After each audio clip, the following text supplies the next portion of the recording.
Hey everybody, welcome to the Global Game Jam 2023 Theme Reveal Kickoff Show. We're excited to have you all here, excited to get to the big moment that you're all waiting for, which is of course the reveal of this year's theme for Global Game Jam 2023, and that'll be coming up in the next hour. We're gonna, this is like the little pre-show. We're excited to have you all here.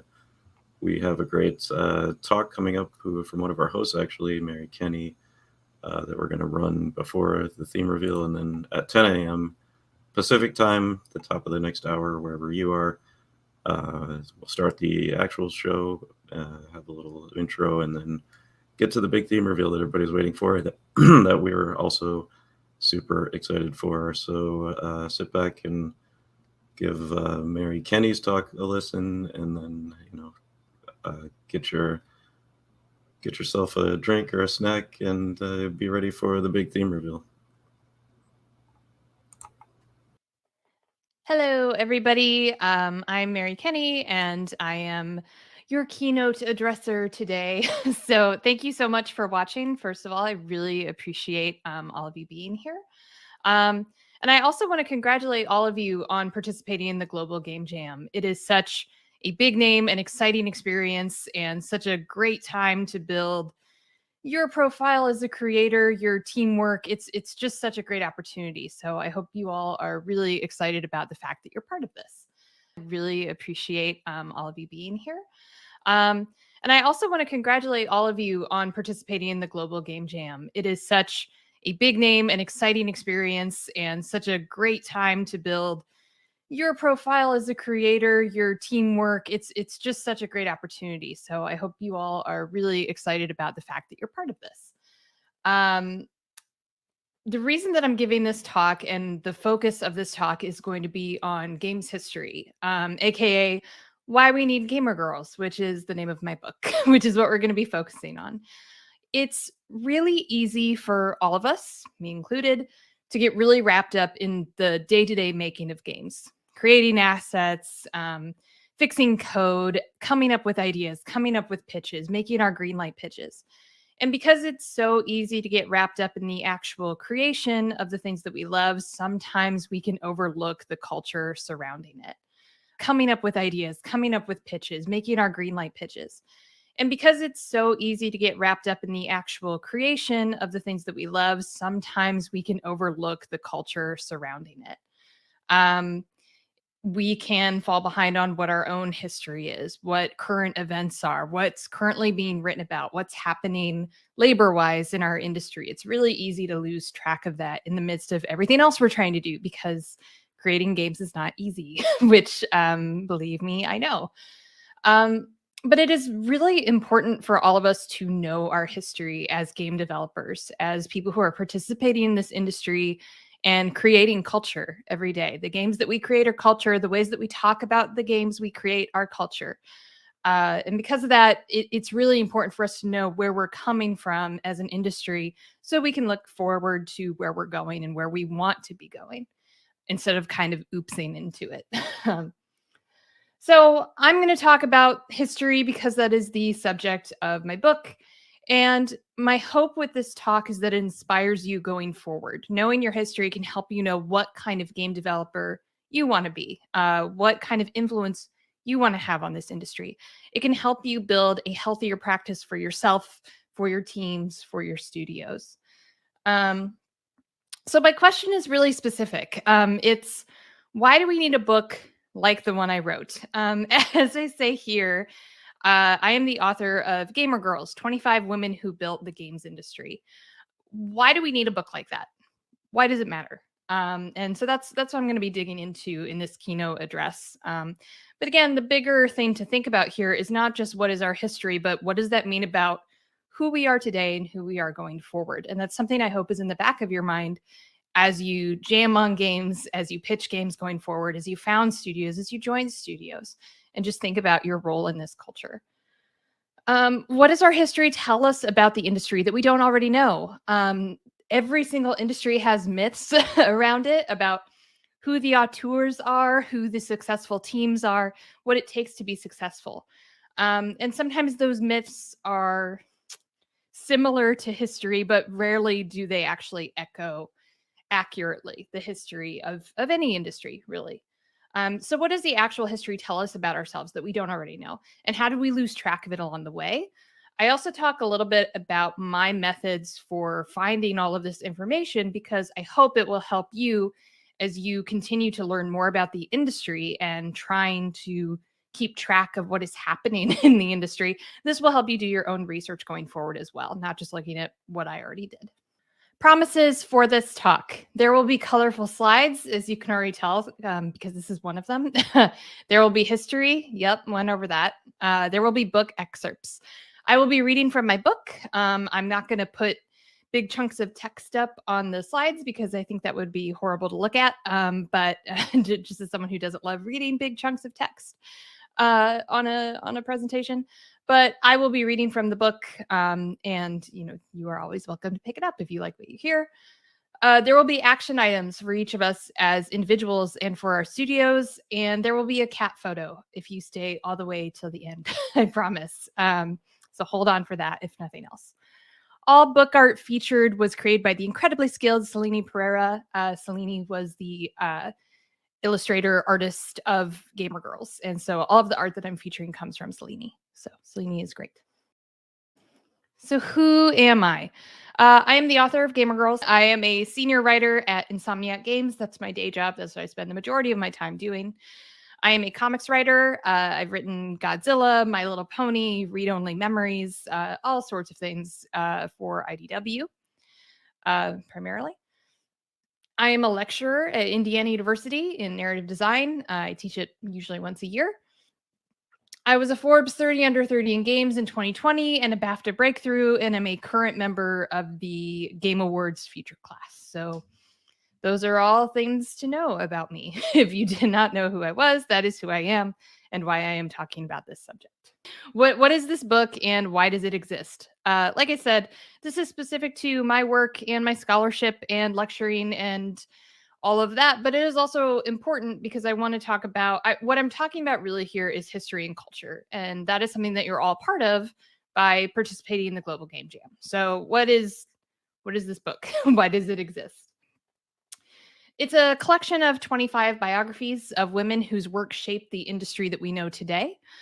It is by no means an extensive list of all of the influential women who have ever worked in the games industry. There are hundreds. It would be a much longer book.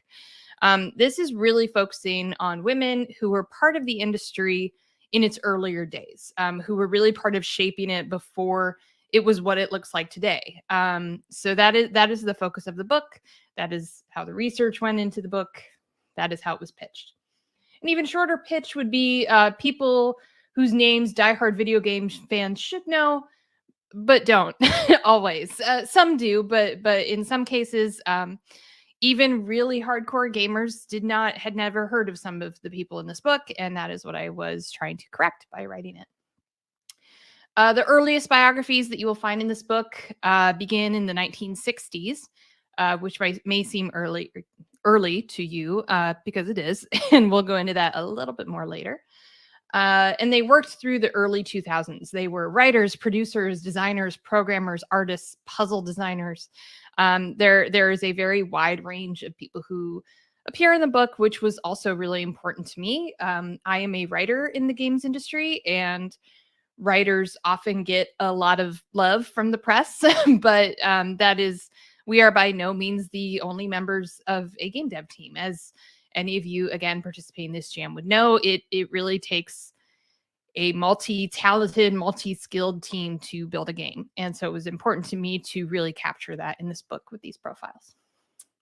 It's written for teenagers. It is a YA book, and I wrote it specifically for people who want to break into the industry, written as accessible to them by telling them, again, the industry's history. It was important to me, it is important to me, to make this a book that anybody could pick up if they have the slightest interest in video games. I didn't want to throw a bunch of terminology at people that they might not be familiar with. Even stuff that we use on a daily basis, it's fairly simple. Words like engine and things like that can be it can be hard if you are not familiar with the industry already. It can kind of feel like unnecessary barriers to your understanding. So I wrote it in a way where I'm constantly defining terms. I'm trying to deconstruct jargon, and that is because I want the number one goal of this book is to invite people into the industry, to get people to understand the culture of our industry, the truths about our industry, and then be able to go forward from there in how they view the video game industry going forward and themselves and their role in it. So to talk about why this book exists and dig into that history, it's easiest to start with the pitch. Which I worked with Eric Smith, who is a wonderful, wonderful book agent at PS Literary. Highly recommend him if you are a writer who's trying to sell books. Eric came to me initially because he had seen my work as a game dev and said, we need a book like this. We need a book that highlights women's role in the industry. And I went that book has to exist already. There has to be a book that is a history book that is focused on this. But there wasn't. I did the research, and there was not specifically a book that focused on women in the early days of video games who were helping shape what is now the culture of video games. There was nothing like that. There was nothing that specific, and there was certainly nothing like that was targeted to a YA audience. Everything that I was able to find was really targeted at adults, was much more, here are the facts, here are the dates, which is great and very useful, and was very useful in my research. But we were looking at creating a book that really invited in a new audience that was not already invested in video games, that did not know what they were getting into with this culture, and that invited them in, right? So the transition from Doing this research, realizing that this book was necessary, really also came because I did another talk, much like I am doing now. So I'm going to read a section from the book, from the intro of my book. So here we go. A few months before I started working on this book, I was asked to speak at a game design boot camp for teenage girls. Yes, I thought, more young women in the games industry. I video conferenced in. They were in the Midwest and I lived in California at the time. I put on a wide smile and introduced myself. I talked about what a game writer does, which is everything from pitching level ideas to character arcs to writing dialogue. I gave an overview of the production process. I talked about portfolios, skill sets, and going to college. I outlined the importance of teamwork, collaboration, and humility. Then, when I was through my spiel, I asked if anyone had questions. Hands shot up, and I was thrilled. I couldn't wait to talk more about the industry and the projects that I love. Question 1. Could you tell us about Gamergate? Followed by, has anyone attacked you online? Then, doesn't the harassment make you want to leave? I could feel myself deflate. Is that all they wanted to talk about? Online harassment campaigns and hate mobs? The purpose of this book is to show that any girl can be a game developer, but as I was writing it, I had to face a simple but devastating question. Do I believe it? Yes, is my knee-jerk stubborn reply. My more measured version is yes, but there are obstacles, and often unfair ones. On my worst days, days when I feel strung out, deflated, and gritty with tears, my answer is sometimes. There are a few things that will reduce me to sometimes as quickly as Gamergate and the toxic spaces it left behind. This isn't a book about Gamergate, but in any discussion of modern games and the people who made them, it's impossible to ignore. Gamergate changed the way people live online and off it, especially in the slice of the world we call the video game industry. Death threats and harassing mobs drove talented developers away from the industry, subjecting underrepresented game devs and creatives, and those defending them, to an avalanche of abuse that still resurfaces. Women and gender nonconforming creators of color in particular were targeted by the attacks, but left out of the coverage that followed. At the core of the Gamergate mob was a question about identity. Who was allowed to be a gamer and who wasn't? For a small but vocal and aggressive minority, it seemed that if you weren't a white, cis, able-bodied man, you weren't allowed to be a part of games, either as a developer or as a player. As the Washington Post wrote in 2014, Gamergate is less a one-off scandal and more a long-term, slow-burning campaign. In other words, Gamergate is not going away. Despite its impact, very few people know how to categorize it, let alone stop it. Game studios have tried. The New York Times has tried. The United Nations, countless internet threads, game developers, conference talks, they've all tried. The results have been so frustrating that many of us, especially those who have been harassed by ex-Gamergaters, respond to questions about Gamergate with, can we talk about something else? So it took me a few moments to respond when the girls asked me about Gamergate. To their credit, they waited for me to collect my thoughts. As silent moments ticked by, I realized I had to tell them exactly how I felt about Gamergate. I'd offered them a look at what it meant to be a game developer. That includes the fun things like launch parties, gaming conferences, and announcement trailers. But it also includes one of the cruelest, most defining moments of pop culture in the last 20 years. These girls wanted to make games, but they'd also grown up reading a torrent of articles that chronicled, sometimes in lurid detail, all the toxicity, hate campaigns, and doxing that seemed to come along with the job. If I were them, I'd ask the same thing. Certainly, there are days when I wanted to leave social media, but completely leave game development? Not really, because this is my dream job. It can be difficult like working in any field, but there's so much more happening behind the scenes than what players, even passionate ones, ever see. There is a lot more to that intro, but that you are getting the basic gist of how this book came to be and how my goals came to be, who I wanted to write it for, and what I wanted them to take from the book. As I said extensively in that reading, Gamergate, we may try to forget it, but for the people who lived through it, it hasn't gone away. A lot of the leftovers, a lot of the people who participated in Gamergate and the people who were targeted by Gamergate are still around. It is not completely gone. And because of that, it's disingenuous to pretend that it was an isolated incident or that it's not still affecting the industry today. And that's why I wanted to write this book, because going back to that question of who is allowed to be a gamer, who is allowed to be a game developer, so much of what Gamergate tried to posit was that this is an industry, this is a group that once belonged to a certain type of person. White, cis, able-bodied guys. That's it. Those seem to be the only people who had been in this tiny little group. Both among Gamergaters, this seemed to be the belief. We've also seen this in pop culture a lot. This is who we see when we see groups gathered around the D&D table, groups going to the arcade. This is who tends to get depicted in those spaces.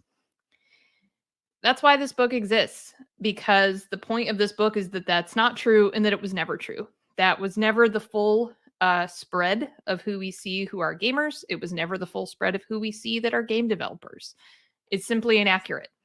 And pretending that this space once belonged to a certain group and then finally spread elsewhere is wrong. It's disingenuous. It has always belonged to many different kinds of people, and it still belongs to many different kinds of people, and it is getting more diverse every single year, and that is exciting and good and tells us that there is a really promising future in the types of stories and games that we're going to see going forward. So, how did I find these women? If the point of this book is that many of the accomplishments of these women were forgotten, buried, left out of credits, just that people do not know about them, how does one go about finding history that is hidden? The history is there, is the short answer. You just have to do a little bit of digging. I cannot speak highly enough about the work being done by games journalists across the field. They are chronicling game devs and their work and their struggles and their excitement every single day. The majority of what ended up in the book I found first through gaming websites and then was able to verify with other sources. Great games journalism is being done at Game Developer, formerly Gamasutra, Kotaku, Rock Paper Shotgun, Game Informer.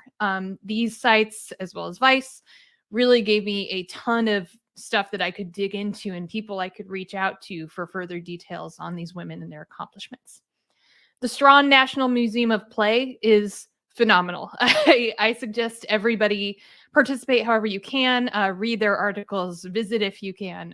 Very good and extensive history, again, of our industry, which is not nearly as new as we seem to pretend it is. There is a rich history for all of us to dig into. In addition, people from the NYU Game Center and fellow game developers were such a big help in finding these women, pulling together their histories, pulling together interviews. I cannot speak highly enough for NYU and all the help that they gave me. There is a list of names in the acknowledgments in my book, and this book wouldn't exist without them. Ton of help from many, many sources. So, like any author, I went into the book with a lot of assumptions, and they were wrong. They were mostly pretty much wrong. My first concern was we wanted to do the book from jump. We decided it would be about 25 women. Good number. And I was really worried that there wouldn't be enough names. There weren't enough women working in the industry. And this is what I'm talking about. I was a game developer at the time. I had been a game developer for years. I had gone to graduate school for game design. And I was still buying into the myth that women in games were pretty rare. It wasn't true, as it turned out. I was afraid I wouldn't be able to find 25 names. And yet, after doing my initial research, I had over 100 names on my list of women who would fit the bill, fit the very specific bill of just not just women working in games, but women working in the early days of video games.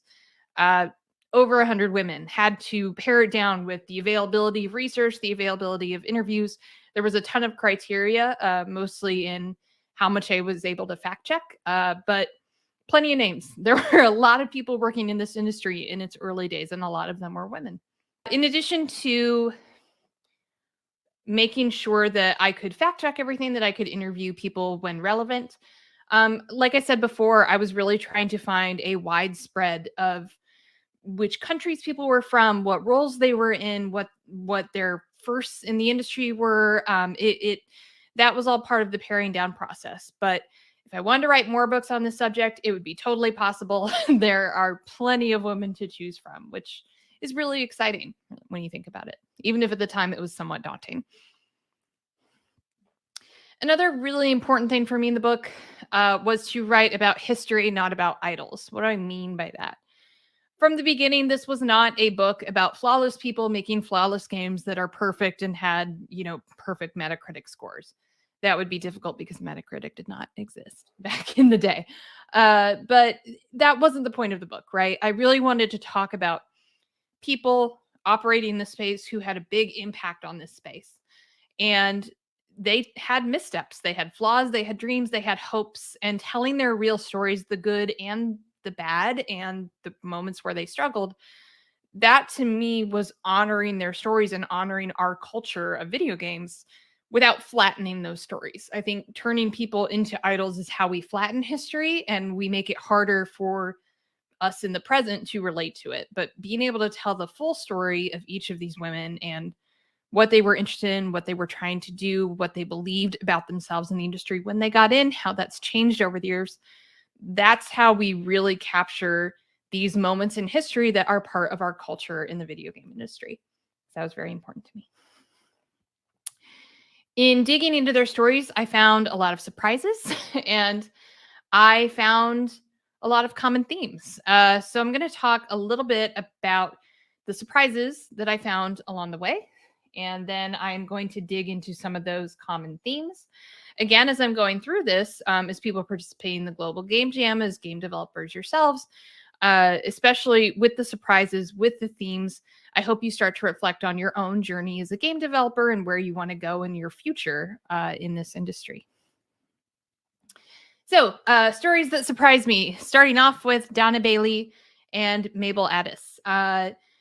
They are some of the earliest game devs to appear in the book, and they are early. And it surprised me how early they were.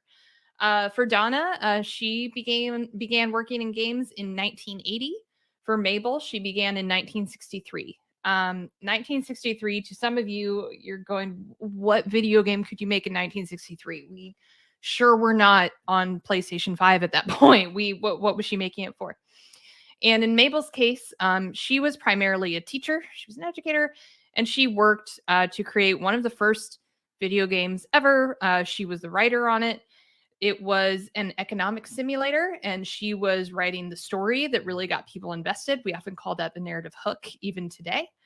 And she was writing scripts, and this audio was played alongside slides, and they were teaching kids economics using storytelling, using multimedia. So she is considered one of the first video game writers ever in 1963. So like I said, one of the big myths about our industry is that there was a certain group of people who were interested in video games, either as gamers or developers, and later everybody else came along. Women, people of color, later they strolled in. And that's simply not true. We're already seeing that Donna and Mabel and several others who are in the book were in this industry as early as the 1960s, as the 1980s, as in the 70s as well. So that surprised me. Oria Harvey is fascinating. A ton of talks that you can look up. I recommend watching them all. They are all very good. She has a great talk with the NYU Game Center that I watched several times while writing her chapter. What surprised me about Oria was that she primarily sees herself as an artist, and she's an artist who works in multimedia.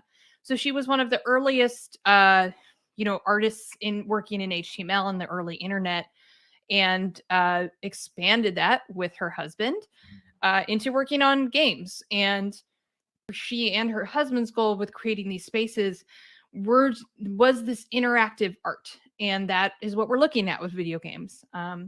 Their work was not formulaic in any way. It was very unique. They were constantly challenging themselves to try new things. If you interact with their games, you will see it is so artistic. There's not a better way to say it. These are artists who are trying to create interactive spaces where players can decide what they're going to do and how they are going to do it with those pieces of art. It's really fascinating. Like I said, all of their talks are worth watching, are worth reading. She was a great example for me of somebody who comes into this from an art background. It's not just an interest in tech. It's not just an interest in coding, although that certainly became part of it. But she's coming in with this background in art appreciation and art history and creation that really shaped really artistic and thoughtful games. And that is another perspective that we don't always see in games. And yet it shapes our industry as much as anything else. Kazuko Shibuya, she surprised me because she has a ton of influence. She was an artist on Final Fantasy, and much of what we have come to recognize as key to that art style came from her. She created it. She was one of the first artists to work on it. She worked on the original Final Fantasy. She kept working on it for years. She wasn't in the credits of the game. It was shocking to me that someone who had so much influence on the game's look and feel and how players interacted with it and what they remembered about it and how it looks to this day because of those early designs in the original Final Fantasy could be left off the credits, that we could not know her name. It was many years before she was included in the credits, before she got her own Wikipedia page, before she was recognized as somebody who had and has a major influence in video games. Final Fantasy is one of the most influential games ever made, and she was one of the most influential people on it. And for years, we did not know her name. And it was shocking to me that somebody who worked on a game that was a hit in the 80s could be forgotten so quickly. Any scholar of history will tell you that we have forgotten a lot more of our history than people realize. There are assumptions that we make based on pop culture and storytelling, and those are helpful and great, but the actual facts are very easy to lose. And what really surprised me about digging into her chapter and her work and looking at different talks she had done and different teachings she's done, I was really surprised how recent that history could be and still not be readily accessible. And that is why I wanted to write about her. And then Danielle Button-Berry. I knew about Mule, which M-U-L-E, which was one of her first major games that connected, that was multiplayer. Danielle Button-Berry's primary focus was multiplayer. She was very big on, I have a magnet of one of many of her awesome quotes on my fridge that talks about how nobody on their deathbed wishes they had spent more time alone in front of their computer. That was her mindset, and she created games to connect people. She compared it often to a family gathering around a board game. Games can connect people. People play with one another. That's how they relate to one another. It's a great experience, and she did that with video games. And she was one of the earliest pioneers in multiplayer video games.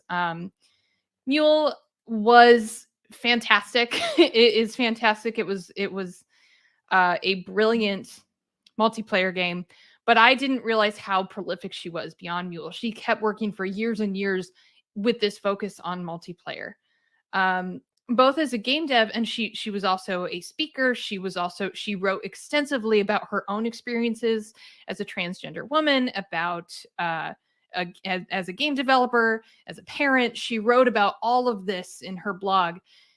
Fantastic writer. Just one of the many people in this book who I did not get to talk to because she has passed away and had by the time I started working on this book.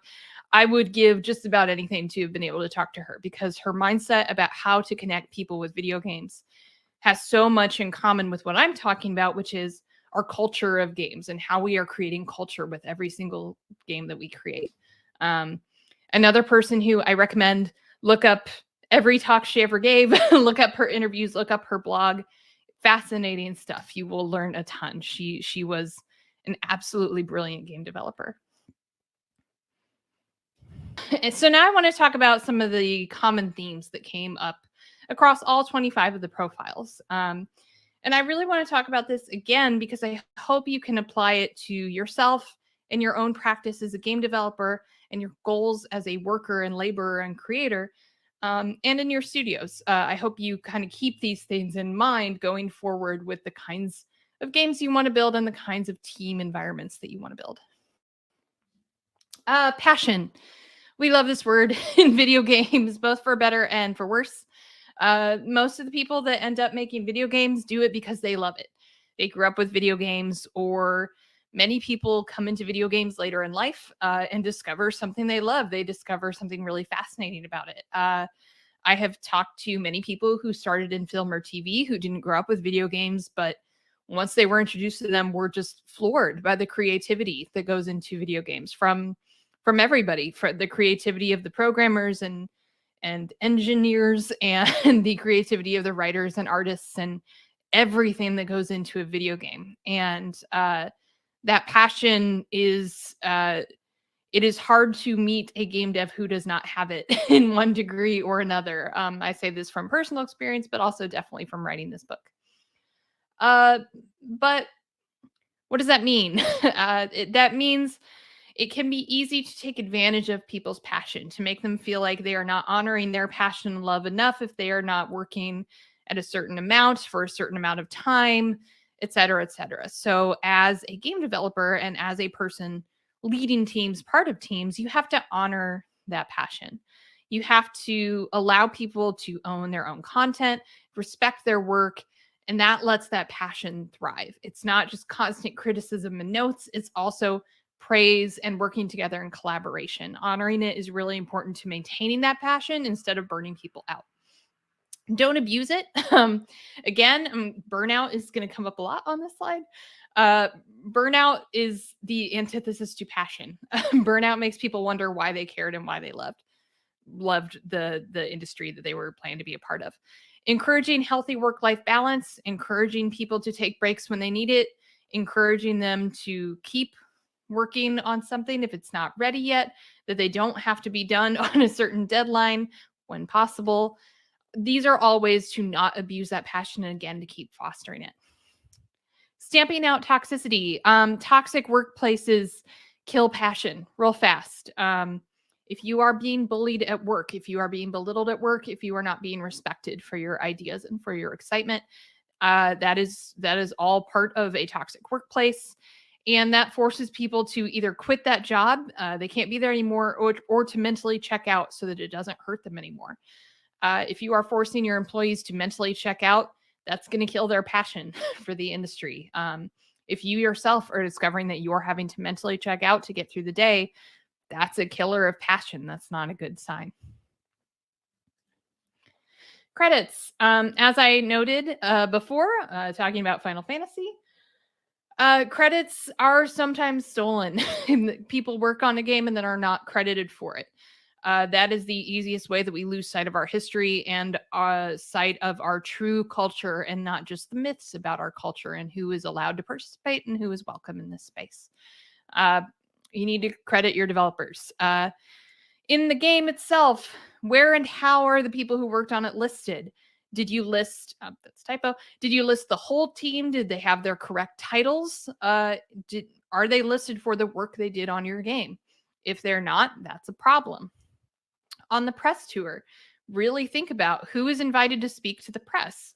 Is it always one person? Can you diversify that at all? Who is your community team supporting? Who is getting the help and the training they need to be able to speak to the press about games?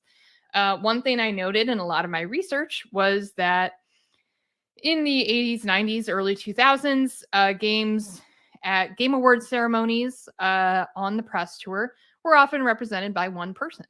And that makes teams seem smaller. It makes the auteur myth really continue, regardless of its truth. It makes it feel like only a certain type of person, because we're getting such a small sample of who worked on the game, is a game developer. How can you diversify that? Who else can you support? Who else can you uplift as was also part of this team and was very important to the process, which is everybody on the team. Have you listed contributors in the awards? Again, did you list the people who worked on the thing that was nominated for an award? Whose names appear? Do they have their correct titles? So on and so forth. How can you be more accurate and more equitable in who you're crediting on your teams? Mentors. This theme came through and was very great. Actually, this was very encouraging. It's something that I think our industry does pretty well and that I think we can continue to do, all of us as game developers. As someone who has participated in a jam, you are set up really well to do this. Offer to mentor. Ask yourself who you're mentoring. Expand your pool to be more diverse. Does every person you're mentoring look like you and come from a background that is very similar to yours? If so, how can you change that? Who else can you help out? Who can you volunteer to help? Sometimes people might say, actually, no, you don't really have the experience I'm looking for in a mentor. Thank you, though. That's fine. Take it and keep going. How can you help? That is what you are asking here. It is not about your ego and you're offering to mentor. Know when to step back. That's when I already kind of got ahead of myself. If you're not the right mentor for someone, help them find someone new. If they say, hey, I really need the experience. For example, I'll speak about myself. I really need the experience of a woman who moved into a lead position. I have specific questions about that. It would be really helpful then for the person I've just said that to say, great, here are some names. Here are some people who would be wonderful to reach out to. If you can help make that connection, that is great. One of the things that I noticed in the research of my book that was really helpful were mentors came at many different seniority levels. You do not have to be a director or a lead to be a useful mentor. In fact, sometimes it's really helpful to be someone who recently broke into the industry because all of your advice about how to break into the industry is still relevant versus even someone like me who broke in 7 years ago. Some of my advice is outdated. Not all of it, but some of it. And that's important to know. It's important to be honest about that as well, right? And then mentoring is not just reading someone's work, giving them feedback. It's also advocating for them, helping them in meetings, helping people speak up if they need to. At award shows and press and online, mentioning their name, mentioning their work. These are different ways that you can be, even if you're not someone's official mentor, you can continue to honor teams. And like I was saying in the credits, really show the diversity of the people that are working on your products, right? Highlight their work, praise them for it, offer to write recommendation letters. These are all ways that you can help more people succeed in this industry for longer. And then this came up in my research, and I think it is important to address and is important to know going forward and how we want to continue to build our industry.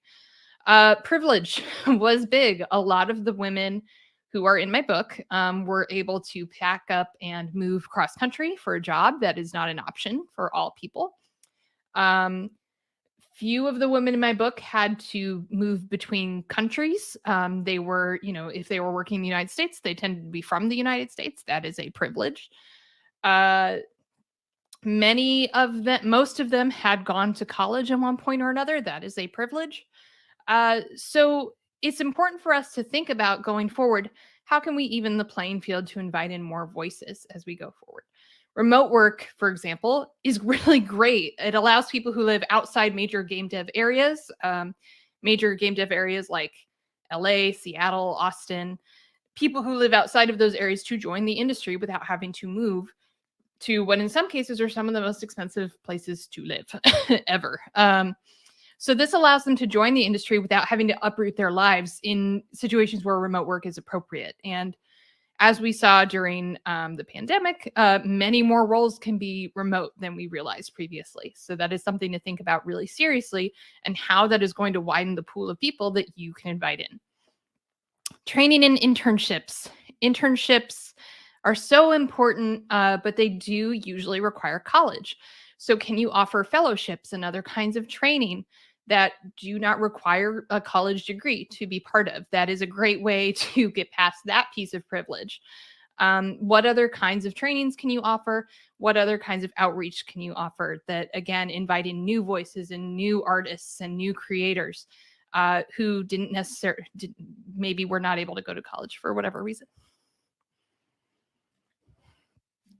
So this is the cat picture I promised. Here it is. Here she goes. I have listed here where to find me specifically, because usually in these talks I have a big lengthy Q&A section, but obviously not in this one because it's pre-recorded. But if you have questions for me, I would love to hear them. I would love to talk to you more about your interests and your scholarship and your interest in our culture and how our industry can continue to grow going forward. So this is my website. I'm on Twitter too much. I'm on Instagram as well. I have a plan to be on TikTok at some point. It just isn't happening yet. So any of these places are great places to find me. They list how to get in touch with me. I would love that. I love to talk to people about the book and the research and the scholarship and the culture of games in general and how exciting it is. What I really want to leave you with here is you're all game developers. And that is so much more than just asset generation and idea generation and core loop generation and coming up with games themselves. You're part of an industry. You are part of a slice of culture. We are building popular culture with every game we make, with every interview we give, with how we talk about the industry and the people who are in it. You can improve that. You can make it healthier. You can make it safer. You can invite more people in, more diverse artists and voices that are going to make more and more creative and interesting and exciting games that you can also play. You can help with that by knowing the history and being able to carry that forward in how you talk about games. And that's it. That is the point of this talk. This is our history, and that is so exciting for where we can go next as devs. Thank you so much for listening. You're the best.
Whether you're a team of 1 or 1,000, only one thing really matters: making a game that players want to play.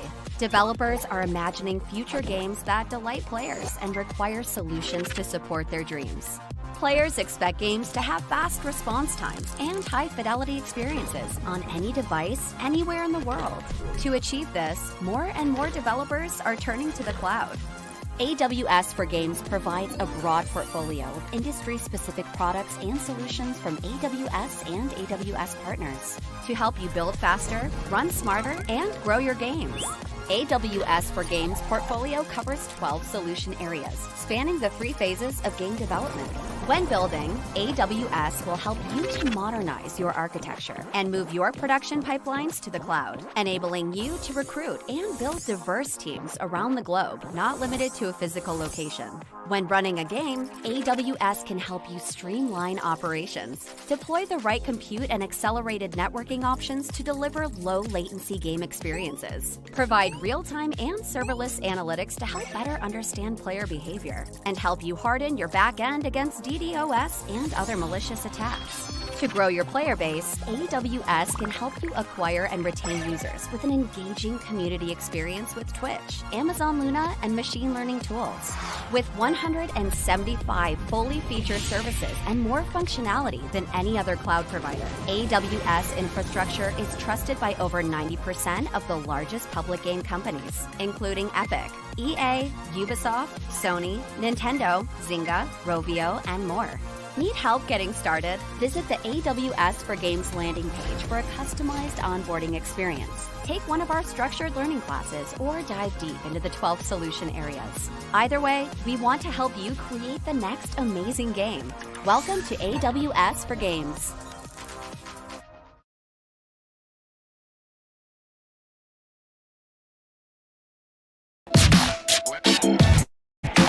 So, we said we were making an action game, right? Yeah, in a fantasy world. With robots. It has to have robots. And the online multiplayer. What? What? Dude, are you crazy?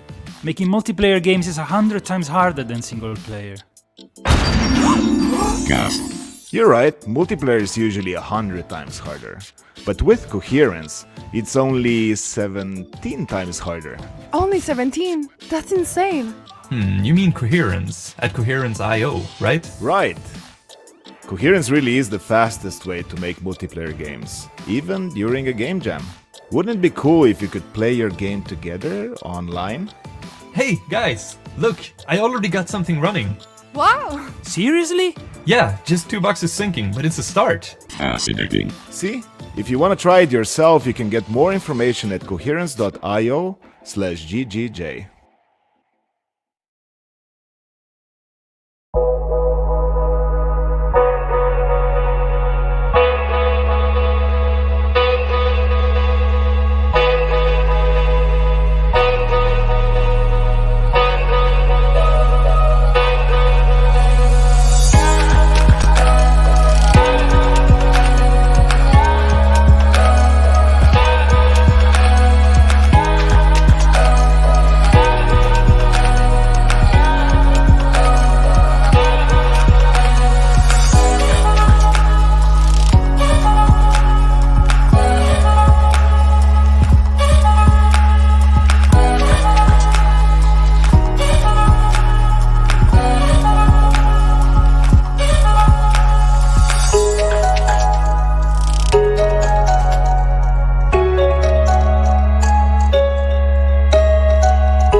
same question. What am I going to use to make my game? Well, look no further. I've got something just for you. Big Bang is a fully featured, web-based game-making platform that you should totally use for your next game jam. So here we go. Let's just jump right into it. Here are 10 surprising reasons that you should use Big Bang for your next game jam. You don't need to download anything. Big Bang runs in your browser and works on any device. Laptop, smartphone, tablet, console, or even your smart fridge. All you need to do is make an account and you're ready to start making games.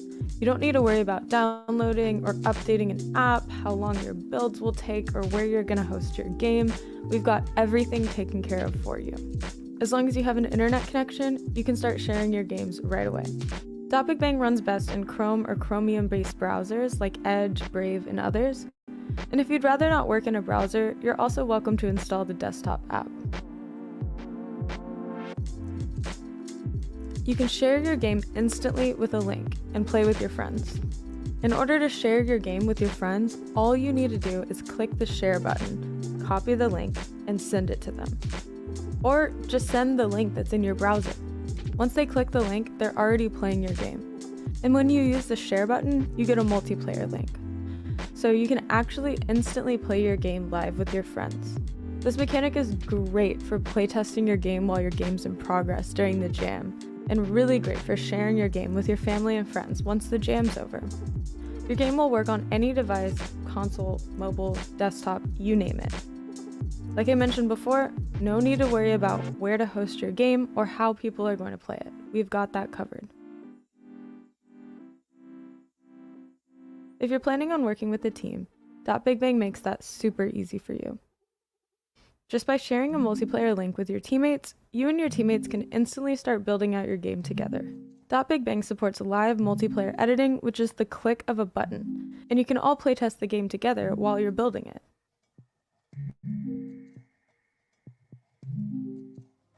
Here's a big one. Networking is built in. So if you've ever wanted to make a multiplayer game, Big Bang is the place for you. Every game on Big Bang is multiplayer by default. All you have to do is share the multiplayer link. Our networking system is super straightforward. Entities in your game can be marked as networked by just adding a tag. And there are a ton of multiplayer games and scripts on the platform already that can show you the ropes of writing networking code. Also, we have great articles and documentation introducing you to the various concepts you'll need to know when you want to take your multiplayer aspect to the next level. Did you know you can have all the power of VS Code in your browser? Well, with Big Bang, you can. Big Bang has a built-in VS Code editor with TypeScript, complete with debugging capabilities and autocomplete. You can use the editor to edit code while the game is running and see updates happen in real time. We have plenty of documentation and videos that cover scripting in Big Bang as well. You'll have access to thousands of scripts for your use. Big Bang creators have created tons of scripts that you can use in your own games. Just select an entity, select Browse Items, and you can search for scripts that other users have made. For example, if I want to make this door open, and I don't know how, I can search through scripts until I find a door script that works for my purpose. You can also remix other users' scripts to repurpose them for your own use. Remixing and repurposing scripts can really speed up your game-making process during a game jam, where time is everything. And whenever you write a script of your own, you can easily share it with other creators to use the script in their games. Big Bang allows creators to remix games, meaning that creators can actually get their own copy of another game and edit it. If you find a game you like and you're wondering how it was made, as long as it's set as remixable, you can actually take a look into how they made that game and how everything works. You can even make edits of your own, or entirely make your own version of the game if you'd like. Big Bang has made some starter templates that you can use as well, like a first-person shooter template and an obstacle course template.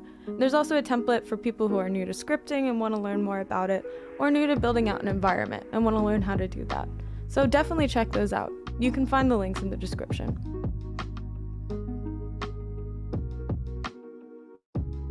You're probably wondering where all these lovely art assets are coming from. Well, .BigBang has a robust, built-in voxel object editor, complete with animation capabilities. You can make your own assets and then jump into your game and drag them right into your level.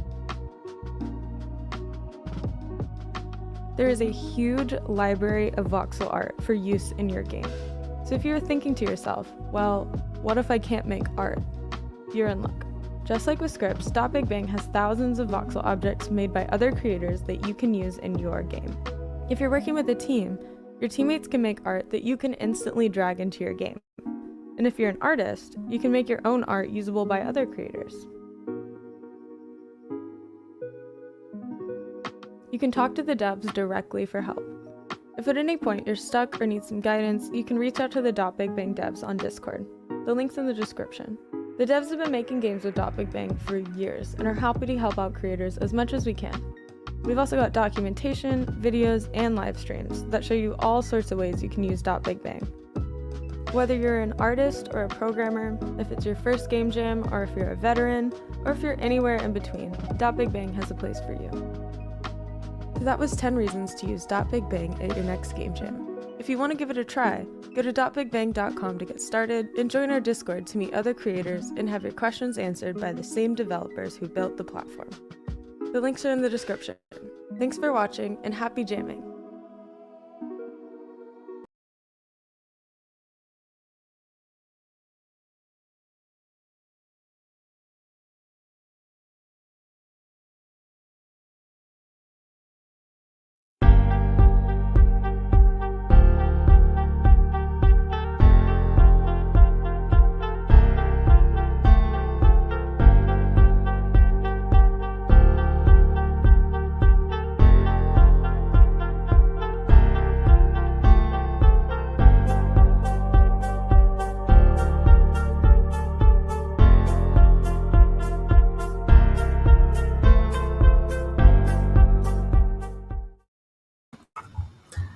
Hi, everybody. Thanks for watching our little pre-show there. I hope you enjoyed Mary's talk and some messages from our sponsors.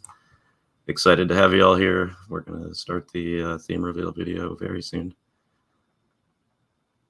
Excited to be here, Tim. I know you've been bugging me all week to find out the theme, and we're just about to find out. I have, and it's finally here. All the pestering. I'm sorry if I was getting annoying. I just want to know the theme. Right. I know everybody out there does, so we're excited to reveal it. You're on mute, Charlie, if you're talking. Yeah, it's a good theme, so I hope you're all excited for it. And we find out in a couple of minutes. Oh, Absolutely. a couple of minutes, yeah. Any hints at all that you're willing to give? Oh. No. No. You like reeled me, and I'm like, oh my god, they're gonna give me a hint, and then nope, nothing. No advices from us. Darn it. Super tight-lipped. At least I know if I ever have a secret, y'all are the ones that are gonna keep it. Oh, absolutely. We're very good at keeping secrets. It's hard to do all year, but this is what we look forward to. So excited for everybody to find out. This is the Super Bowl for games. Pretty much. It's I'm excited. For anybody out there watching that doesn't know, I'm Tim. I'm the executive director. You'll hear from me in a bit on the keynote reveal, theme reveal video. I'm Charlie. I'm Director of Operations for Global Game Jam, and hopefully you won't hear from me at all for the rest of this. Charlie will be backstage helping out. And I'm Mac and Cheese, please. You can call me Mac, and I'm going to be one of the hosts for our Global Game Jam. I'm Zainul Hassan. I'm Director of Technology. So if something goes wrong with the website, I'll be the one to contact. I'm Tarja Porkkakonttori. I'm Director of Communications, and I'll be somewhere on the internet answering everyone's DMs and whatever you have in mind. And we have two more amazing hosts. Along with Mac, we have Alana Pierce and Mary Kenney are going to be helping. Alana will be here from 10:30 and Mac will be supporting us until then. So it's all very exciting. Yeah. It is very exciting. The reveal is sooner. It's like every minute we're chugging closer and closer. Yeah, why don't we? I know everybody's excited to waiting for it patiently. I can't wait to find out. Why don't we get right to it, I suppose? See y'all in about a half hour. See you on the other side.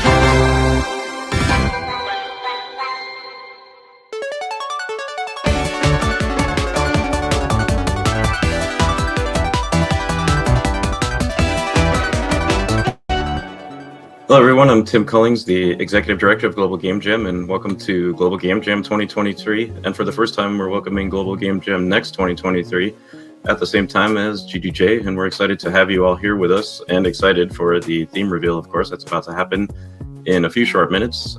First of all, we'd like to say thank you, though, to our board, our staff, all of our committee members, our regional organizers, our site organizers, our volunteers, our great keynote speakers, and of course our sponsors who make this whole thing possible. Please make sure that during the jam or before to visit our sponsor page and check out all of the great offers that the sponsors have.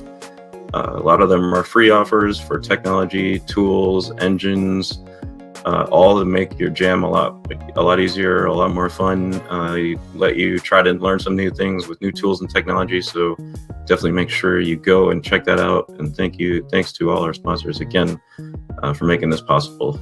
And most of all, sometime during this weekend, find and thank your site organizers during the jam or whatever time period you're doing this jam. Definitely give them a nice thank you for all the hard work that they've done over the last weeks, months, who knows how long they've been putting into this, but they deserve a lot of credit for all the work that they do to host a great event for you all that's about to get started. So yeah, definitely thank your site organizers, and thanks from myself to you personally out there. I still am a site organizer here in Seattle, Washington, so I know what you've been going through, and we really appreciate all the hard work that you do to help us make this event what it is and do something great for your community. Definitely thanks to all of our jammers out there who are about to participate, whether this is your first Global Game Jam, your second Global Game Jam, your 5th, your 10th, your 15th, whatever. You're about to have a great time. You're in the right place. This is where you come to learn, to meet new people, to make new friends, to make some games and make some memories. And everybody is in a similar situation. They've either done this before or they haven't. And look to the people around the room, look to the people on your online platform to help you along the way, to maybe make a new friend that you've never met before, to hear some of their ideas about making games and what kind of games that they want to make during the jam.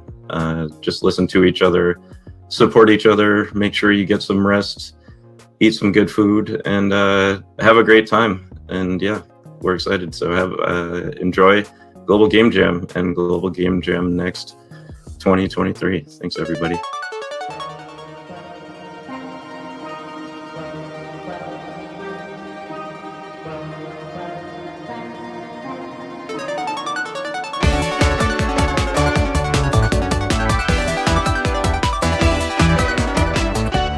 I'm Alexey Zvalov.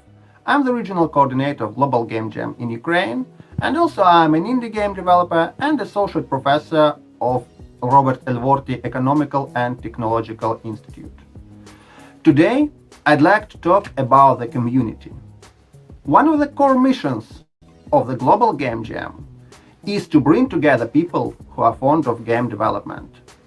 Imagine a single person who's making games at home and showing them only to the close friends and family. They might not have the faintest idea on how many people share the same passion to game development in their own city, in their country, or in the whole world until they meet likely-minded people at the jam location. Ukraine joined the worldwide community of Global Game Jam in 2016, and this brought such an exciting feeling of connection and unification. It is so inspiring to look at the map and see that while you are brainstorming the game theme, producing visuals, or fixing those naughty bugs which always appear 10 minutes before the game submission, thousands of people in hundreds of cities across the whole world are doing the same. Online streams and cross-location video interviews further enhance this sense of belonging. You see that you are not alone, and so many people will understand you. It is incredible. Global Game Jam in Ukraine also served as a focal point for the local game dev community's growth.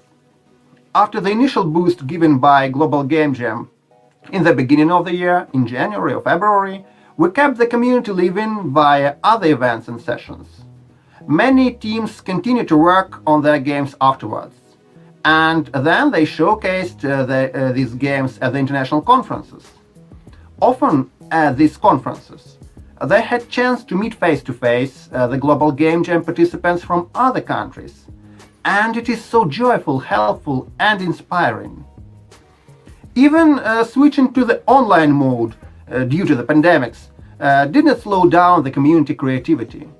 Last Global Game Jam, we had over 350 developers and 55 games made in Ukraine. We were looking forward to expand all those exciting games, to establish new connections and launch new activities.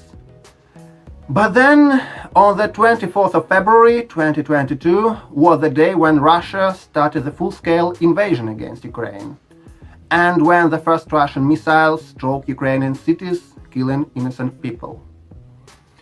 As soon as the news reached the other countries, we started receiving messages from our friends worldwide.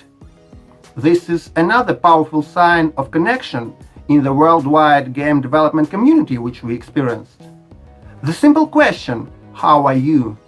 gained a whole new meaning for the Ukrainians since then. From a simple greeting phrase, it changed to a sign indicating that the person asking does really care. And this helped us stand. Your care, your support to those Ukrainians who had to leave the country, to those who had to stay and fight, to those who lost their houses, health, loved ones. All this helps. We are deeply thankful to all the help and support we are receiving from you, our friends. Today, if you look at the Global Game Jam map, you won't see locations in Ukraine. But this is a safety measure. No place in Ukraine can be safe from being a name of the Russian missiles. So we have to run our locations in the stealth mode. We hope to show you the games from Ukraine after the jam. And we never forget that if we have a chance to make games now, this is all thanks to the protection of Ukrainian defense forces and help we are receiving from our friends from the whole world. Sometimes it is said that games are a way to escape from reality. Sadly, but the reality might be such that it doesn't allow you to escape. War, which is right now fought against Ukraine, is such a case. And we must face this reality together. Therefore, I ask you to keep supporting Ukraine by increasing awareness and donations. There is fund Game Dev Under Bombs. It is run by the Game Development Conference organizers. There is a Comeback Alive fund. There is a President's Initiative United 24. It is possible to select a direction you want to help. medical aid, defense, or rebuilding. Your help can literally save lives. Thank you. For GGJ 2023, I wish you, first of all, peaceful jam. Sometimes we don't notice something until it's lost. Use this jam as a chance to strengthen your community connections. Look at the people at your location, if you are jamming physically, or at your chat if online. Don't be too shy to come to people around you and tell about yourself. Remember that those people have the same interests as you do. And if you feel that you have possibility, help less experienced Game Jam participants. Ask how are you question in a meaningful way. Have great and peaceful jam, and good luck to you.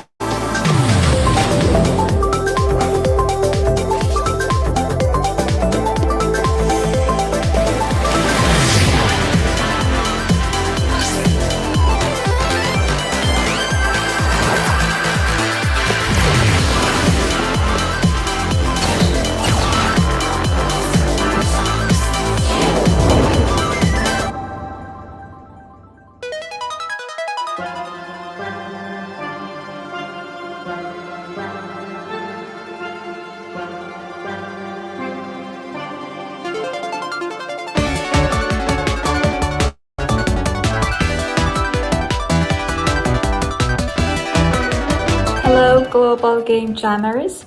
This is Ferishte Forough, founder and executive director of Code to Inspire, the first coding school for girls and women in Afghanistan.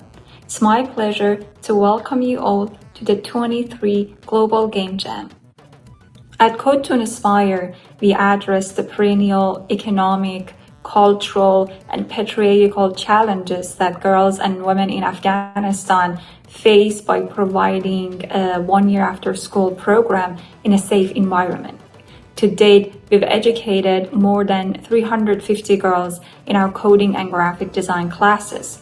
By providing a free technical education in a safe environment, we want to narrow the gender gap in education participation, social empowerment, and economic growth in Afghanistan. In 2019, a group of our students in the game development class came up with the idea to create a game with a female superhero from Afghanistan, the Afghan hero game Girl. The game features a young Afghan girl whose parents are captured by a witch.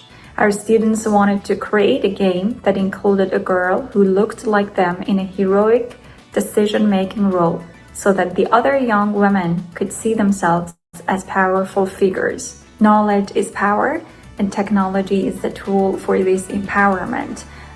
Gaming is a great way for both educational and entertainment purposes. That's why we use this tool as a way to raise more awareness in the community about women in technology and gaming.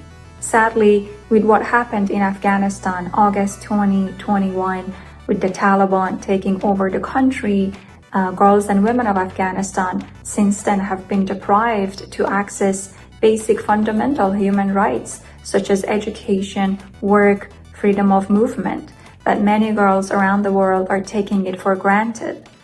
During this critical moment for the girls and women of Afghanistan, Code to Inspire remains resilient in the fight to keep educating more girls and provide more opportunities for them to access global economy in order to support themselves and change their lives and their families' future. We want to make sure that we can provide any opportunity to these girls that any young girl deserves around the world. As Rumi, 13th century Farsi poet said, "Where there is ruin, there is hope for a treasure." Girls and women of Afghanistan are treasures, and by investing in their education, we are going to build Afghanistan 2.0. I wish you all the best with much inspiration and creativity to change the world for a better place. Thank you so much.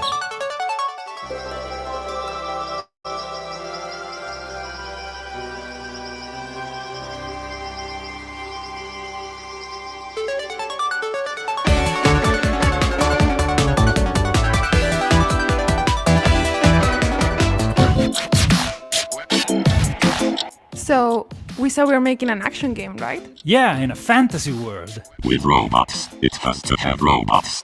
And the online multiplayer. What? What? Dude, are you crazy? Making multiplayer games is 100 times harder than single player. Gas. You're right, multiplayer is usually 100 times harder. But with coherence, it's only 17 times harder. Only 17? That's insane. You mean coherence at Coherence.io, right? Right. Coherence really is the fastest way to make multiplayer games, even during a game jam. Wouldn't it be cool if you could play your game together online? Hey guys, look, I already got something running. Wow! Seriously? Yeah, just 2 boxes syncing, but it's a start. Fascinating. See? If you want to try it yourself, you can get more information at coherence.io/GGJ.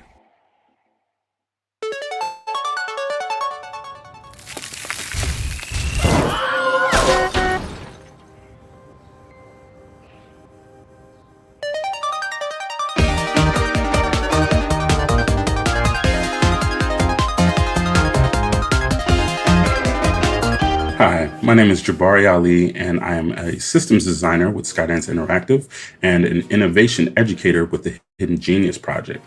And I'm very excited to welcome you to the Global Game Jam. Wow, this is going to be quite a jam. I hope you're ready. I hope you're excited.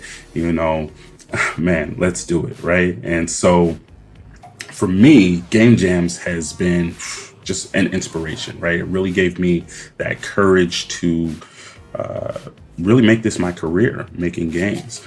I actually started out in audio, doing music and sound design. And then slowly, after going to jams and finding cool people to make games with, I started to learn how to do other things. I started to learn how to do gameplay design, gameplay engineering, UI, project management, the whole thing. And so I really recommend, maybe you're on the fence or you're not sure if you have the time. I really recommend doing the jam. It's going to be great for you.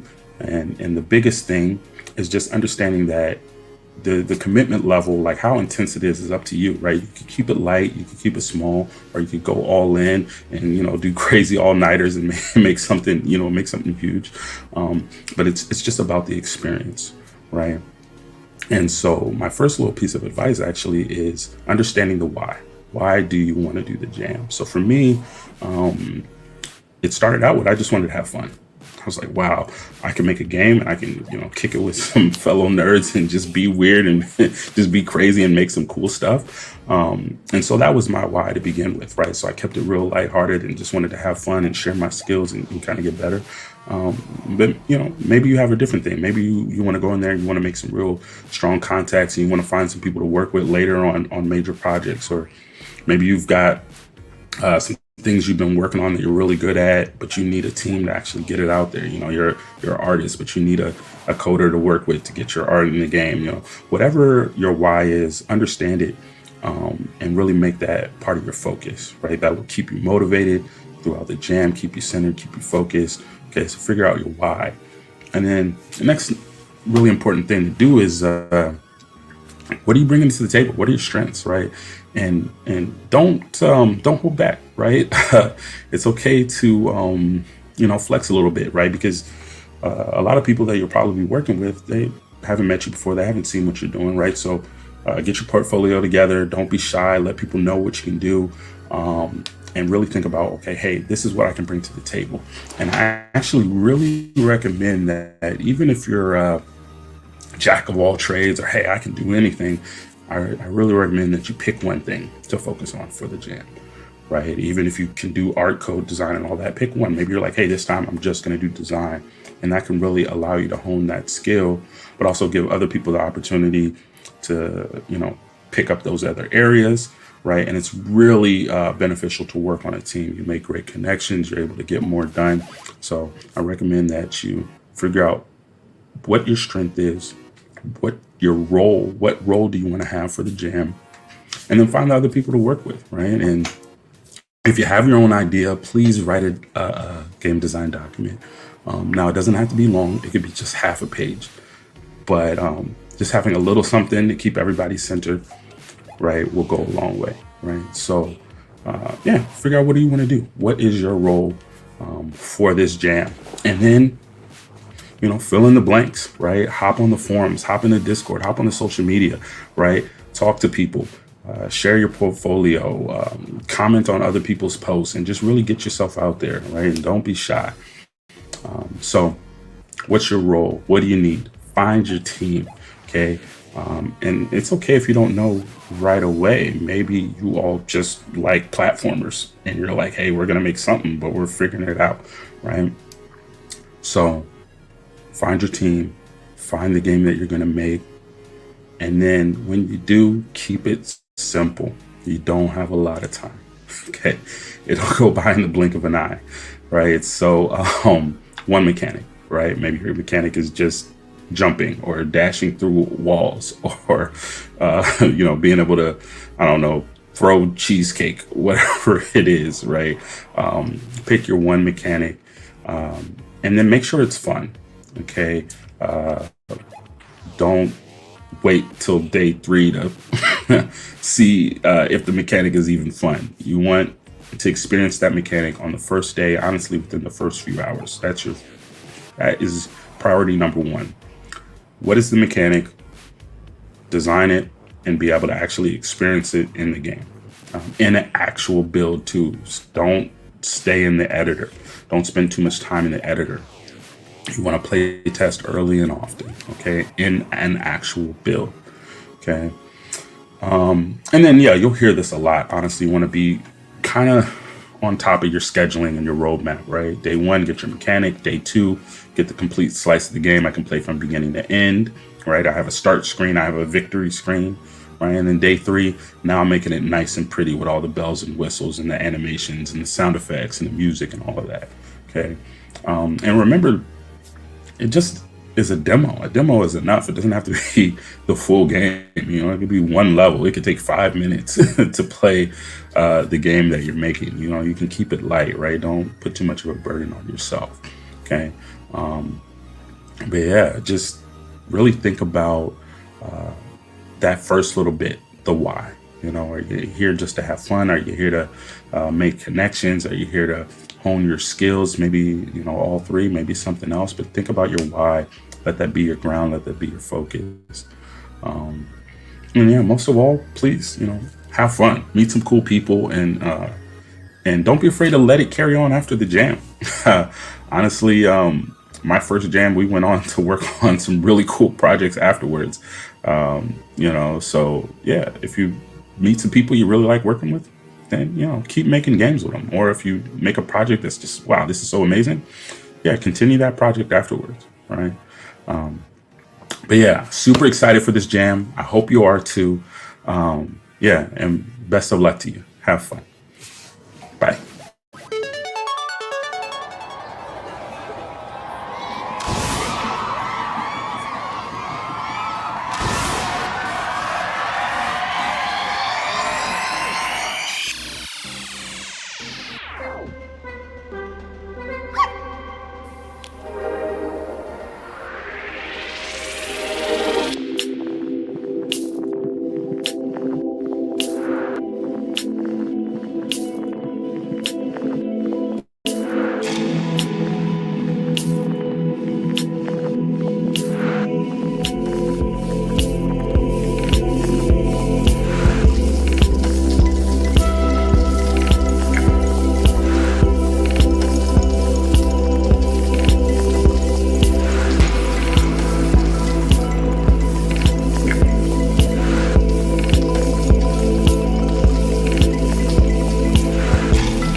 Well, hello. Alana, Roots. Hello. That's the theme. I Roots. know. Roots is very cool because I feel like there are so many things that you can get out of that. Like, obviously, my head immediately goes to a tree, which makes me very lazy. Yeah. Well, What was the it can first thing you also thought even of? go to like cultural roots too. There's so many different ways you can take this. Yeah, I feel like what else do we got for roots? There's a root of a cause. You can have a root in terms of mathematics. Yeah. I'm just looking up the word root. Apparently, there's an insurance company called Root Insurance. All right. Probably not going to go with that one. The basic cause, the origin of digging something. down. Yeah, there's a lot of options there, which is really cool. And I also feel like it ties really well into a lot of the global themes. Like, what are our Yeah. roots as humans? Where do we come from? Where do we come from? Where do we go? It's a very cool one. Yeah, I'm excited to see what all the gamers and jammers come up with for this. This is going to be huge to see how everyone from around the world interprets roots. 100%. And I think the thing that's always really exciting to me is, like, outside of like a theme of a game, if we can see people tie roots into actual gameplay, like maybe Yeah. there's some sort of growth thing, maybe there's some sort of Ooh. tracking thing, like all the options for, I think it's always really fun to watch things come out of global game jams that aren't just taking the word and making it tie into the story somehow. They also Sure. tie it into mechanics. And I have nothing in my head right now, so I imagine people I are going to do. be brainstorming. The first thing that comes to mind is like thinking of like a skill tree and the roots are like growing to where your skills are or something. True. That could be really fun. Yeah. I don't know how much time that takes, but maybe not a weekend, but And based on some of the conferences we've had recently, I feel like there are a lot of farming life sims very popular Sure. right now. Again, difficult to make, but maybe we get some like botany sims, like maybe it's super literal, like that could be Yeah. cool. I'll play all of them and lose my whole life to it, to be honest. So Right.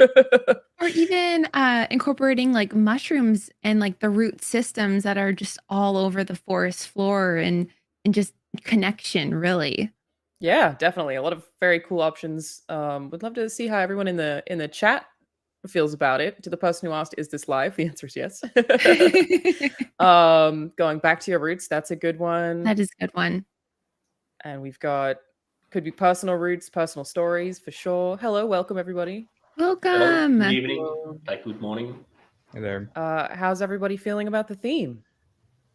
Amazing. It's That was fun. really, really amazing. It's a really good one. It's an amazing video also, not only a theme, like it's very inspiring, have a lot of inside ideas. Yeah. It is a very nicely made video. Some gorgeous music in there too. I want to shout out whoever made that music. It's really lovely. What was the first thing that came to any of your heads when you heard roots? I think sorry, Ashraf. I think for me, I will go for origins. So like not only a tree and have the roots, no, the origin of the thing. So even in words, like the origin of the word. In Arabic language, we call جذر اللغة, which is the origin of the language, where it comes from. So maybe the Sure. origin of the problem, origin of the challenge, something in your life, the origin of it, and you try to fix it. I think origin This is of what came to my language mind. could be a really interesting one. I think it makes sense really Absolutely. out of that. How about you, Travis? I actually sort of thought about tree roots to begin with, but those are a foundation for something. And so what comes from the tree roots is sort of where my head started going with immediately after there, the things that grow out from that solid foundation that you build up from. And really not fully explored yet, but I want to think on it for a little bit and see where that particular one goes. There's one fun little image in that teaser trailer too of a mathematical square root. Yeah. I think Yeah. there's something Yeah. there, and I have no clue what it is yet, but I think there's something there. There is a concept that exists. Don't tell me math games. Don't tell me math games. A friend of mine has, he's a game dev, and his daughter is 12 years old, and she published a mathematics game on Steam, and it has extremely positive reviews. And that was one of the first things I thought of, that I was like, there's so many options that you can make with math games, even if it's really simple. People who are very young can get into that, which is really, really cool. Yeah. Oh, good to know. The graphics and animations are created by the amazing team, which is at randobando.tv on Instagram. And they do look really, really good. I've got the show. They really do. Gorgeous artwork on here. It's very, very cool. Ashraf, you are currently muted, but how did you feel about the theme?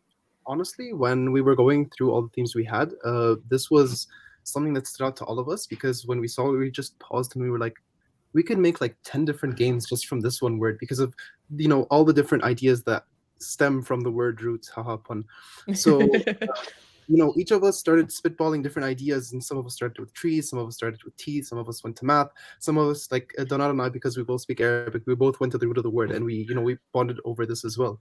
So I honestly think the kind of ideas that people are going to come up in this game jam are going to be phenomenal, because there's no need to think outside the box, because the box is so big to the extent that there are so many things that you can do with it.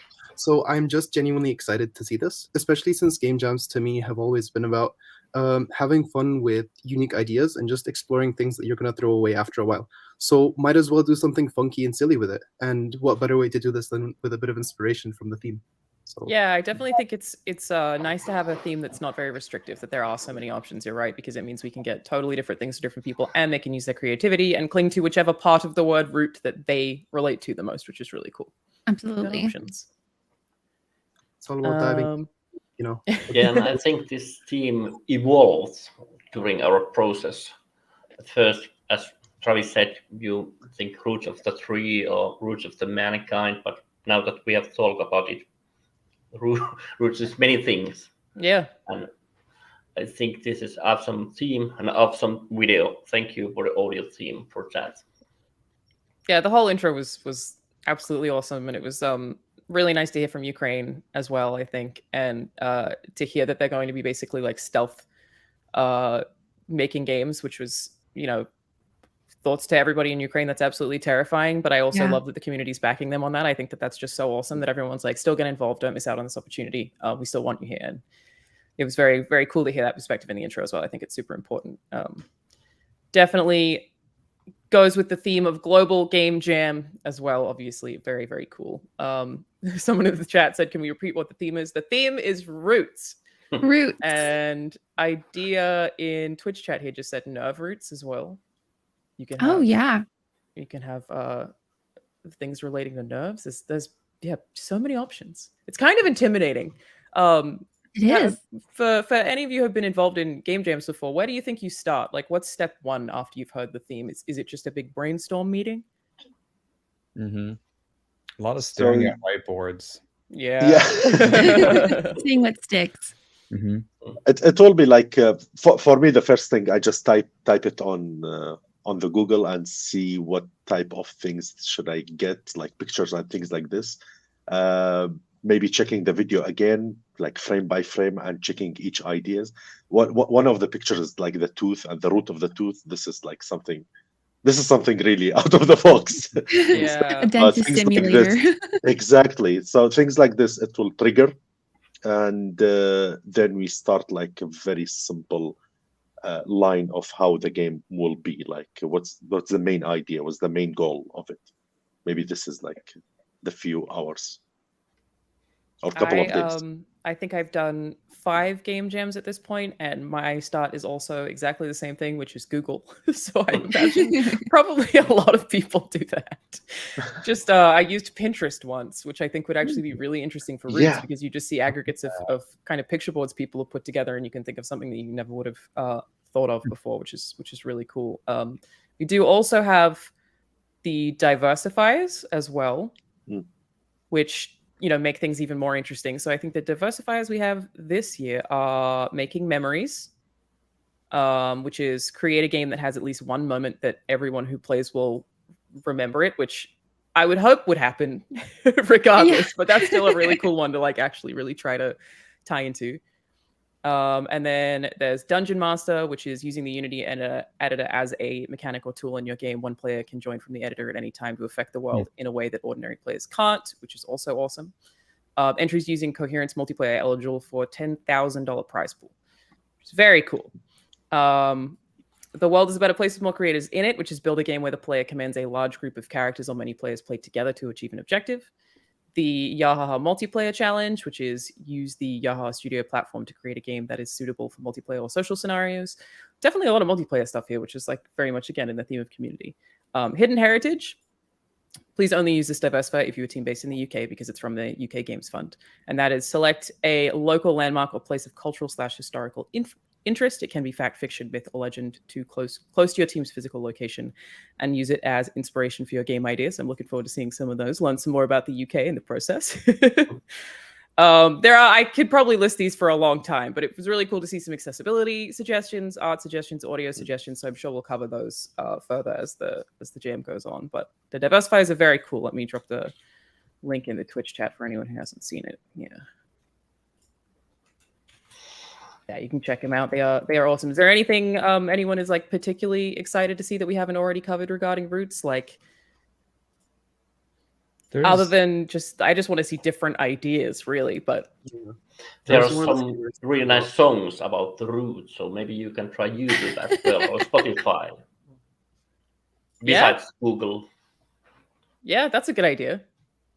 Using this songs will be very interesting, like taking the lyrics of the song and maybe do, I don't know. Definitely, Isn't there an old TV show too called Roots? Maybe not. Yes. Oh. So maybe like some sitcom action. Who knows? There's so many different avenues, and with it being global, different cultures can interpret it so differently. So I think we're going to get a lot of interesting games this jam.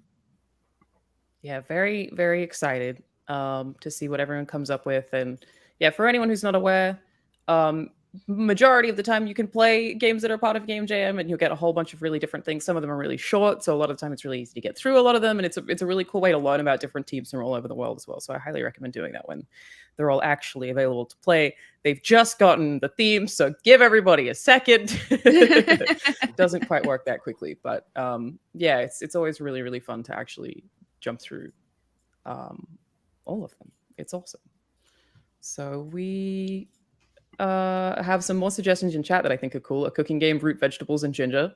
That's good.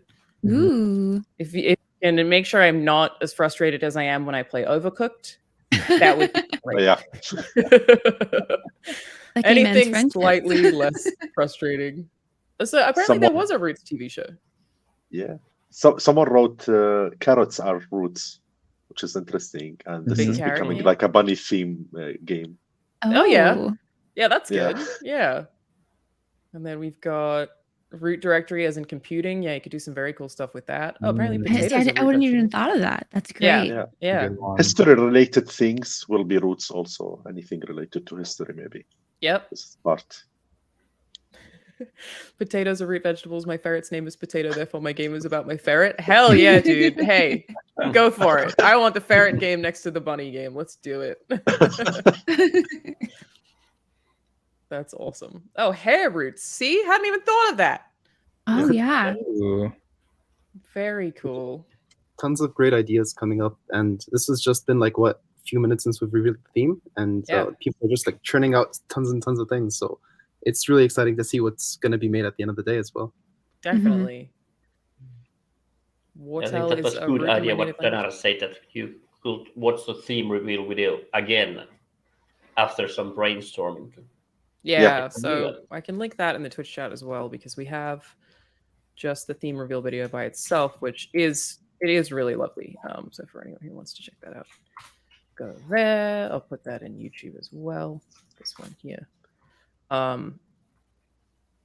It is very, very, very pretty. Yeah, really, really impressed by the art there.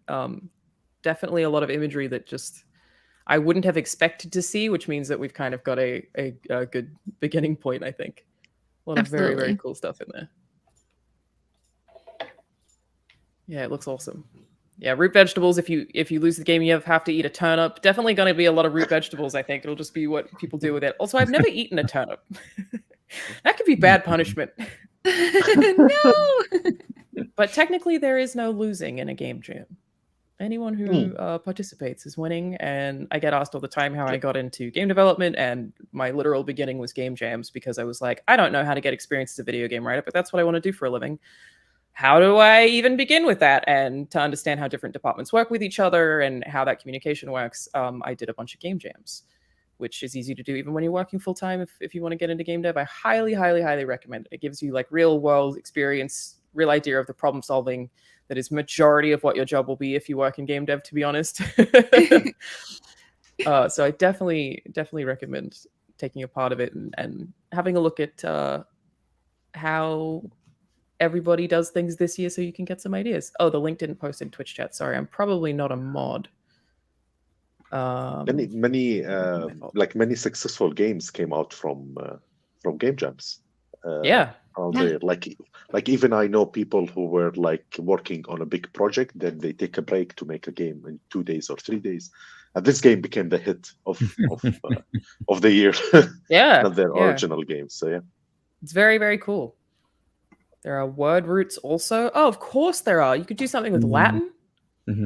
That would be cool. Cultural roots, different cultures could be great for different countries participating. I think that's the idea that currently excites me the most, especially after what you guys were saying about Arabic. I was like, oh, there's so many ways to learn about different cultures and different languages through this that maybe some other words don't potentially give us access to necessarily. So that definitely seems very, very cool. Yeah, word roots is huge in the Arabic language. So that's what somebody just said in chat. I know you guys touched on that, but can you elaborate on it a little bit more for anyone who's not familiar with what that means? So for example, when you have I'm trying to make it as simple as in saying it in English. So for example, when you say, I don't know, okay, you walk and there is like walking. So the origin of walking, it's from the word walk, and not exactly like that, but something like this in the Arabic. So there is like the word is coming all from the origin. So maybe like it's a big word that have like maybe 8 letters, but the origin of it's like 3 letters or 4 letters, and it can be manipulated into many meanings based on the evolution of this word, let's say. That's very cool. Yeah, it's like tons of Arabic words can go down to 3 letters as the word of origin, and then depending on the kind of accents you put, they could completely change their meaning. So it's just tons of fun to see something like this happen. It's something I want to look into to see if I'm going to make it in this jam, but we'll see, I guess. Depends on who I team up with. That is very, very cool. It's something that, yeah, again, just like culturally very different, something I didn't know about that we've all learned about today. So that's awesome. I hope you'll all excuse me for a moment while I read our sponsors for this year's Global Game Jam. So our headlining sponsors are Big Bang and Coherence. The Empower sponsors are Crazy Games, Yahaha, Google, Firebase, and Photon. The diversifiers, of course, are Unity In-World Global Engagement Center of the US Department of State. Cubs, I hope I'm not pronouncing that incorrectly. UK Games Fund, GitHub, and Avaturn. The Accessibility Fund is Autodesk. Global Promotion is Intel and SideFX. Products and services are Plus Music, AWS for Games, Incredibuild, Weaver, it's pronounced Weaver, Microsoft/Xbox, Hyperpad, Construct, Yo-Yo Games, and the promotional partners are DDM, Nimble Giant, Geopipe, Richcast, Procedural World. And you can go to globalgamejam.org/sponsors to find out more about all of the sponsors and offers available to jammers this year. A very, very big thank you to every single one of those sponsors for making this possible and for a lot of the outreach work that they do as well. Like I know that there are some facets of this that make sure that people in communities who may not have them have access to certain kinds of technology that they otherwise wouldn't have access to. It's very helpful for a lot of people. A lot of different resources that they can offer to help people. And again, a great entryway to get into game dev if that's a thing that you're interested in, which I think it's pretty great. Highly recommend it. Definitely. Somebody in the chat said rooted phone. I'm not sure what you would mean by that, but I'm excited to see whatever that means. It's basically hacking a phone. It's getting the root active. So, yeah. Like root to an Android device, of course. See, that could be cool. You could have a hacking mini game. Yeah. That's awesome. I like this idea. Cool. Well, I'm excited to see what comes from it. We are going to be talking to the Global Game Jam board coming up next.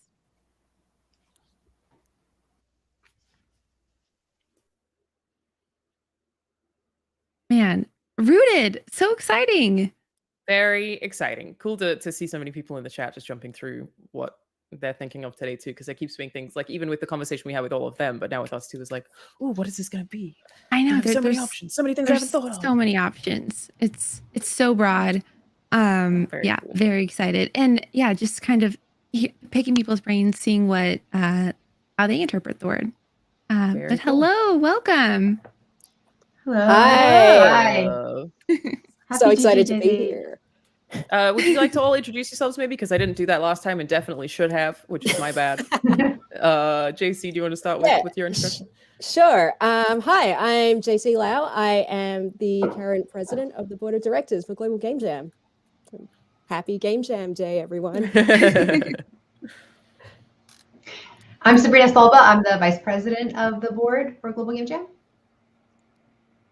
Hello, Nurhan Sharif. I'm the secretary. I bet you were all very excited for this to come out today, right? Yes.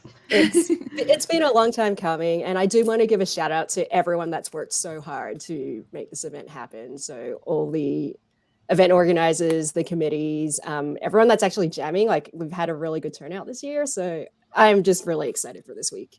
Yeah, can you tell us what the turnout is? Do we know how many teams we have participating?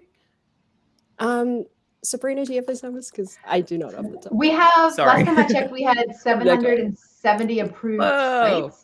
Yeah. So any amazing. site, there could be one team, or there are sites that have 20 teams. So it's a lot of people. We might get more than that. There are still a few sites that are moving through the queue. So hopefully we'll hit close to 800.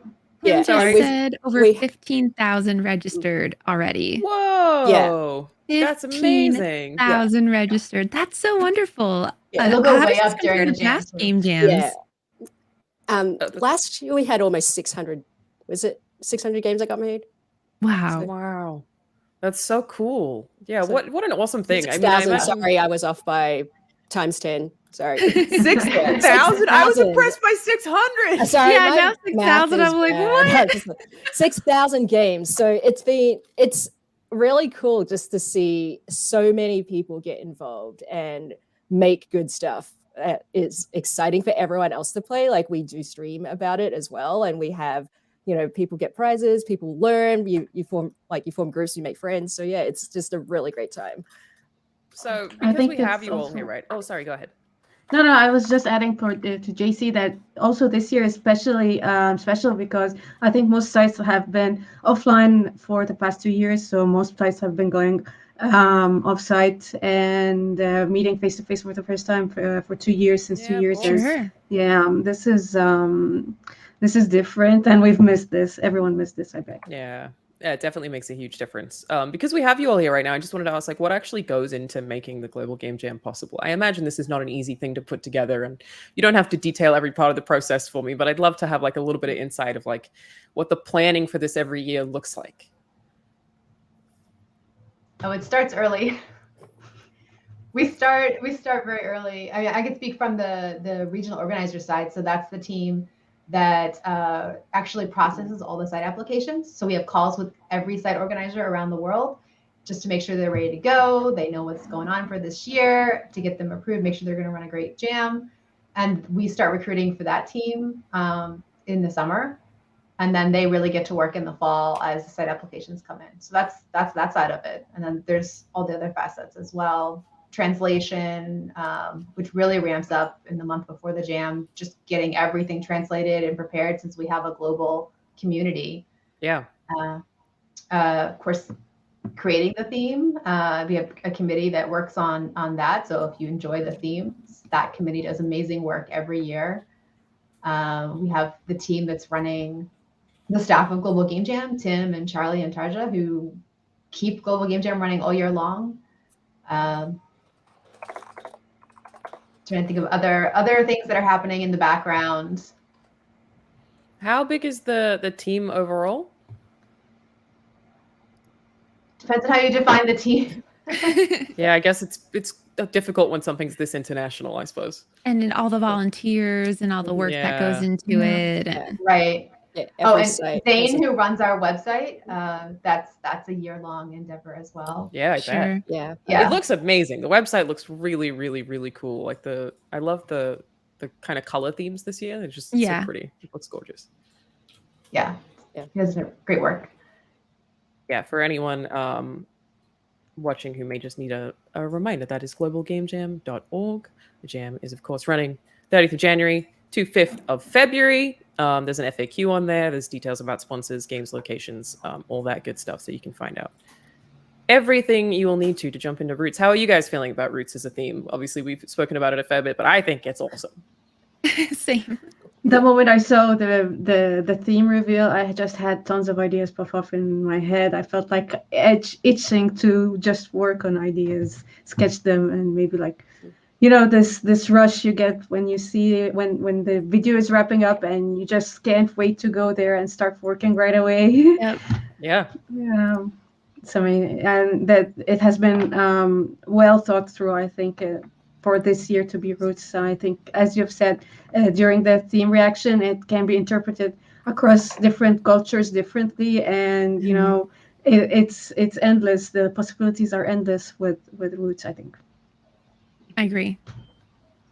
Yeah, I'm really excited for it. Just the Twitch chat just kind of lit up, and everyone's like, "Oh my god, here are all the ideas!" And I just love the fact that the theme is something that has so many interpretations, and it's not just like literally the word, but like when you put that layer of like, how does each culture understand how this word works, and what are the origins, like what are the roots of the word root? Like you could go super meta, and there's just so many possibilities with it, and I just love like when you get the ideas, and right before they have the word on the screen, you have all the like different inspirations for it. Just seeing where all that can go and seeing how far you can take a theme as well. And I just love seeing when you have like those like mental chains of like what does this word mean, and how does this apply as a game concept? How does this how do you build this into a game system, and then having a product at the end, and just like seeing that through line through it is really exciting. Related to that, can you guys give us a little bit of insight on how judging works? What's the judging process? Like, is it based on the theme, or is it based on something else? Like how the game's actually judged and voted on? Well, we don't do that. So Global Game Jam is not a contest, so we don't judge and say like this game is better than the other. Part of our goal is that people take risks and they feel comfortable and safe doing things that might not work, that might be too weird to work, or maybe they're reaching. And so the main jam itself is not a competition. We do have you can like sites. Diversifiers were the thing I was sort of referring to, but I guess those are probably done by the sponsors, right? Oh yeah. Okay, yeah. Sorry, that makes perfect sense. Yeah, and individual sites might have that as well, but as an organization, to what Sabrina said, it is like we are here to learn and inspire. So it's not competitive. It can be, but it doesn't have to be. Like I definitely think that's a thing that makes it feel more accessible, and a thing that historically I think people like about Global Game Jam is that in itself it's more about participating. But I like that there are incentives too for people to actually focus on the certain diversifiers and go for certain things, and you can potentially win prizes, which I think is very cool. You don't have to, so it's kind of less pressure. I think you're kind of competing with yourself. Like, can I finish the game in the time allotted? How far did I get? Oh, maybe I didn't finish it. Next year, I'm going to get a couple steps farther. So it's with you, not necessarily against everybody else.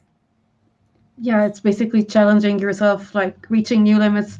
To me, the game jam is trying new ideas or trying new, let's say, tools that you're too afraid to try out in your everyday life or everyday work. The game jam is a space where you can try out new things that you don't normally try out or don't have time to try out, or maybe this is the time that you should be trying it out. So I think this is the game jam for me. Very cool. Yeah, somebody in chat said I like to do games in new engines during Global Game Jam, which is a great idea. Yeah, because you can use any engine you like, or none in theory. And so being able to, try out different things and learn different software is actually a very cool facet of it as well. Yeah, and it doesn't have to be a video game. At some point, I remember there was a site I participated in that most people pitched in making a board game, and even some made these miniature characters, and we printed out a large board and drew on it. It was fun just connecting with people and trying out new ideas and trying out what we don't normally try out.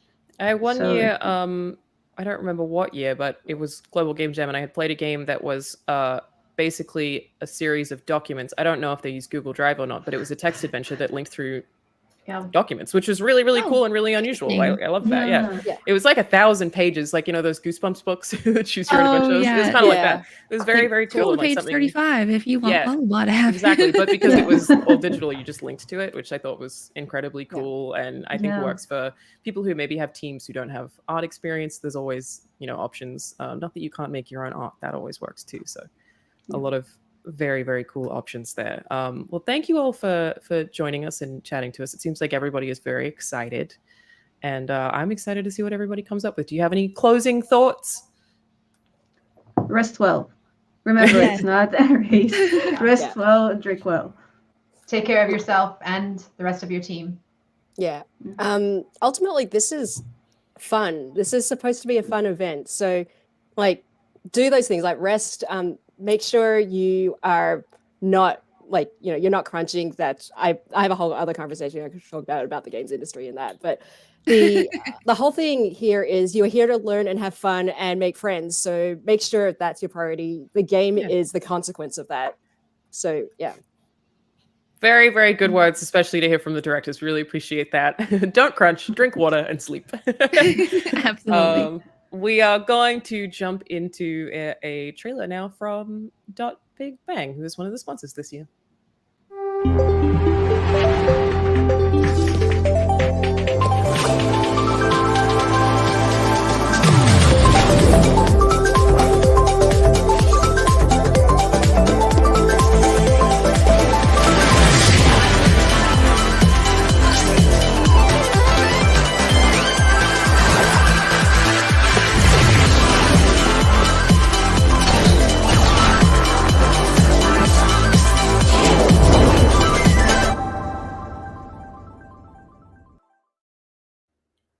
Hell yeah.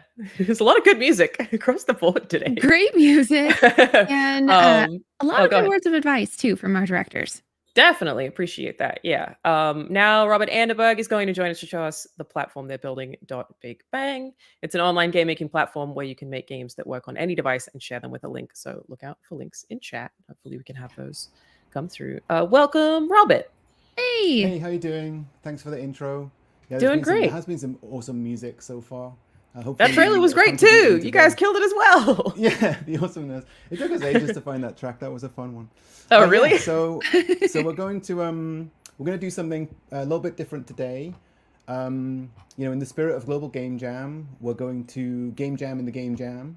And so we're going to build a game in 5 minutes. All and right. then we're going to put a QR code out there and a link, and you can jump into the game that we're just building right now. Awesome. So we've got a little course laid out here, and we've got 5 friends in our multiplayer game editor. So I'm going to do a WWE style intro to everybody. Nice. Say hi when we go. So this is Charles. This is Summer. This is Charlie. This is Ashley. And this is Voxelius. So yeah, so what we're going to do is I'm going to give them a countdown, and then they're going to just start building. So 3, 2, 1, go. So this is an overview of the map, and you can see people are starting to select things, and so you can see in the editor the lines going from their characters to things that they're selecting. Yeah. What's actually happening there is if I just jump into the player mode, so this is my little character here. When you in Big Bang, like in a game that you can edit, you could just hit this edit button in the top left, and then you can move stuff around. So I can edit from the player camera, just messing about with it while other people are changing things. And I can also, you know, there's a fly cam, and there's also an orbit cam, like a normal game editor. But I'm going to have to jump back to this overview camera, otherwise I'm going to miss it, because they've practiced doing this in 4 minutes. And whoa, impressive. Yeah. So they've got kind of the component parts of the game over here on this assembly stage, and then they're going to drag them in and put them in place. Hopefully it won't be too death-defyingly difficult. But yeah, we've got some I hope it smashes is. and crushes here. Yeah. We've got some smashes and crushes over here. We've got some terrifying spinning blades happening. And yeah, I'm going to go and jump to my drone cam and see what's happening. So we've got this first section of spinny things. This happened very quickly. It really did. Yeah, so we spend a lot of time just messing around building stuff, and on the streams this week we've been just chilling out and making like random stuff. But we thought today it would be better to build something that was a bit more like a game, because sometimes people are like, well, can you actually make games, or is it just like random stuff?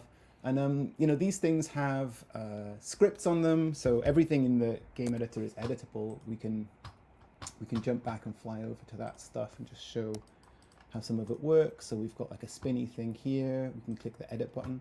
And this is actually the code editor from Visual Studio Code. So all the same kind of things that you'd imagine, autocomplete, all of that is in here. And then, yeah, we can zoom around by just hitting F on things. Wow. We can It's so cool that this is like a live collaborative editor. That's so neat. Yeah, and so, you know, all of the stuff in here, in fact, everything, the drone camera that I've been using is just a game object. And it's being driven in exactly the same way as everything else. So yeah, so it's coming together. They're doing a good job. Go build team, go build team. Who do you think's going to win? Well, you know, the thing is, we're going to throw the link out to the community. And as soon as we do that, you know, it's going to go into chat here, and it's going to go, there's going to be a QR code on the screen that you can scan. And so, I don't know. I mean, our team is very good at this kind of parkour type thing, but I also feel like community might have them. Yeah, can't underestimate the community. Yeah, I don't know. It could be difficult. Okay, so it looks to me, let's go back to this overcam. I think we're actually done. So I've got 2 things to do before we do this. I'm going to try and get everything right. I'm going to press save. So you can save the game while it's running. So, you know, that's another cool thing. Like, you can edit from the player perspective. You can save the game while it's running. Everything that you edit stays. And then I think all I need to do now is hit Y. And if you scan this QR code, you should turn up in the game. So let's see what happens. And this link at the top as well should go into stream chat. So I'm going to paste that in here. I don't know if that's going to turn up in actual chat in the real places, but I don't know if somebody needs to paste that into chat. All right, I'm in. Okay. So don't stand on the start line yet. Let's go back down and take a look. I'm going to leave this on the screen. Okay, there's people turning up. If you're a guest, you turn up as this blue thing. You don't need an account to play. So let's just give people a couple of minutes. Oh, look at this. Okay. This is a bit insane. I don't know that we tested this with like 50 players. I guess we'll find out. Okay, all right, so I see the jump button. Yeah, you can use your number keys to emote, so you can like give us some hearts with a number 9. Oh yeah. Well, I'm actually on mobile. I just picked it up on mobile immediately. Okay, we'll give it another 30 seconds, and then I'll give us a countdown, and we're gonna see who's gonna win this game. Okay. Right. Okay, I'm just gonna go now. Any other controls we need to know? The controls are just like run and jump and try and be the best. All right. That's my favorite control. We can do this. We're gonna be the very best. Okay, I believe in you. Okay, so 3. Everybody stand on the start line. We need like 30% of people on the start line. Okay, 3, 2, 1, go. Okay. Go. It's gonna be, oh my goodness. This is already terrifying. Okay. Yeah, you've got this. Let's go. Oh, that's bouncier than I expected. Oh, yeah, I didn't expect that. Wait, did I die? No, I restarted. Okay, let's go. Yeah, the green things are checkpoints when you're running through. Oh, thank God. So every time you get to a checkpoint, you can hopefully respawn from that point. Oh no! Damn. Who's in the lead? Okay. I'm going to sacrifice my ability to win this game, not because I'm not going to win, but because I want to get back into the drone cam. I'll get past you. Okay, let's go. Oh, there's some sad people falling off down All here. the edges are bouncy, so that's good to think about. Yeah.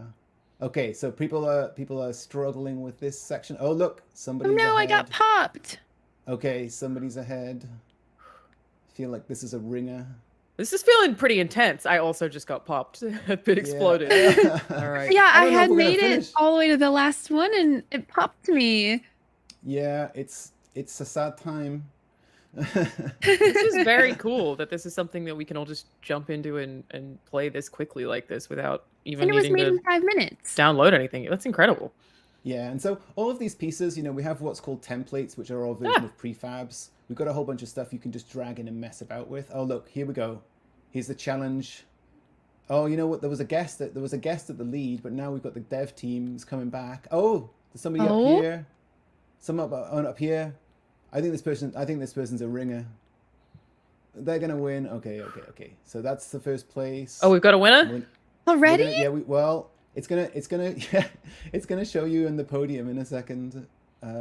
And once we have 3 people, I believe it starts a sudden death countdown. So, oh gosh, okay. Yeah. No. You gotta get moving. This damn cloud Getting thing. to the next checkpoint. I'm almost there. Okay. I'm by the like the teeter-totter of saw wheel, mostly of death. I believe that's the official dev team name. Yeah. That's it. Teeter-totter, It's not, it is now. Okay, guests, come on. Oh, one of them made it.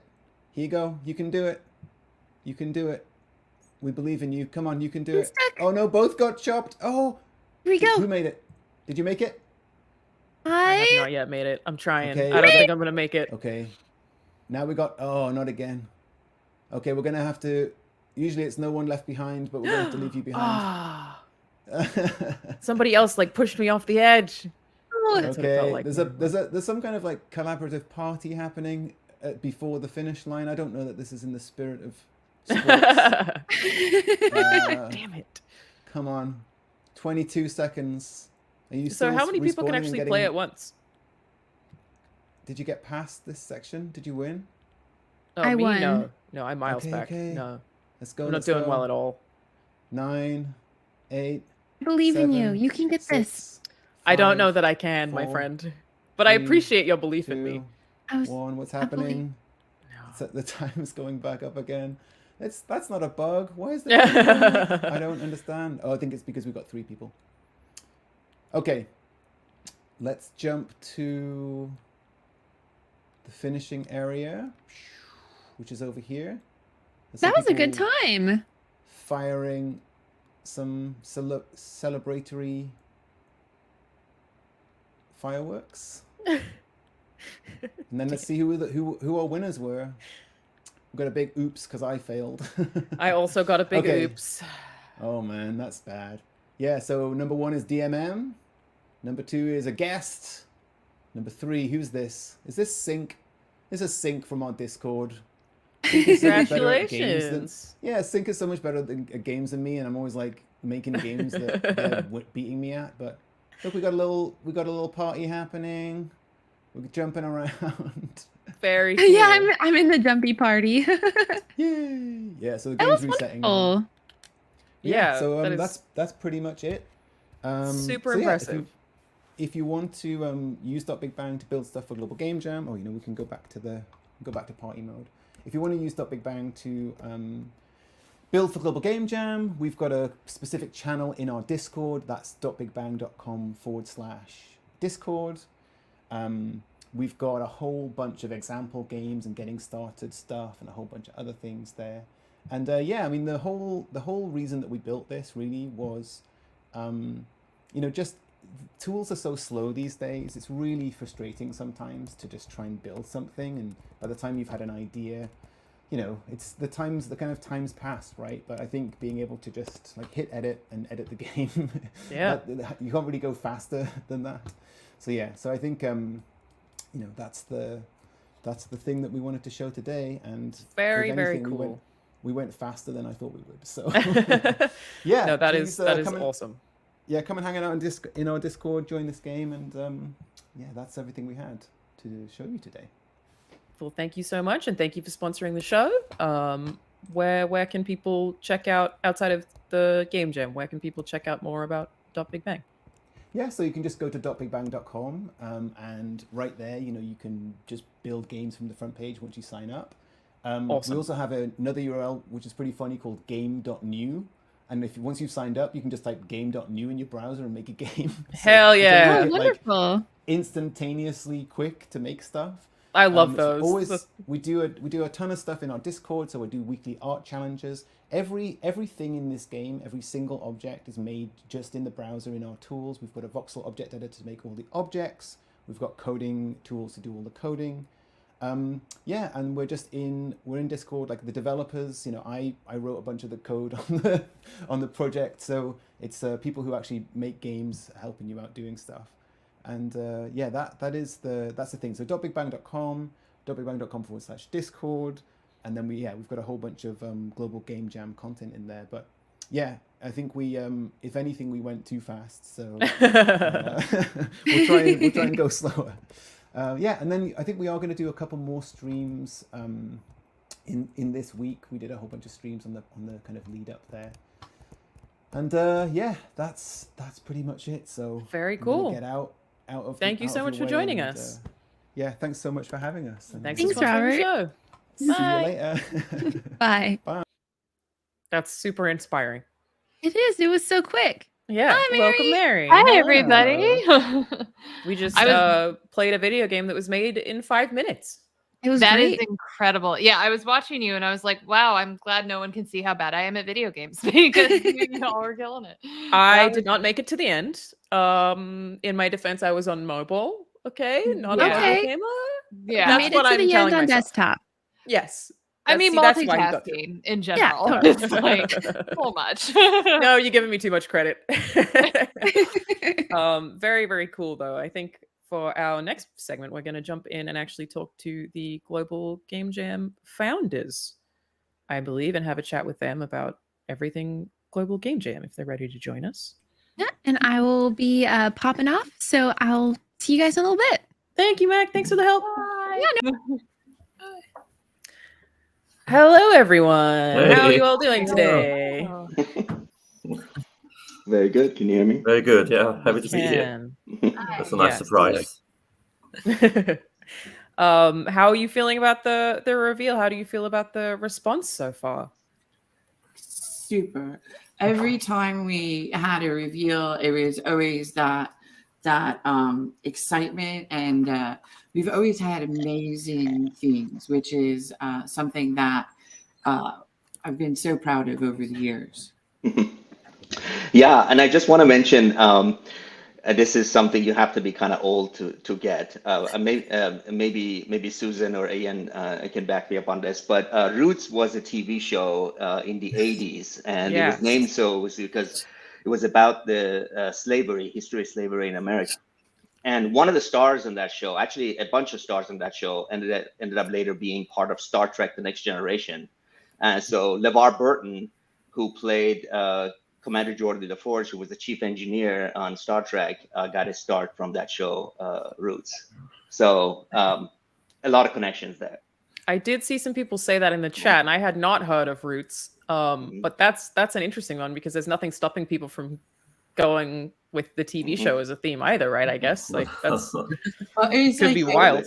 It was like a mini series about what happened because education in the United States about our bad history isn't always what we talk about. So true. Yeah, so it was like an awakening for people. So I think Roots is an amazing theme, and additionally, like everyone said, there's so many different ways you could go with it, and we can have a lot of fun. I could totally see a whole bunch of dungeon crawlers too. Yeah. I mean, it's also today there's so much about climate change, right? So that's Roots, I think, is very strong there. And I'm a migrant myself, so I think about what are your roots once you travel to a new place, a new country. What does roots mean? So yeah, I think it's a really strong theme. You always look like a Viking, no matter where you go. I'm sorry, I know. Can't escape it. Very strong roots, right there. Reinvading the UK. So can you guys tell us, now that we have you all together, a little bit about how Global Game Jam started to begin with, for anyone who's not aware? Susan, take it. Yeah.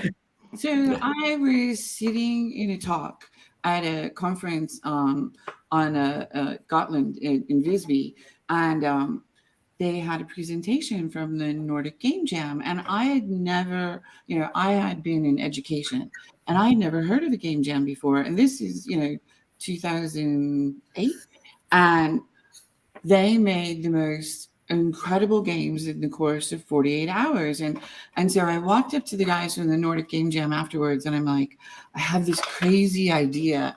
And they all looked at me like I was insane.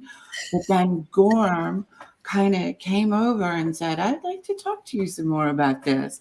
And we had a conversation, and it kind of exploded. Then I came home from Sweden, talked to Ian, and then Ian was like, I'm down, and got him involved. Then we had our first, Skype call, because we were very big on Skype then. And we had our first Skype call, and somehow we came up, we were trying to figure out the name of what we were going to be. And I remember we batted around a whole bunch of things, but when Global Game Jam kind of came together, I think we knew that was it. Like, we kind of like, boom, we got it. And then, I was kind of going blindly at putting this all together because I really didn't know anyone who had made a game jam before. So I talked to the people who had done experimental game jam, and then I used my entire network. And while using my network, I was on another Skype call, and Foaad was on the call from UC Santa Cruz and was telling, oh, I could help you. Oh, I could help you. And then I wrangled him in, and we've never let him go. Yeah. That's the beginning. Very cool. And how long has it been running for now? Well, so we got together in 2008. So 15 years since we started the idea. And then, it just has grown exponentially year after year. And it is really thanks to the people that have participated in the Game Jam, but I have to give the guys, they really kind of helped really tighten up what the Game Jam was going to be. Power of just, good hearts and a lot of great intentions.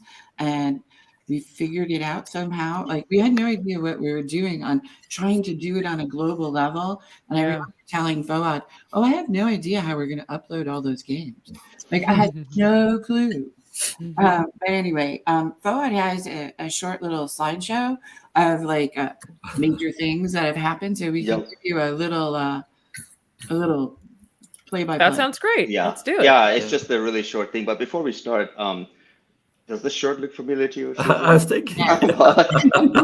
Whoa, retro. Oh, wow. The Yeah. one and I have only mine. shirt I have that we ever made. I'm not sure what mine is. It's still have some almost yard. falling up. You can't see it, but it's totally yellowing and everything. It's ridiculous. I put mine in like a vacuum bag, and I've had it. It's still in its pristine white. I've never worn it. You should get it framed. I have this this God of War dev team shirt in a frame right here because I was like, I don't want to wear it out. I would totally. They have these like picture frames for t-shirts that are awesome. Like, that seems like something. You're bold to be wearing it. To be honest, I'd be like, no, let's treasure it forever. Oh, geez, I was wearing mine for years. I had no idea this was going to last this long. Yeah, the first year we were able to send things out. Afterwards, it became impossible. Yeah, it's a lot of people. Yeah. So this is just a couple highlights. I mean, there's so much we could say on this, but just some highlights. As Susan said, founded in 2008. We were part of an organization called IGDA, International Game Developers Association. Everybody was really a member of that to begin with. We had our first jam in 2009. It was crazy. 50 sites. We thought that was huge. It was already like the biggest thing even then. And I remember Susan keeping track of everything on Microsoft Excel, and we didn't even have individual people registration because I basically had like 3 days to make uploading and registration and stuff work, and it was just insane. So we we did that. It went great. Everybody loved it. Got a lot of publicity. We did it again the next year. In 2012, we got out of IGDA and we became our own independent nonprofit corporation. Which you talk to the board of directors before. That is who governs Global Game Jam now as a nonprofit. And 2020, we hit 118 countries, and that's almost 1,000 sites, 900 and some odd sites, and almost 50,000 people. And we're doing great to get back after pandemic to those levels. But I'm looking forward to us beating that maybe the next year or so. Mm-hmm. And yeah, the four of us are the founders. I'm kind of a late founder. But there's so many other people. I honestly don't have time. We don't have any, to name all the names. But I really want to give a shout out to all these people: Romana Khan, Zuraida Buder, Giselle Rosman, Joe Summers, Lori Kloge, Lanka Dunnan, Kate Edwards, Seven Siegel, Bruno De Paula, Brian McDonald, Anakaisa Kultima, Sarah Duran, Tim Collins, many others, so many others that gave like free time and energy to this to make it happen. And here I have a little screenshot of what that first web page looked like. You can see that's on my shirt right here. That logo right there. It was bare bones is really understatement. If you want to call it that. But yeah, that's what it was. And for years, the only entertainment we had was I used to put up just like a video of cats just playing, on the front page, and then that was it. While everybody was doing game jams, that's all we had. Now we have great production and Twitch. You remember? We tried to have GGJ TV where we would have it on here and then there, and I mean, we tried GGJ Radio. We had Thomas Dolby on. I mean, like we experimented with it, as many ideas as people came to us with, and we tried. Everything from GGJ Research to GGJ Close and after parties. I mean, we get Jam Next. Yeah, GGJ Next. Parties. Yeah. That's right. That's right. We wanted to be a community, and beyond us being a community, we wanted those communities that were initiated in some of these places to get back together again. When we started, there were places that never had any game development before us, and so we traveled to countries where I spoke to the Congress of the country to open up ideas and expand the ideas for game development. I mean, I was in Peru, and there was no game development in Peru. We've had crazy things happen. We had demonstrations and uprisings during game jams. We've had there was a nuclear accident at a game jam. Wow. Fire. That was the second year, I think. Yeah, the second year. Wow. And then, they had to evacuate a building because there was a radioactive fire. They had to evacuate into freezing cold. And that did not stop them. They just kept going. Wow. That's incredible. Yeah. Actually, the Fukushima Game Jam still exists, separately from the Global Game Jam. But each year now they have a Fukushima Game Jam to commemorate. Wow, that's really cool. Yeah, but that outreach really is, as Susan is saying, one of the joys of this. So I remember, Gorm, you went to Cuba, right, to get them. Yeah, that was fantastic. Yeah, that was really good. We've had people just fly all over the place to get them involved because the initial kind of outreach is really key. Because once like a university or an organization kind of buys in, we're not worried about it after that. But that initial one, so countries like Afghanistan that Joe Summers really worked really hard to get. Iraq, all these other places, Egypt, Zimbabwe. So we ended up in 118 countries. That's crazy. That's a lot more than I ever thought was going to happen. And not only that, we've changed a lot of people's lives. I mean, they first find their love for game development at the Game Jam, or maybe they meet their next partner at the Game Jam or their next business partner. I mean, it's been an evolution of, lives come out of the Game Jam. Friends of ours have gotten married from the Game Jam. We had a Game Jam baby once.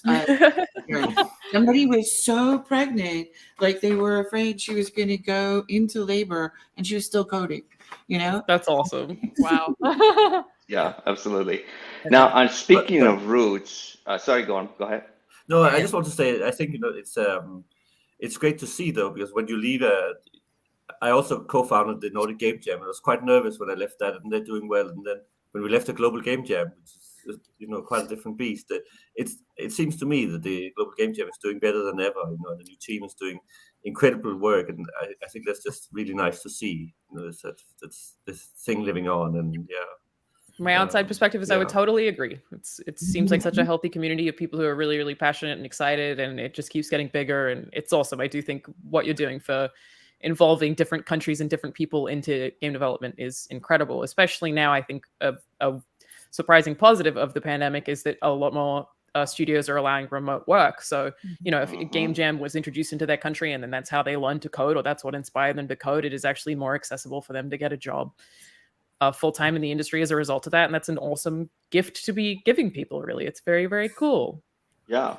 I was going to say, speaking of roots, I wanted to quickly talk about this book that is out, the first ever book on game jams that myself and Gorm are a co-author. I know a lot of people, Ian, you have a few books out and everything, but this is my first book, so I'm really proud of it. Cool. Congrats. So it's available. Yeah, lots of really, really cool people. All of these people were deeply involved in Global Game Jam. They were co-authors of this. We have some really cool things. Like, speaking of roots, we delved into roots. This is the chapter Gorm and I wrote.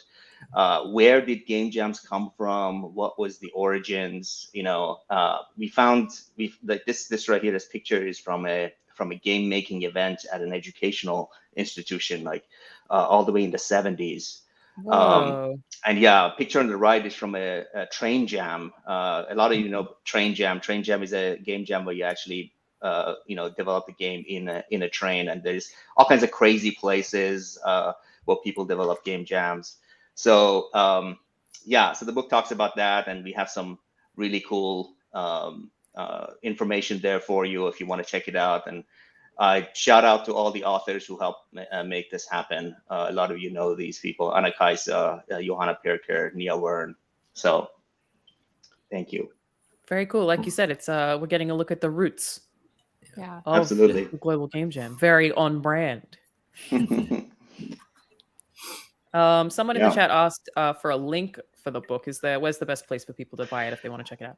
Well, I think Googling it would work. It's on the authors, the Springer Nature website, and also comes up on Amazon.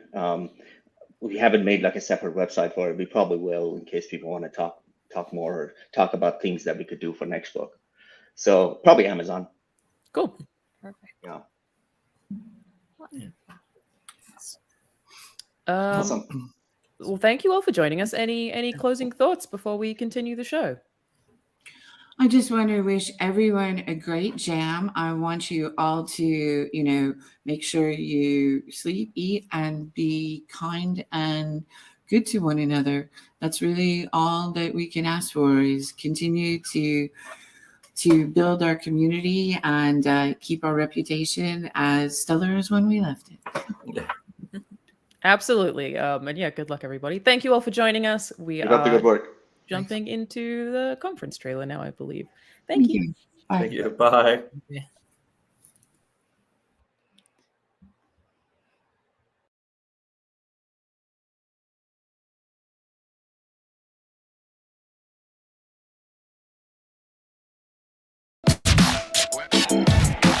So, we said we were making an action game, right? Yeah, in a fantasy world. With robots. It has to have robots. And the online multiplayer. What? What? Dude, are you crazy? Making multiplayer games is 100 times harder than single player. Gas. You're right, multiplayer is usually 100 times harder. But with coherence, it's only 17 times harder. Only 17? That's insane. You mean coherence at Coherence.io, right? Right. Coherence really is the fastest way to make multiplayer games, even during a game jam. Wouldn't it be cool if you could play your game together online? Hey, guys, look, I already got something running. Wow! Seriously? Yeah, just $2 is sinking, but it's a start. Fascinating. See? If you want to try it yourself, you can get more information at coherence.io/GGJ.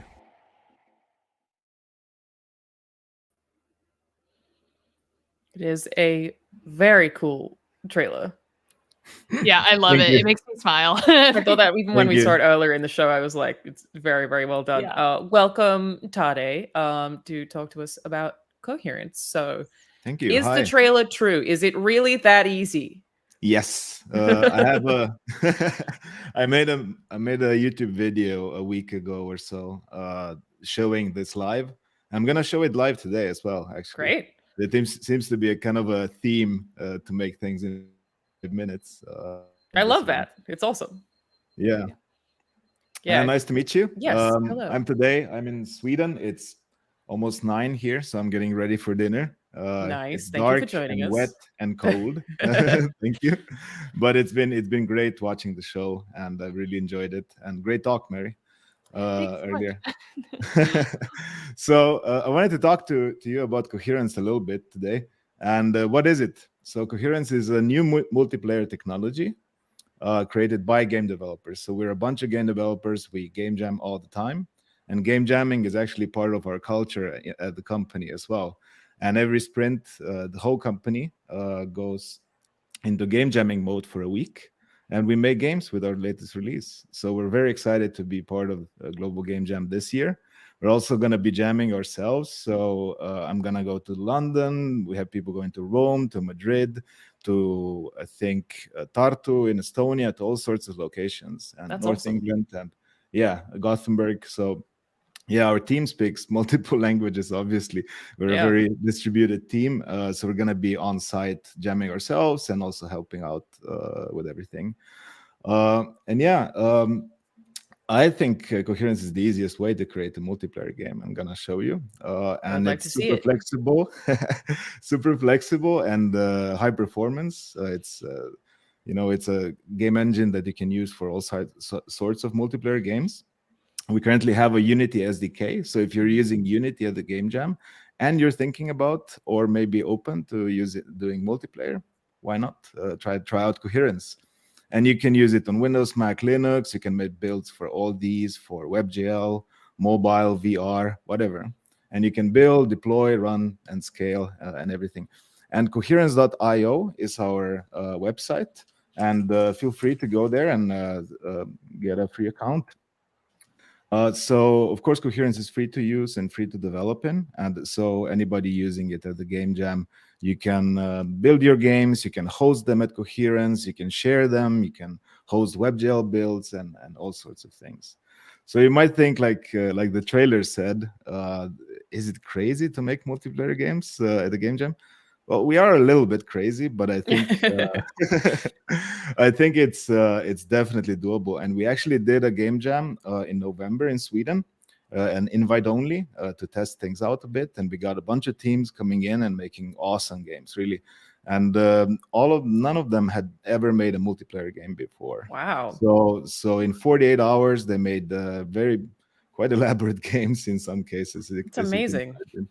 Yeah, and so if you don't mind, I'm gonna share my screen a Yes, little bit. please. I You'll want to probably see be it. looking in Yeah. weird directions No, now you're that I okay. do that. But let's see if this works. Probably. Well, Beautiful. hello. Can you see that?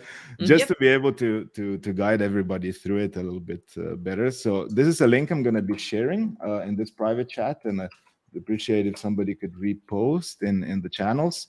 So this is the video that I mentioned, where in 5 minutes we set up everything. People can also watch it as a tutorial if they want. And why would you use coherence at Global Game Jam? I think because it's easy, and because this is your chance to make your first multiplayer game, or maybe you've made multiplayer games before and it was hard and you want to see how it goes. And I personally think it's super cool to play online with teammates and friends at jams. You might be jamming at a hybrid site or an online only site, and then you can test things together with your friends. Yeah. Try out the new tech. And also, we do realize it's, you already have to make a game. The time is limited. And it is a little bit extra effort, but I think, but only 17 times more, as I say. So we've actually created this challenge where you can people can win from a prize pot of $10,000. So we're going to be giving hardware, software, and stuff like that, whatever people choose, to the top 3 games submitted to it.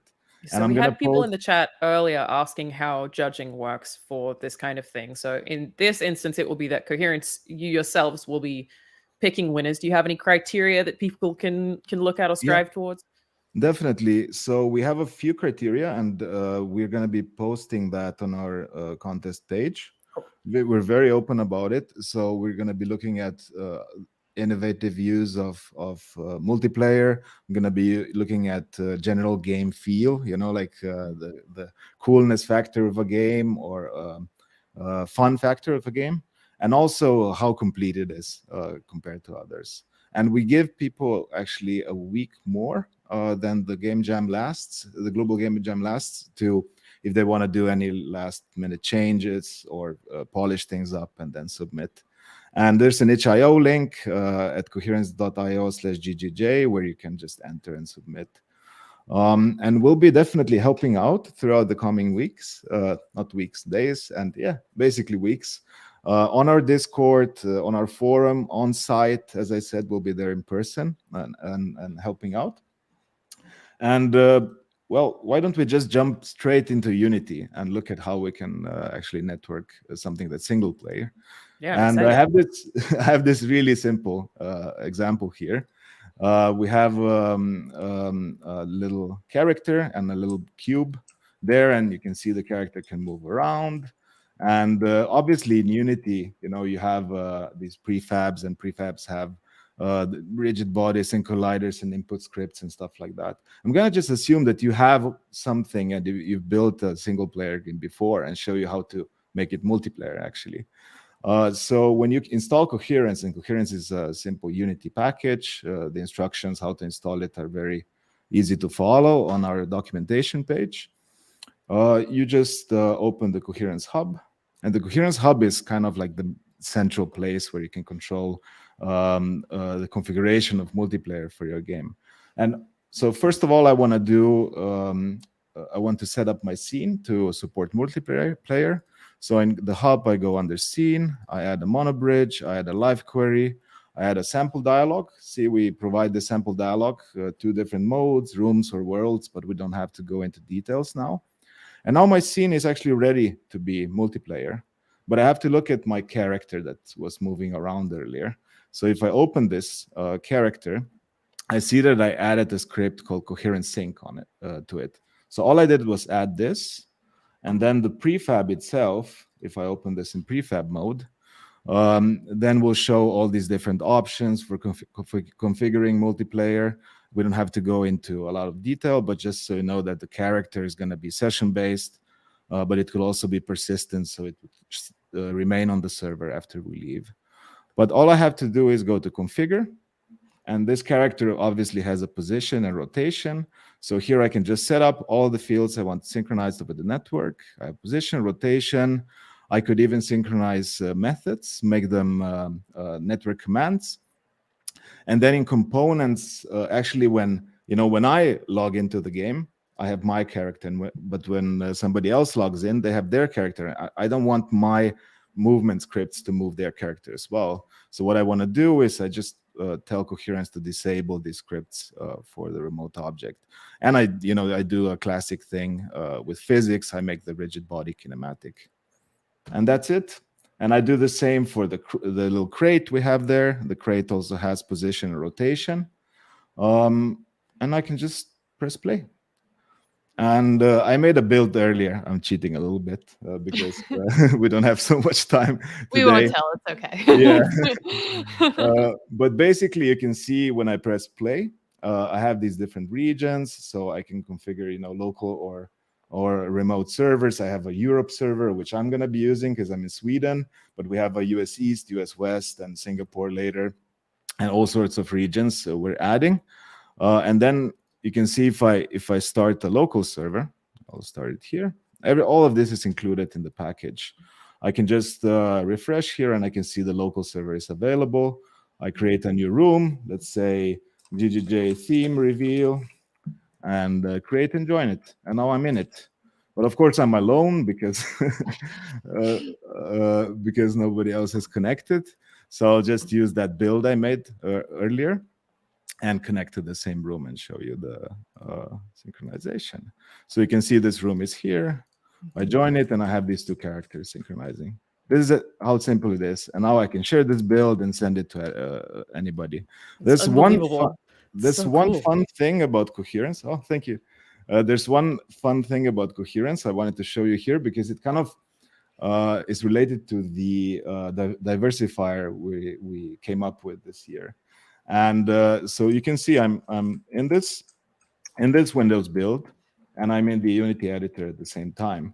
And in the Unity editor, I can actually live add stuff from the prefabs. So as you know, somebody in the editor, I can manipulate the game world and mess things up for players. You know, like I can delete things for them. You know, if you're making a platformer, you just delete the platforms that people are jumping on and stuff like that. And this is pretty cool because our diversifier is called Dungeon Master, and it's, just to be clear, it's not required for the actual challenge I talked about earlier, but it's just a cool thing to consider. Like, how about you make a game where one of you is using the editor to manipulate the game world and as a dungeon master, so to say.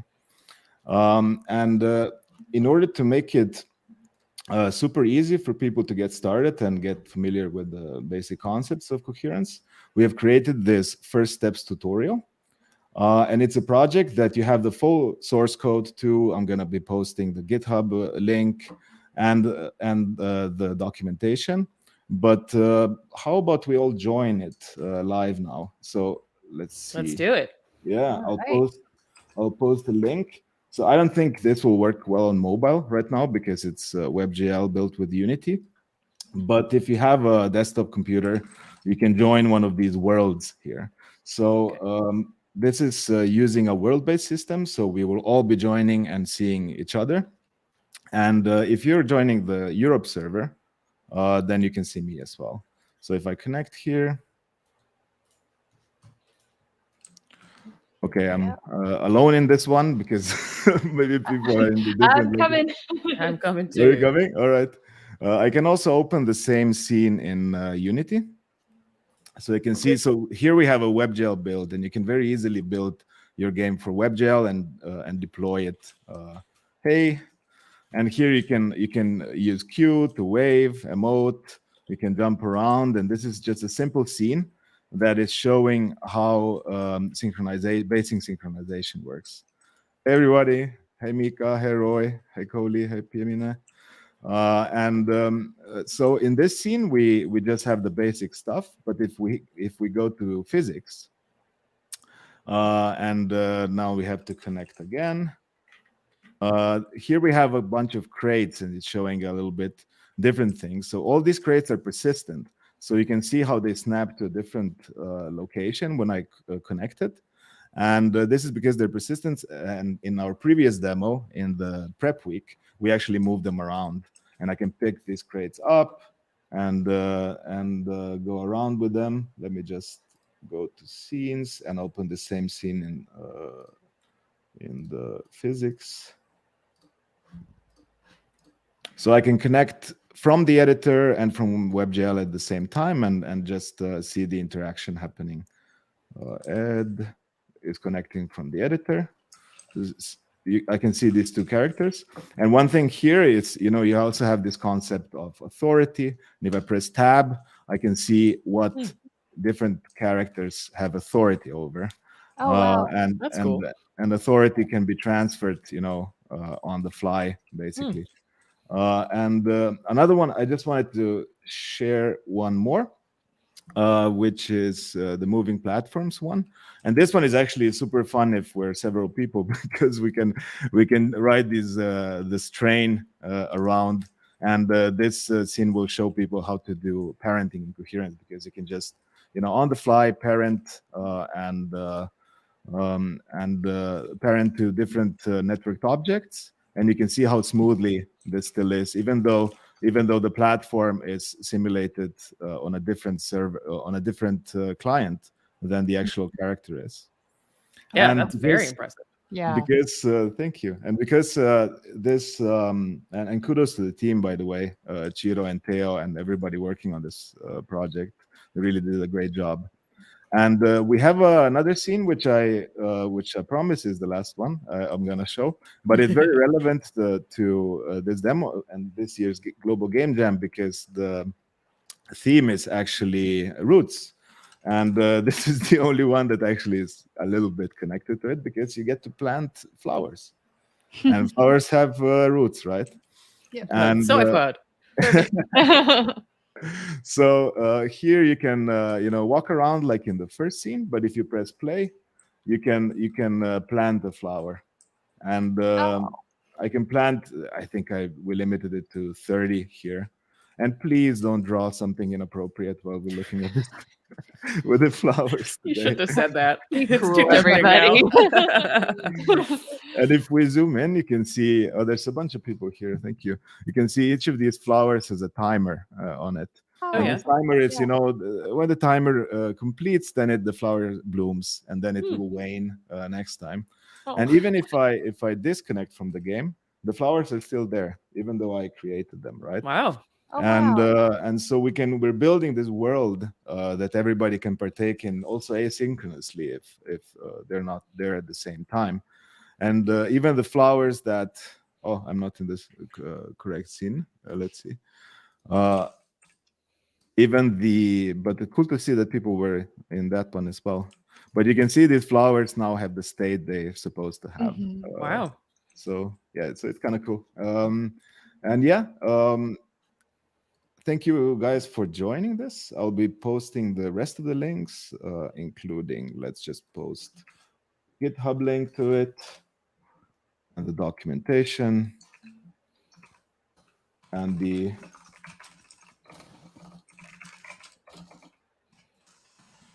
documentation to Coherence itself. And here we have a few of these useful resources, the docs, the Coherence Discord. I'm posting into the internal chat. I hope somebody is reposting it. And we also have a channel in the Global Game Jam Discord called Coherence, where our colleagues and me included will also be paying attention and trying to answer any questions you might have. We have this 5-minute multiplayer setup video that I shared earlier. I will share it again. And yeah, join us this year, and we're so excited about this. And I'm always looking for excuses to join Global Game Jam and make time for it. So this is a great excuse for us. Go to coherence.io/GGJ. As said, you have a chance to win some really nice prizes. The diversifier called Dungeon Master that is going to be part of your drop-down when you're submitting is not required, but could be really cool. So if you want to use the editor to as kind of like a mechanic in your game, we'll be very excited about that as well. And yeah, thank you so much for having me. Thank you so much for showing. What a fascinating tool. It's just so great. I wish I'd had it in grad school, because I wanted to play multiplayer games and it was way too hard.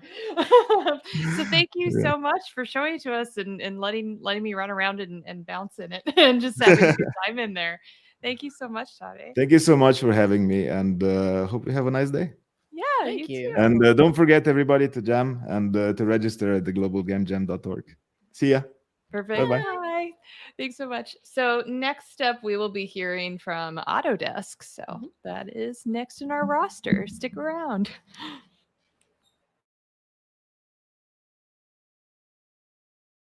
Hi, Global Game Jam. Hagen from Autodesk here, the 3D software company behind Maya, 3ds Max, and many other softwares. This year, we had the privilege of sponsoring the Global Game Jam Accessibility Fund. And I don't need to tell you the baseline value accessibility has on making games and fostering community. Needless to say, I am so happy we were able to hopefully further lower any barriers between people and making games this year. I've been jamming since 2011, and looking back on my creative career, game jams played a hugely integral role in that journey.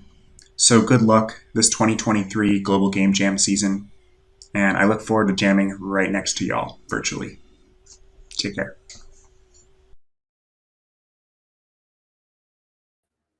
Everyone's so nice. The vibes are so good. Hello and welcome. Who do we have joining us? Would you like to introduce yourself? Hello. Yeah, can you hear me? Yeah, I think there's a little bit of lag, but we can hear you. Okay. Now, can you hear me? Yes, we can hear you well. Okay, hope you all are fine. So I'm Very well, from thank Sri you. Lanka. I mean, Yeah, so we're doing a community spotlight with you here today, where we just wanted to talk about your experience with Game Jam and how you're feeling about the theme reveal and what you're looking forward to this year. Yeah. Actually, actually in 2019, I just participated in a competition that was in social media. So I didn't know that was Global Game Jam. I just went and participated. So that time I was making games for hobby. I'm also teacher for game making. So Awesome. I just went there and without no experience, and I didn't have any knowledge about how to make a game.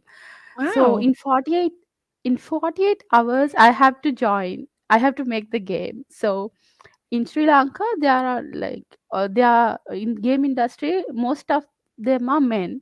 So they didn't want a girl to participate in their competition, and they didn't take me for their groups like in for team.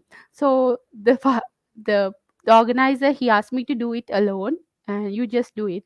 So then I researched in 48 hours everything, like took notes Whoa. and found a free version how to do a free trial. So then when took notes, everything, just cut off my lunch, breakfast, everything, and did it, and I won prize in that.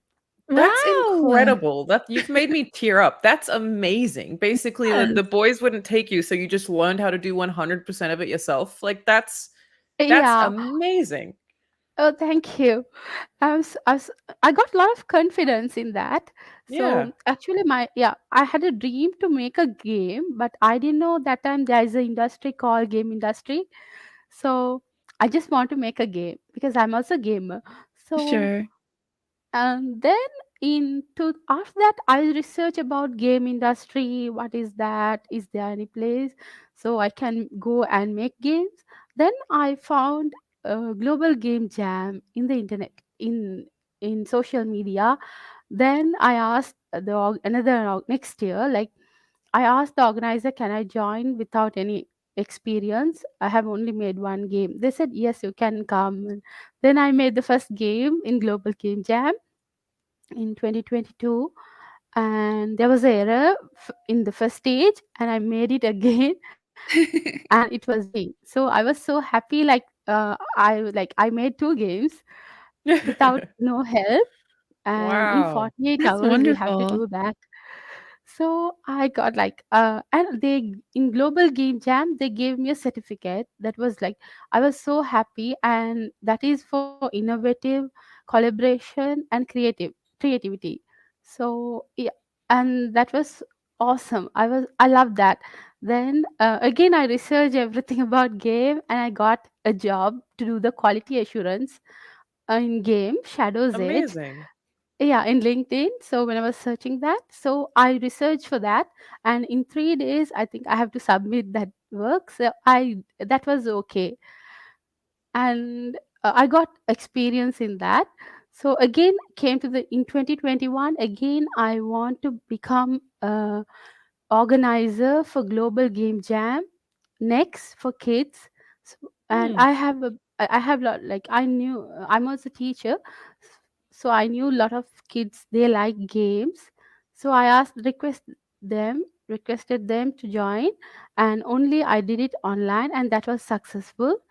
And in 2023, again, I want to do it again, and I want to do it in hybrid, like 2 modes, from in person and also online. So I got the opportunity this time, and I'm glad to do that. And in this year, 2023, I was selected as a mentor in International Game Developers Association. So I was so Amazing. happy. Like, now I can guide someone to the industry how to find a job, and I can Yeah. help others. And now I'm making, like, I am sometimes I'm volunteering as a game making teacher for kids, so they will get to know how to make games. That's incredible. We need more people Yeah, like you. All of that is amazing. So what is the industry like in Sri Lanka, which is where you're from, and what do you think are some avenues for kids or other women to get involved in the games industry there? Yeah, women, and I think women, compared to like males, men are there are most of the men are in the game industry here. Sure. I would encourage women to come without like any knowledge in game industry, but you should have a passion. Yeah. And yeah, you should be positive, and you should like put a lot of effort to learn by yourself. Then I can help you from my side. I know like how to make a CV, how to find a job, like that I can help you. And also I can teach kids how to make games, like using Scratch. A kid without any knowledge, I think they can start with the Scratch. There's a Yeah. platform called Stretch. They can go there, and Unity. Yeah, I think Unity and other platforms also okay. Very, very, very cool. So how long have you been playing games for, just out of curiosity? And what's your favorite game? My favorite game is Mario, and other games also. I like other games also, and car games especially. Very cool. What So kind what of was? games? Oh, Sorry, go sorry. ahead. I was going to ask a similar question, I think. Go ahead, Mac. I was going to say, what kind of games are the ones that you're creating yourself? Sorry? What kind What of kind games of- are you creating? I'm creating educational and entertainment games for kids and adult learners. I just researched a lot about uh, anything, a subject, for example, how to protect our nature or environment, Sure. and I just research on that topic, and I go through every syllabus for small children and for adults, and make a game, mix every like all the lessons in that, uh, and when you're playing that game, you will get a knowledge. Very I cool. have created, if you want I can share that with you. I have 3 games you can. That sounds Yeah, awesome. Yeah, I'd please love to see do. them. Yeah, if you can. We do also have a community spotlight where you are featured on the Global Game Jam website, which is awesome. But for anyone who's interested in your help, how can they actually reach out to you? What's the best way to do that? You can reach out to me through email or LinkedIn. Very cool. Are you excited about the theme of roots this year? Yes. Definitely a fun one. I'm excited to see what people come up with. Yeah. Do you have any ideas that come to your mind for roots? I don't know. Really, I don't know. It's so That's broad. fair enough. Everybody's got time to think about it. Mm-hmm. So if we can, we'll track down some links to where we can let people check out the stuff that you've worked on. But it's a very cool story. I definitely love the idea of, if you want to get involved in something, just learn how to do it and Yep. do it in your own time, and you don't need to know anything to get started. Because I think the starting part is the really scary part. But it sounds Yep. like you were just like, nope, I'm not scared. I'm gonna do it, and I absolutely then love that. It's you did. such a cool story. Yes, even though I had a lot of barriers in like universities, I want to do a degree in games. So I went for a university, and in that university, the particular lecturer was like harassing girls. So I didn't go to that. So he like expect a lot of sexual favors from ladies. So I couldn't Whoa. go there. So just drop it. And I didn't know actually what to do. Then I researched from the internet and self-learn. Everything is self-learn. Like, then I'm so happy now I can teach any others how to come to this industry. Incredible. It's just Yeah. Oh my Absolutely. God. You make me want to be a better person. That's absolutely amazing. Thank you so much for sharing.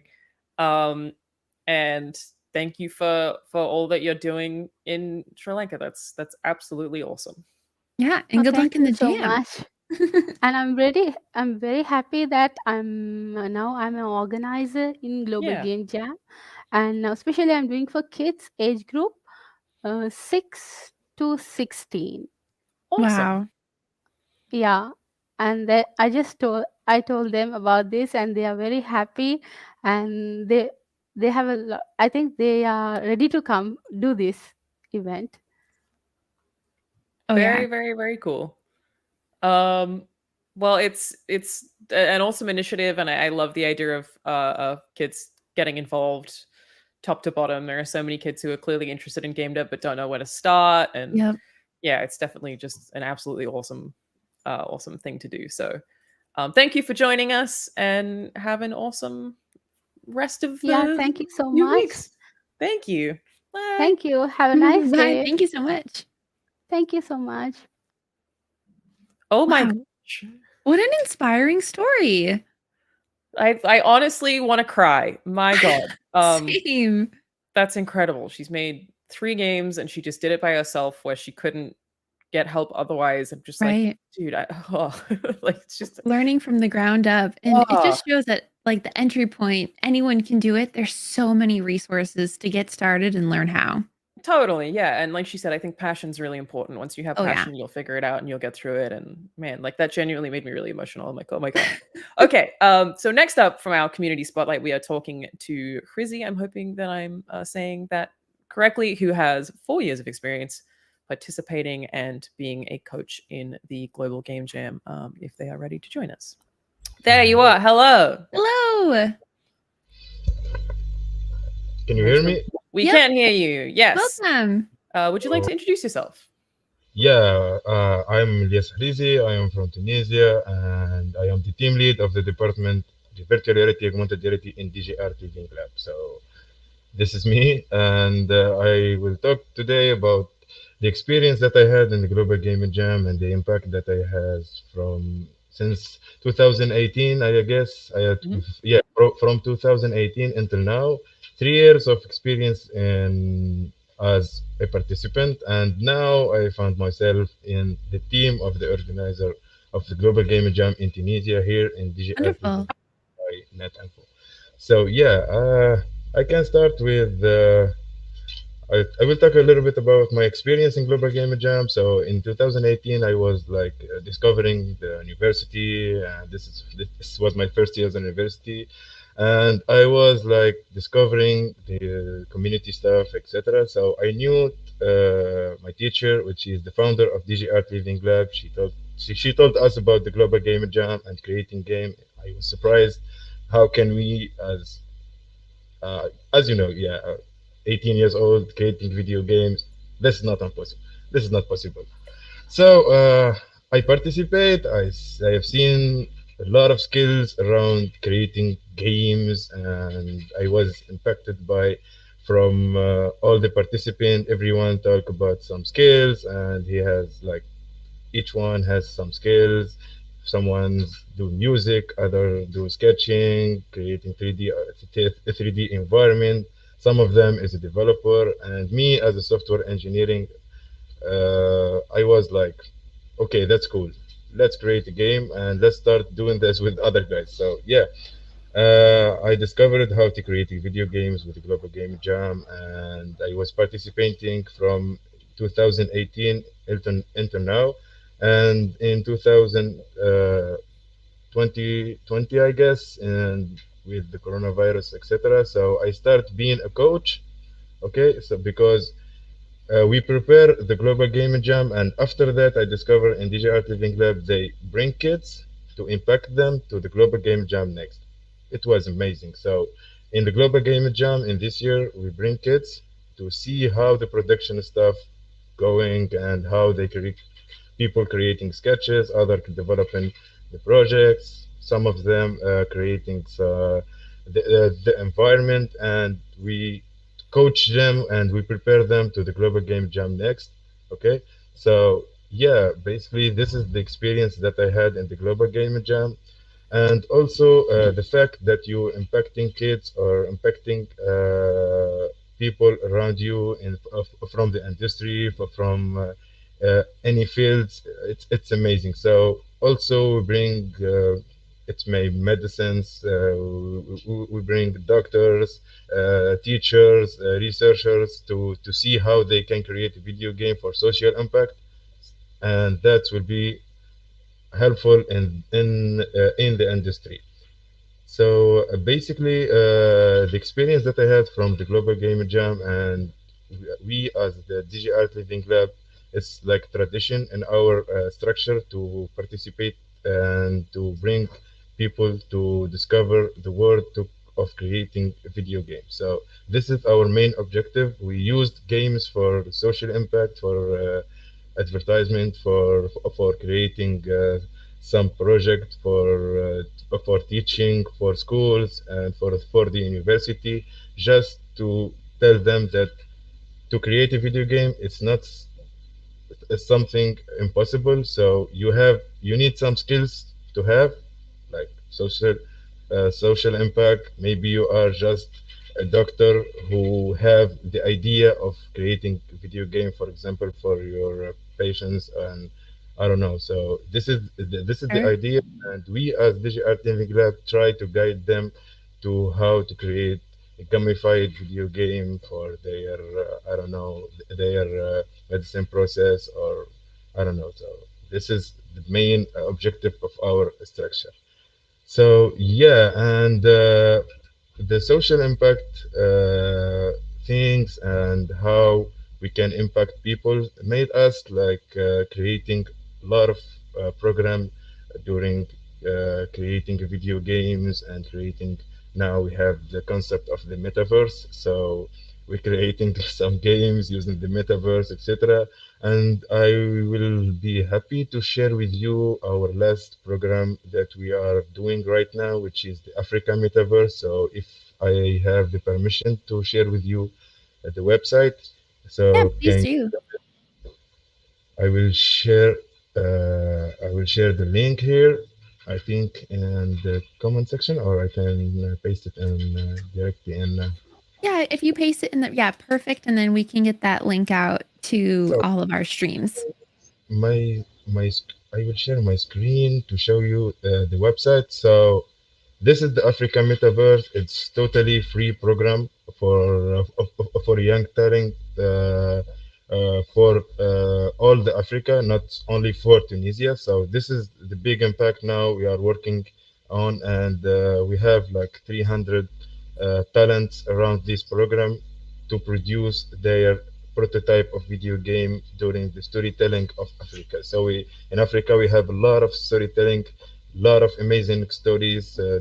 Each country has their own story. So we are now start to produce the metaverse, who will give you the opportunity to see all the African storytellings together with a lot of programs. So I invite everyone from the Global Game Jam, from the community around this program, Global Game Jam. You can see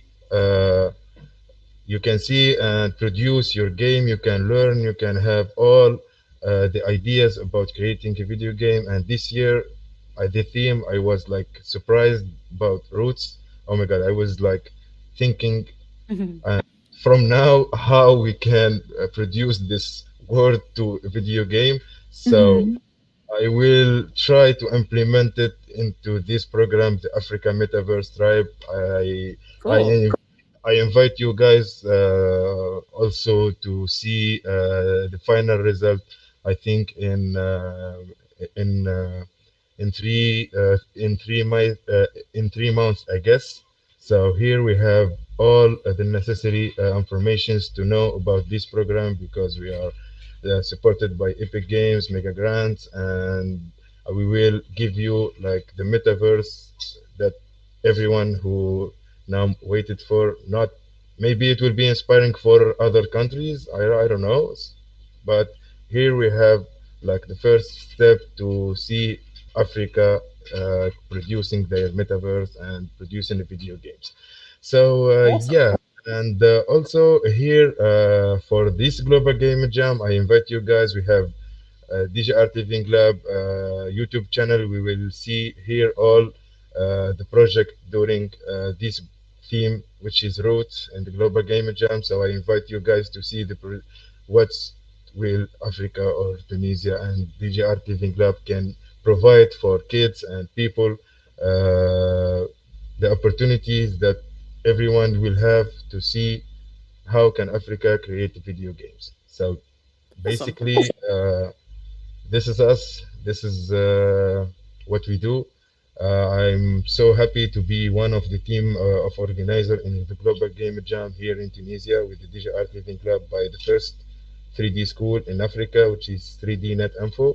So I'm glad that I am one of their team. I'm glad that I am here with you guys, with the Global Game Jam managers, and I'm happy to share my experience with all the community that they are now see us in Twitch or in YouTube channel. So thank you guys for doing this for the community. Thank you guys for give us the opportunity to discover our skills and discover our passions, because now I am virtual reality developer and augmented reality developer, but I started creating the video game to understand how the industry it's work.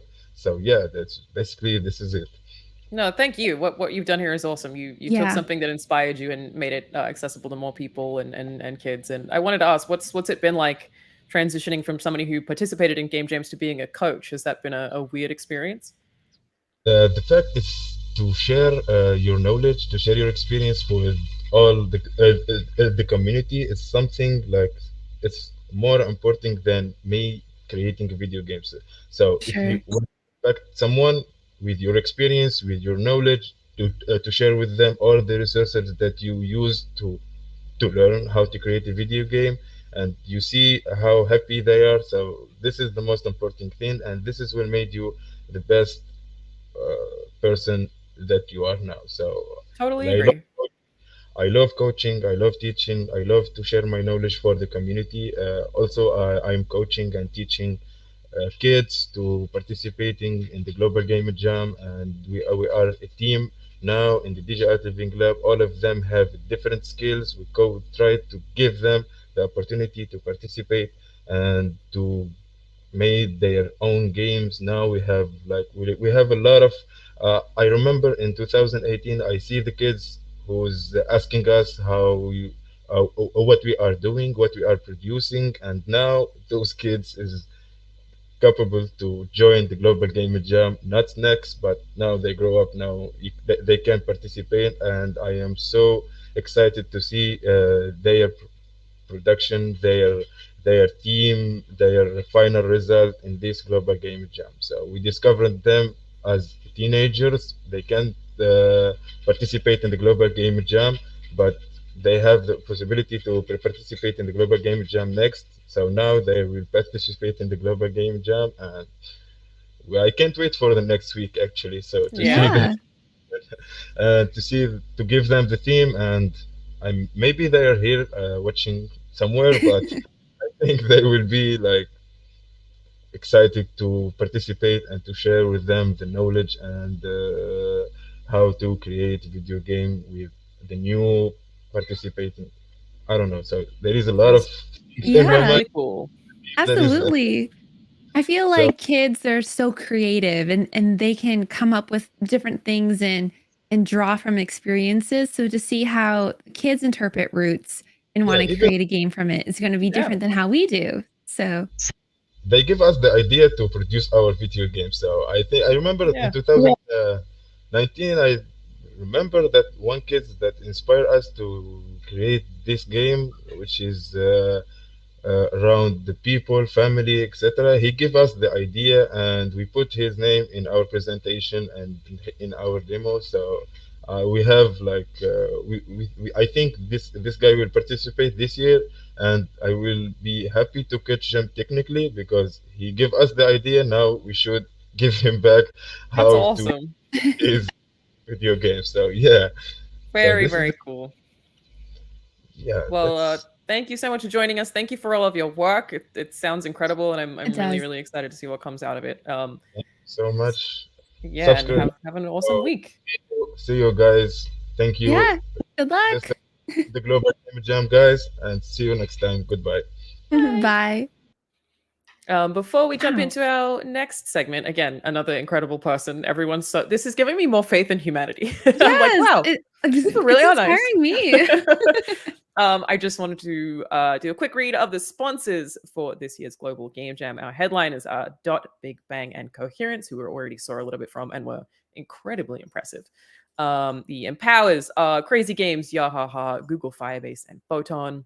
Our diversifiers are from Unity, InWorld, Global Engagement Center of the US Department of State, Cubes, UK Games Fund, GitHub, and Avaturn. The accessibility fund is Autodesk. Global promotion is Intel and Side Effects. Products or services are Plus Music, AWS for Games, Incredibuild, Weaver, Microsoft/Xbox, Hyperpad, Construct, and Yo-Yo Games. And promotional partners are DDM, Nimble Giant, Geopipe, Richcast, and Procedural Worlds. And now I believe we are jumping into a video. There's another community spotlight from Saudi Arabia. Alaikum. Welcome to the 2023 Global Game Jam all the way from Saudi Arabia.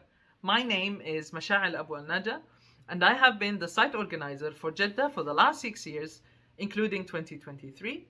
And I have the absolute privilege of being the regional organizer for this year, as for GCC countries and Southwest Asia. In Saudi Arabia, we are witnessing the huge rise of the gaming industry. However, before the existing of that, we had the many amazing, talented, and exceptional individuals who led us to reach this point. So, a few numbers from my side. Last year, as of Global Game Jam 2023, we had 9 cities participating from Saudi Arabia alone, with a total of 79 games as an outcome. For this year of 2023, we have 10 cities participating, and I cannot wait to show you what they have for this year. As the jam date approaches, I just wanted to remind you that making history within 48 hours requires for you to sleep, eat, and hydrate very well. Don't forget also to have tons of fun and meet a lot of people. I wanted to show you some of the games we have in Saudi from local devs. And without further ado, hello world, this is Global Game Jam Saudi, and see you next week.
Oh, that was so cool.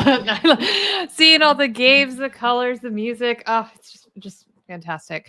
So obviously that was a wonderful community spotlight, and we are now having another community spotlight, this time from the Netherlands. And we are going to hello. Hello, how are you? Great. How are you doing? Could I'm you perfect. please tell us all about you? Tell us your name, what you're working on. Tell us what we're about to look at. So I'm Telman. I'm from TU Game Dev. We are a student team based in the Technical University of Eindhoven, but our community is open to all game developers in the Netherlands and especially university students. I think we're going to have our Discord link pop in the chat in a minute. If you're a student in the Netherlands that is interested in the game development, you're welcome to join our Discord and welcome to join any of our events. In order to introduce our community, I believe we created a video, and if you could watch that, that would be really good.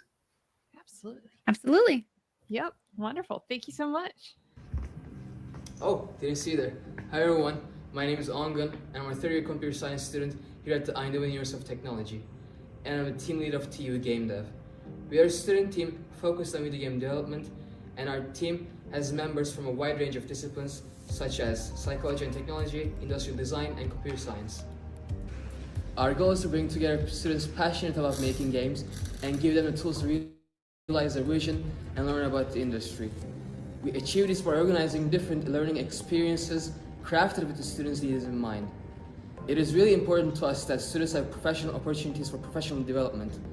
Some of the things we organize include game dev teams, which are yearly projects where teams use skill they learned to develop their own game, or game jams like this one, Global Game Jam 2023, and lectures from industry professionals, and so on. This is a very special year for us because it is our first time ever hosting a Global Game Jam site. But we really believe that as a community are ready to take on this challenge. Our members are more than ready ever to work on different challenges, whether these are personal or technical, broaden their horizons with working and interacting with other jammers, and most importantly, develop some games and have fun. We hope that this year's Global Game Jam is the starting of something very exciting, and not only for TU Game Dev, but for all game developers in Eindhoven and all your students in the Netherlands. We are not only here to talk about our community, but we also want to show games we have developed. Here are some games.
Netherlands is an increasingly aging population.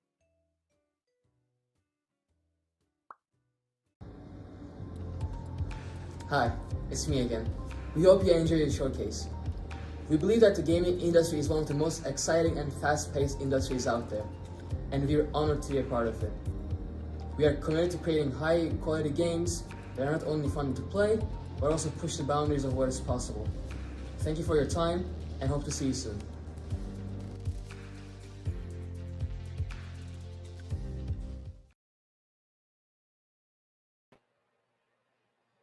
It's wonderful to see so many students create such awesome games. Yeah, that's so great. Yeah, thank you so much for sharing. Oh, I love these community spotlights. It's so great to see what all of these people coming together to create such different things, but and they all look fun. I want to play them all. There was a couple I was like, ooh, what's that one? Yeah, me too. I was very leaning in. It was great. Thank you for allowing us to be here, and we would like to thank our regional manager Thomas Seger for helping us with everything, and thanks for everyone in the Global Game Jam team for working. It's now 3.5 hours, so good luck with the rest of the scheme. Thank you. Thanks so much for being here.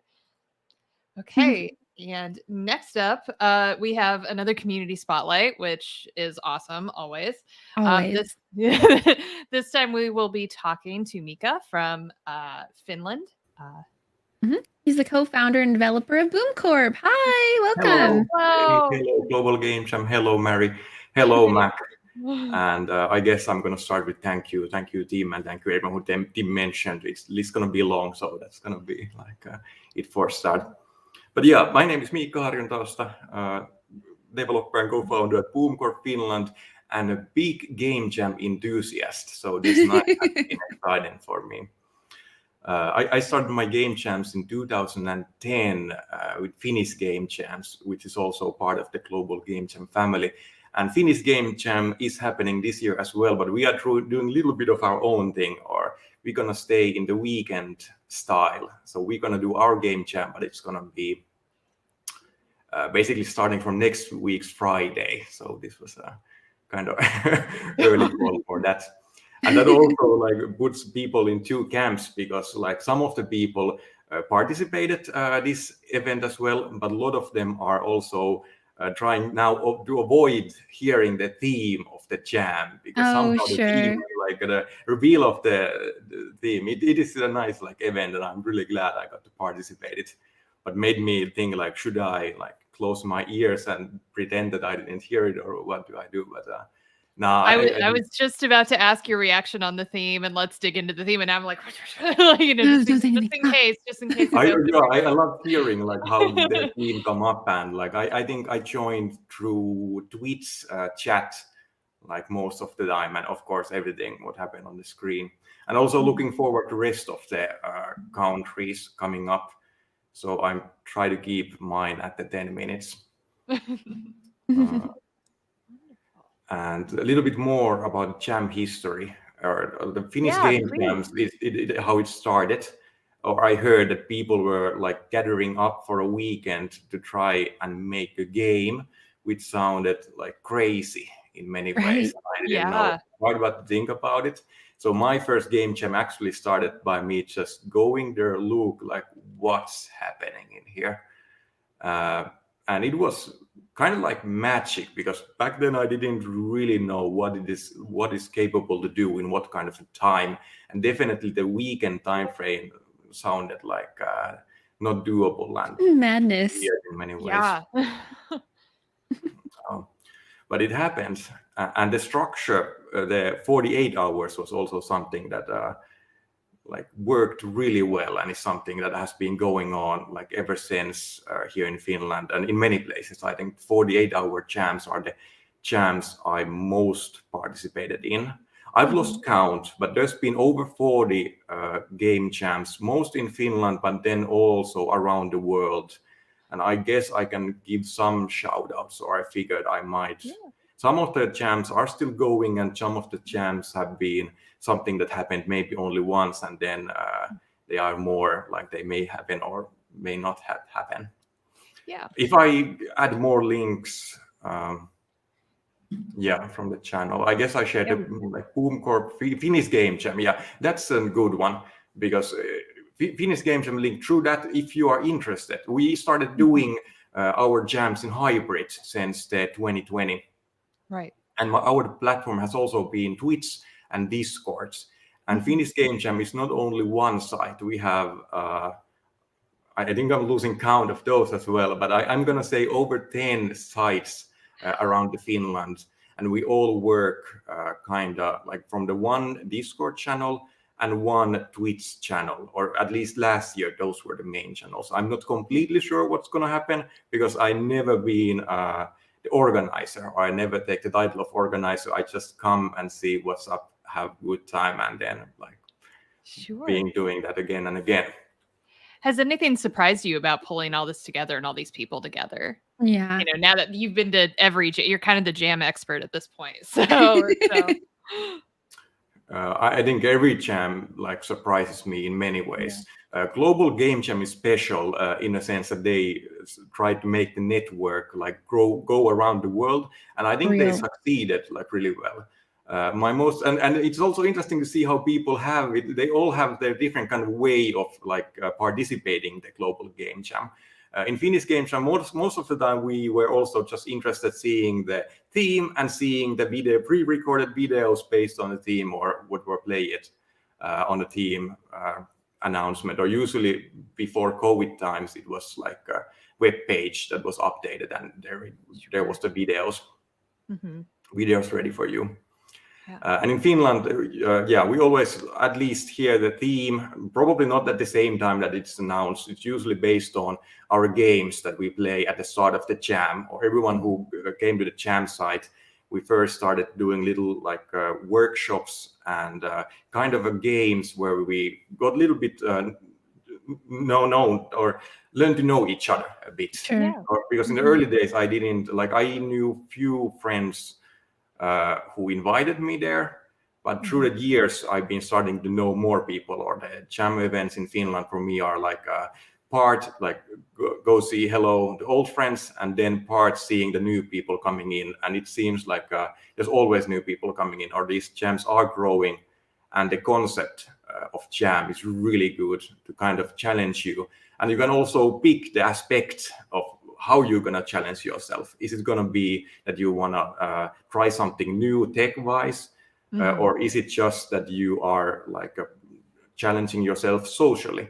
Or for me, I think in the recent jams, I've been trying to challenge myself more team-wise and technology-wise, like doing these hybrid things, and also finding people who I may have not worked before. Or most of my 40 game jams, I have had people with me who we've been making games for a long time. And Boom Corp is also built through people who I had plenty of jams before actually starting. Do you have like any like big challenges that arose in past game jams that you were able to like problem solve and get through? Like what's the biggest one that comes to mind? Challenge. Since game jams are successive, in a sense, it's up to you, like what do you put up as the like challenge level, I guess. Sure. But if I go through like different approaches I've seen, when I've been mentoring game jams, I usually always say that if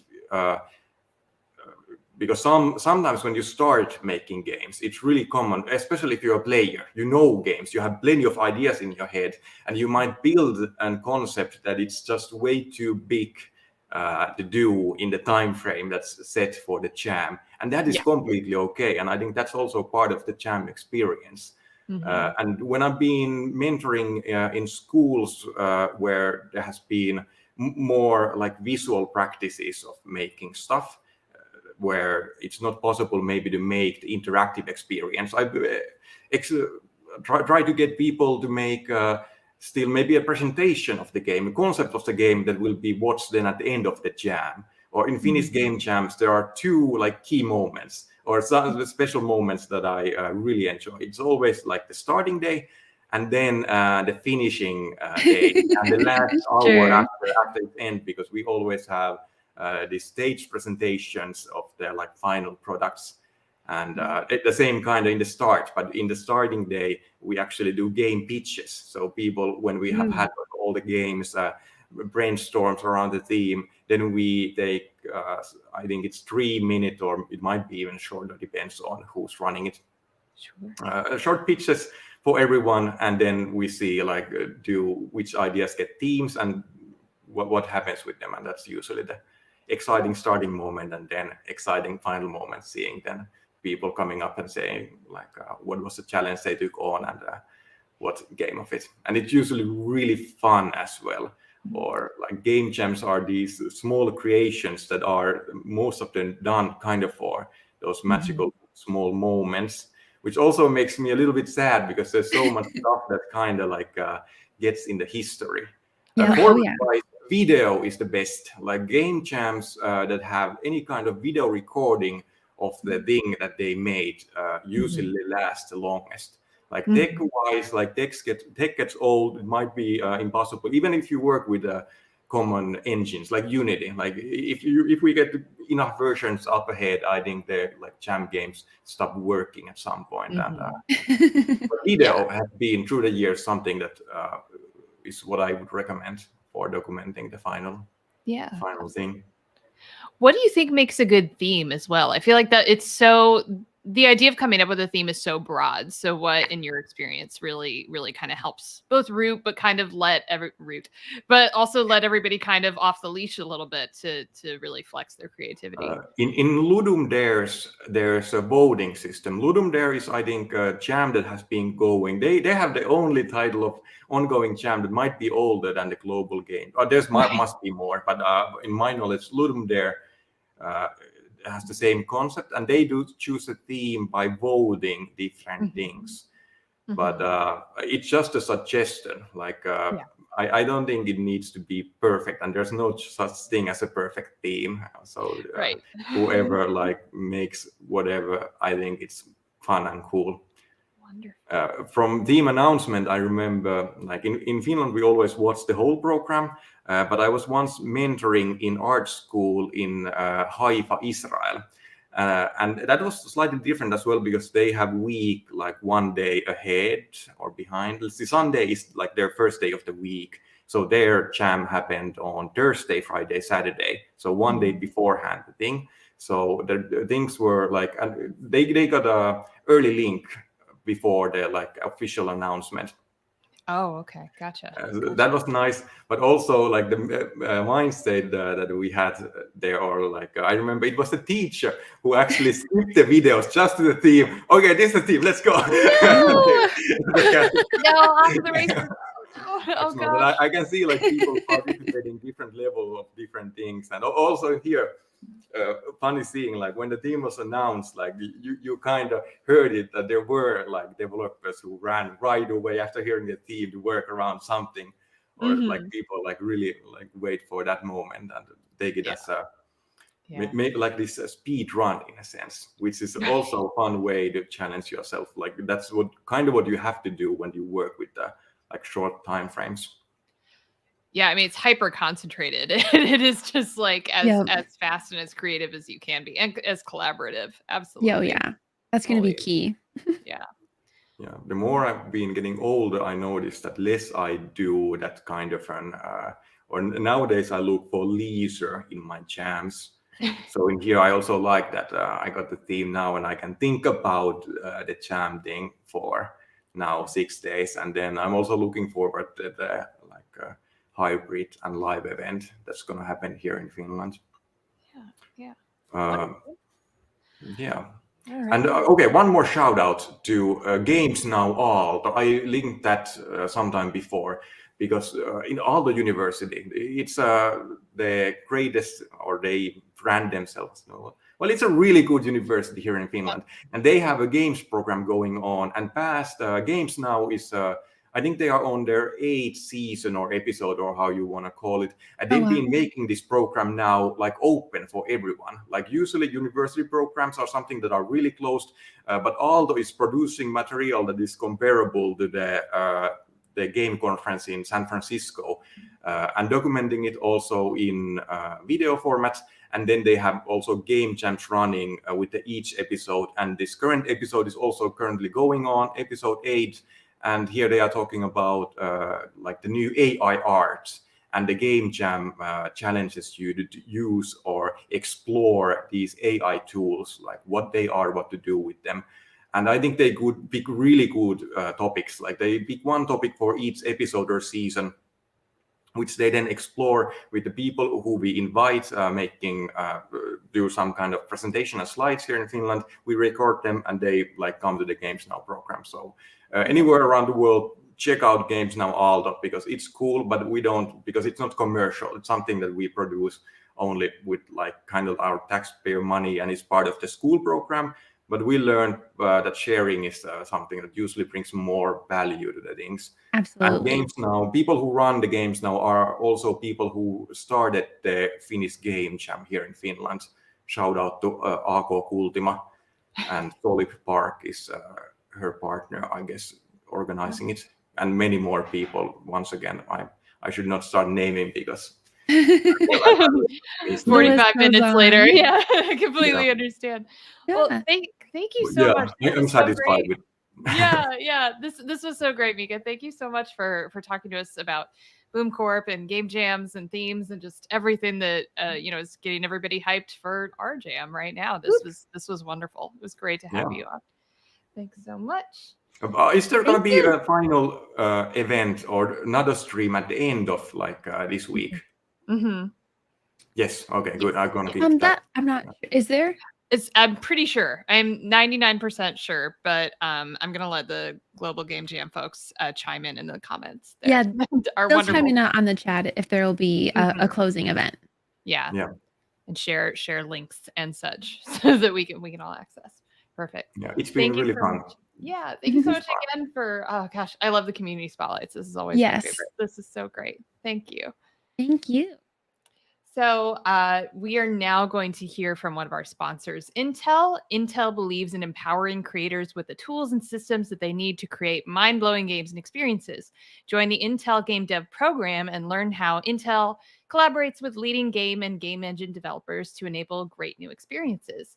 Go to game.intel.com/US for more information. Intel will be giving free NUC 12 Extreme Dragon Canyon systems to 5 lucky jammers in the Global Game Jam giveaway. Be sure to sign up by February 3rd using the link on globalgamejam.org/sponsors for a chance to win a Dragon Canyon. Oh my goodness, do that. That's so exciting. That is exciting. Do the same with yourselves. Yeah, and now we will be sliding into a video from Intel. Thank you.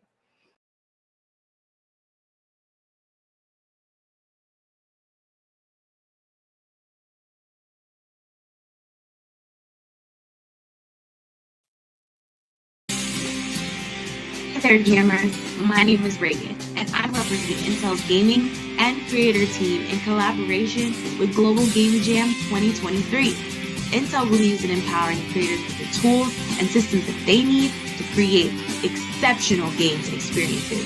This year, we're contributing over 50 Nook Dragon Canyons to jam sites across the world to use during the jam. With the power of 12th-gen Intel Core processors and the discrete graphics cards of your choice, Dragon Canyon will exceed your performance expectations. Packed with the latest technology and components available today, Dragon Canyon delivers a mind-blowing gaming, content creation, and media viewing experience like no other. Also, 5 lucky jammers will get the chance to win a Nook Dragon Canyon system in our Nook Game Jam giveaway. Be sure to sign up for a chance to win a Nook by submitting you and your site's information so that we can contact you during and after the jam. You can find the sign-up form on the sponsors page on the Global Game Jam website under Intel. Make sure you submit by February the 3rd. I can't wait to see all the cool games you make.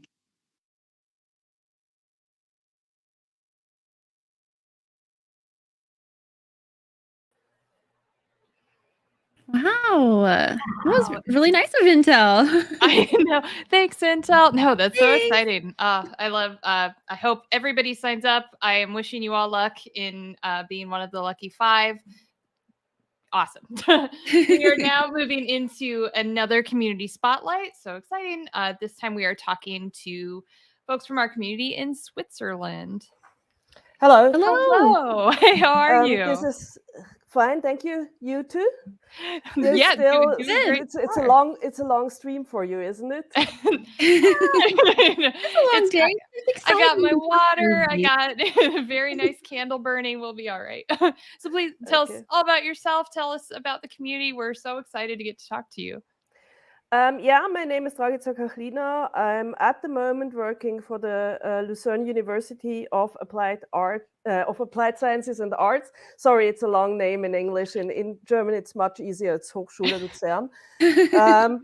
And I calculated that this year is probably the 10th game jam that I organize, and it's the 12th I'm part of.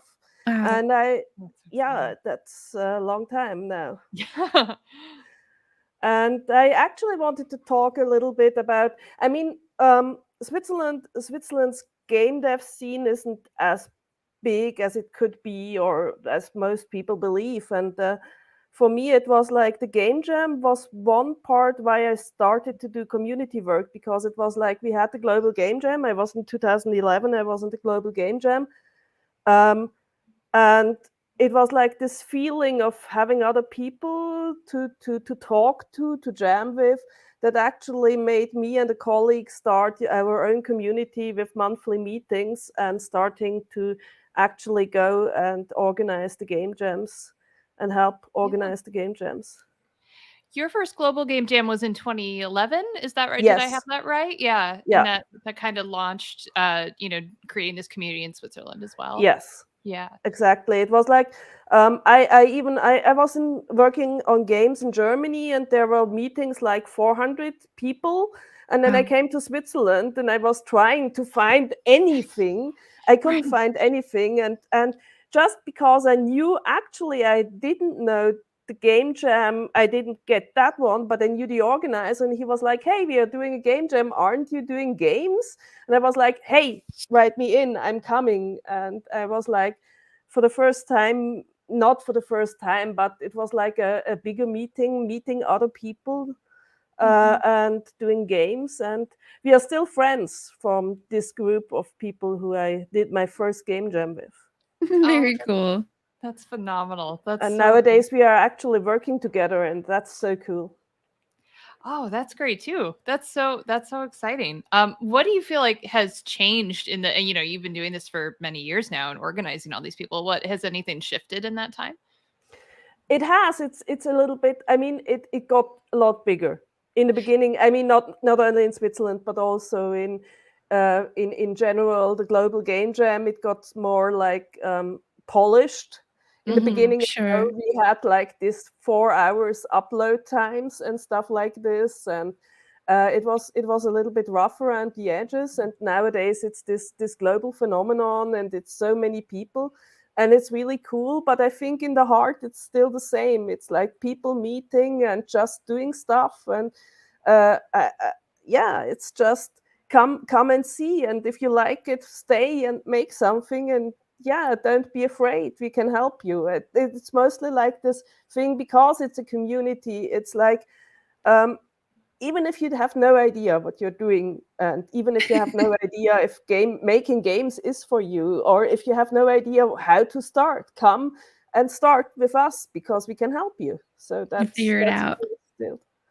Yeah. That's such a great message. I feel like creating a game can be so intimidating for so many people. If you're not a strong coder, if you haven't, messed around in Unity before, it can be really hard to get started without this. It is. And I had people like, there was this one person who was like, I'm just drawing stuff. I'm even not drawing digitally. Actually, I'm drawing with my pencil. And I was like, look, come. And we will see. And she was like coming. And then I even got my scanner from home, and we scanned her images, because she couldn't do anything digitally, and we scanned her images, and I helped them doing that. And next year she came with a tablet and was like, look, I have learned how to do it digitally myself. And I was so proud of her. And that was and she like, came back. Yes, she came back, and she was like, I was having so much fun to see all my drawings come to life. And she was really cool with character. she could draw really cool characters, and it was really fun. And yeah, that was really, we had so many different people doing different things. Like one group came with Arduinos, and there was one person coming with a 3D printer and printing stuff, and it was Wow. like people doing whatever. Oh, that's so inspiring. What a huge impact it had on her and on so many people. That's so great to hear. Do you feel like most of the people that you're getting in at the jam, at any of these community events, are they solo developers a lot of the time, and this is their first time working on a dev team, or is it just even broader than that?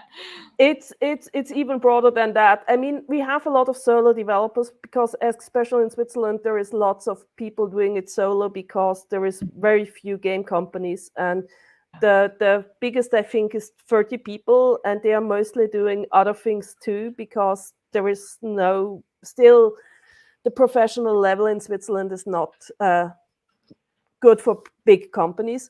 So we have a lot of solo developers, but we have also a lot of people coming, like programmers who are like, yeah, I'm doing software in my main job, but I always dreamed of making a game. And, you know, like, this is my time of the year where I can make a game. And I have people like coming every year for years now who just, you know, like, they have their job and they have their life and they have the family, and they are like, this is the 3 days I do this thing for me. Yeah. That's so great. I'm monitoring the chat as well as you're speaking, and I just wanted to say, you know, the line between gamers and game developers is a lot thinner than I think we realize, and everything you're saying about this community in Switzerland really illustrates that. Is that if you have this love for games, you have skills you don't even know yet that can really be applied to creating here, and that's what you all are building there, and inspiring people to use those skills to create something they love. And we are open for everybody. I say also the community I founded with my friend was like, it's called Game Space, and it's still going on. This year we started again with having meetings, or they started again because 3-4 years ago I gave it to my friend, who is now doing it because I didn't have the time anymore. I started working at university and I couldn't do the event anymore.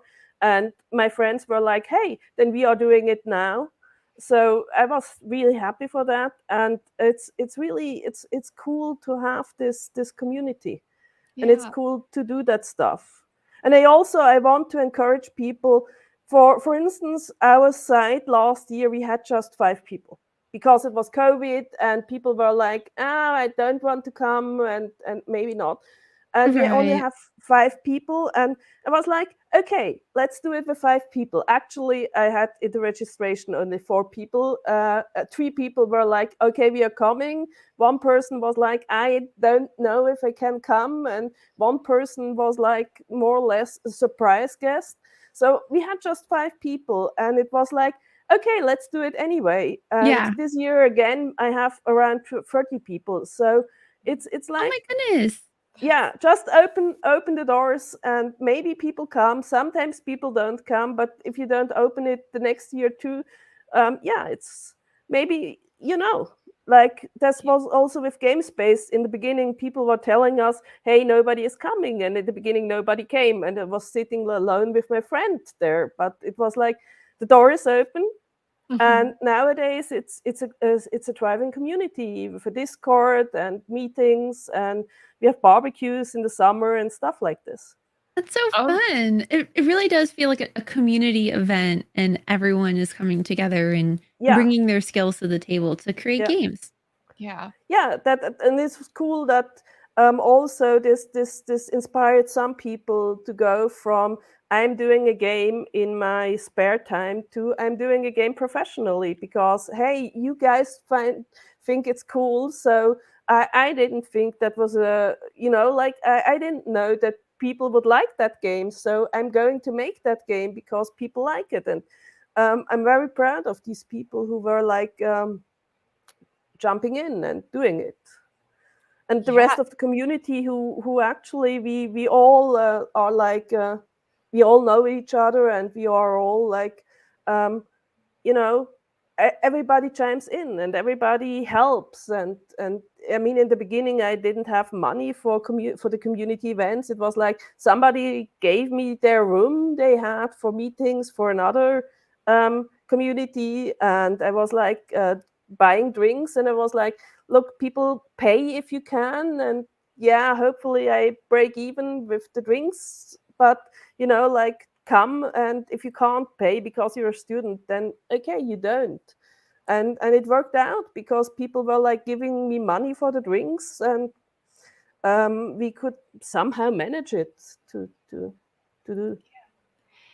That is so inspiring. It's been such a delight to talk to you about building this community and bringing all these people together over this shared love. And that it's also just fascinating how a community continues to thrive. Obviously, like you were saying, we've all been through a lot of change in the last few years, but to see this community is still together and still talking to each other and is still And really growing. strong Yeah. is just, it's phenomenal. It's wonderful. Very Where can nice. they find you? Is there any links that Mhm. any links people can Yes. find you at? It's GameSpace. It's gamespace.ch. Do I write it in the I Yeah, write if it in you the- write it in this chat, we'll have our mods throw it in the appropriate Twitch and YouTube streams. Wrong. Write it wrong. Don't take that one. Okay. Gamers. No worries at all. Yeah. Okay, now that There we one is go. it. There it is. Gamespace.ch. There is also a Discord server, so you can. Everything is linked there: Twitter, Discord, Facebook. And I mean, for me, a lot of saving grace was that things like Twitter were getting big, and I could like do my marketing without having to pay anybody anything. So, but social media was really important. Yeah, and keeping that community together again, like through all of Yes. these different changes we've all been through, and you know, especially meeting people here as well in the Global Game Jam and being able to stay connected over time. Yeah. Yeah, and also, I mean, I think it's so cool to see the worldwide impact all this has, the global, how many, I mean, this community spotlights how global it really is, and for how many people this is a really, it's like a really important part of their year. I always say, please, last weekend in January, and actually the last half of January, I'm Global Game Jam. I'm not doing anything else. This is Yeah, don't bother me. I'm working on this right now. I have things to do. So I have games to it's make. yeah, and it's really cool to see how many people. I mean, for how many people it's really this highlight of the year. Yeah, Absolutely. Yeah.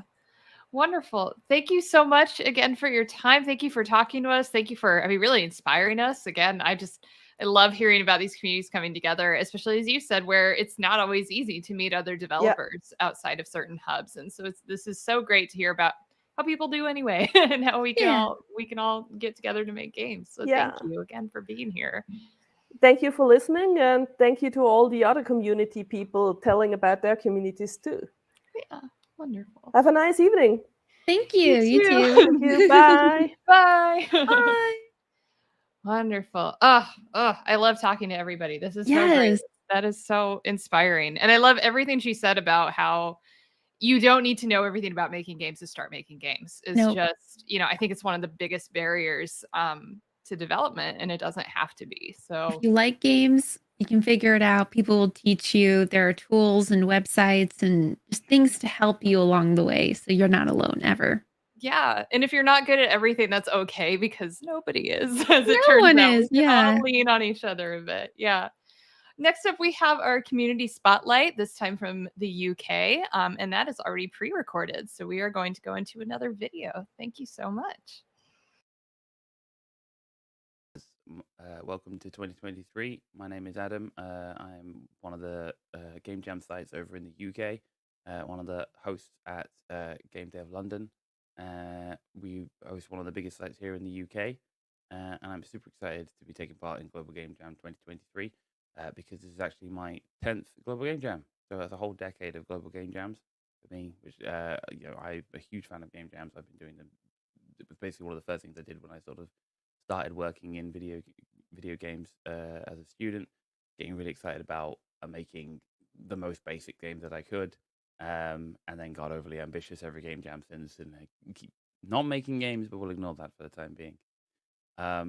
Today I wanted to take a moment out from this fantastic event and talk about neurodiversity in games. And the reason I want to talk about that is because this is my first game jam since I was diagnosed with ADHD last year. So what I've found over the last kind of year is that it's really important to take into account that the people around you are not you.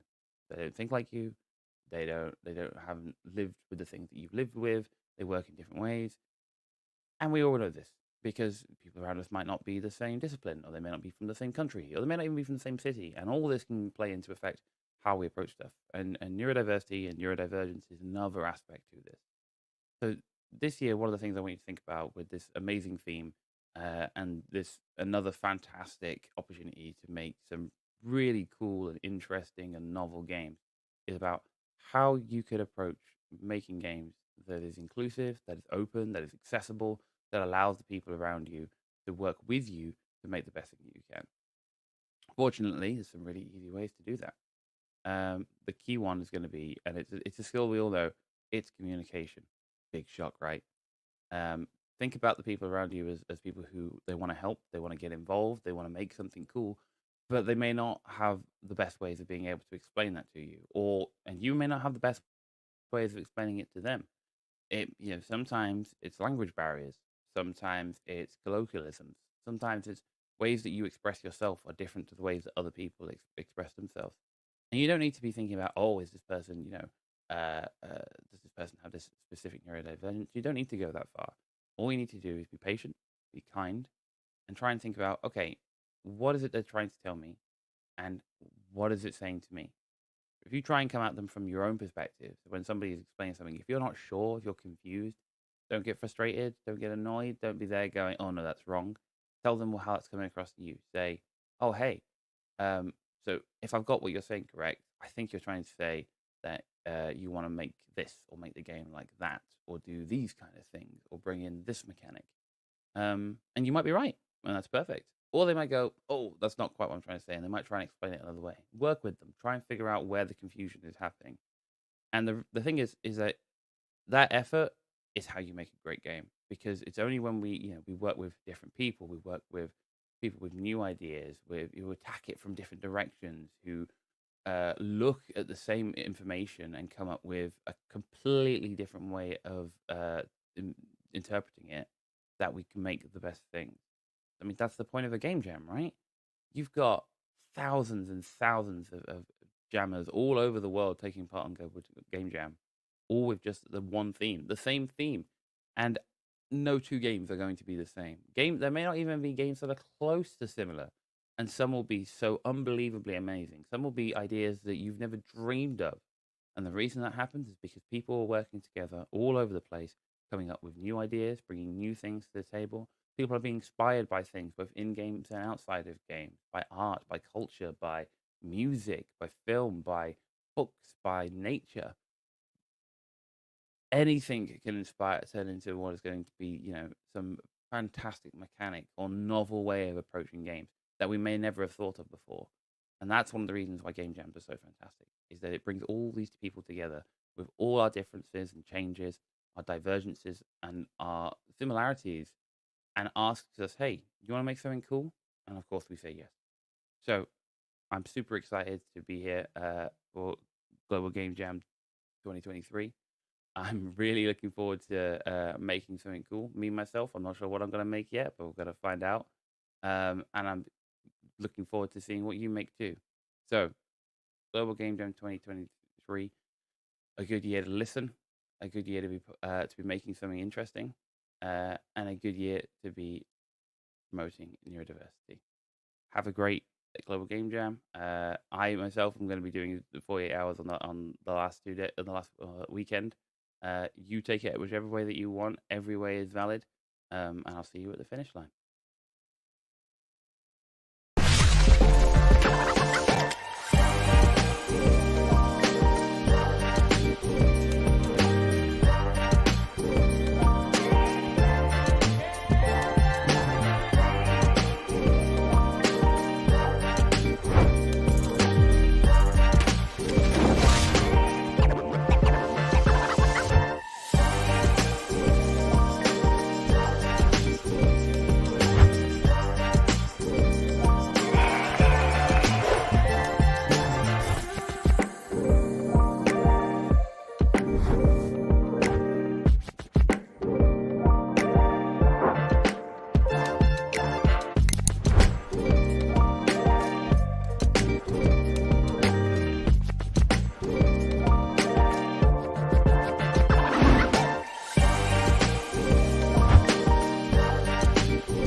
Well, hello. We're back. Hi. Hello again, everybody.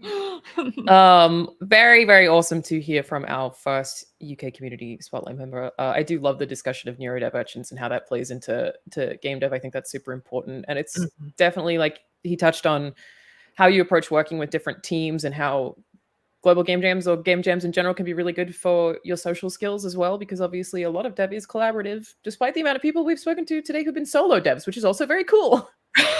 Right.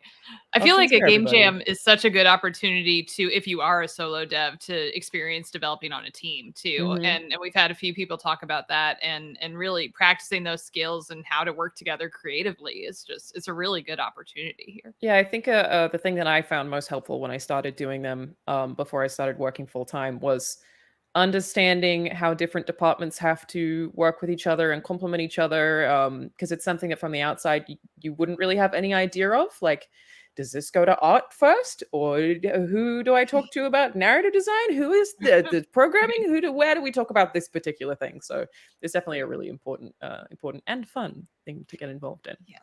Yes. Next up, we are talking to another Community Spotlight member from the UK. Joining us is Caleb Anderson. Hello. I'll try saying that without a voice crack. How is everyone doing? Doing great. How are you, Caleb? I am very good. It's very late here in the UK, but still happy to chat. It's been very cool to actually kind of see everybody's time zones all over the world. You can see it's still sunny for me. It's lovely. I imagine it's not quite the case in Liverpool. And Mary, where are you based? I don't remember. I'm in Chicago, so we are. It's barely light out, but the snow is falling sideways, so you can't really. Regardless, we're all making it work. Right.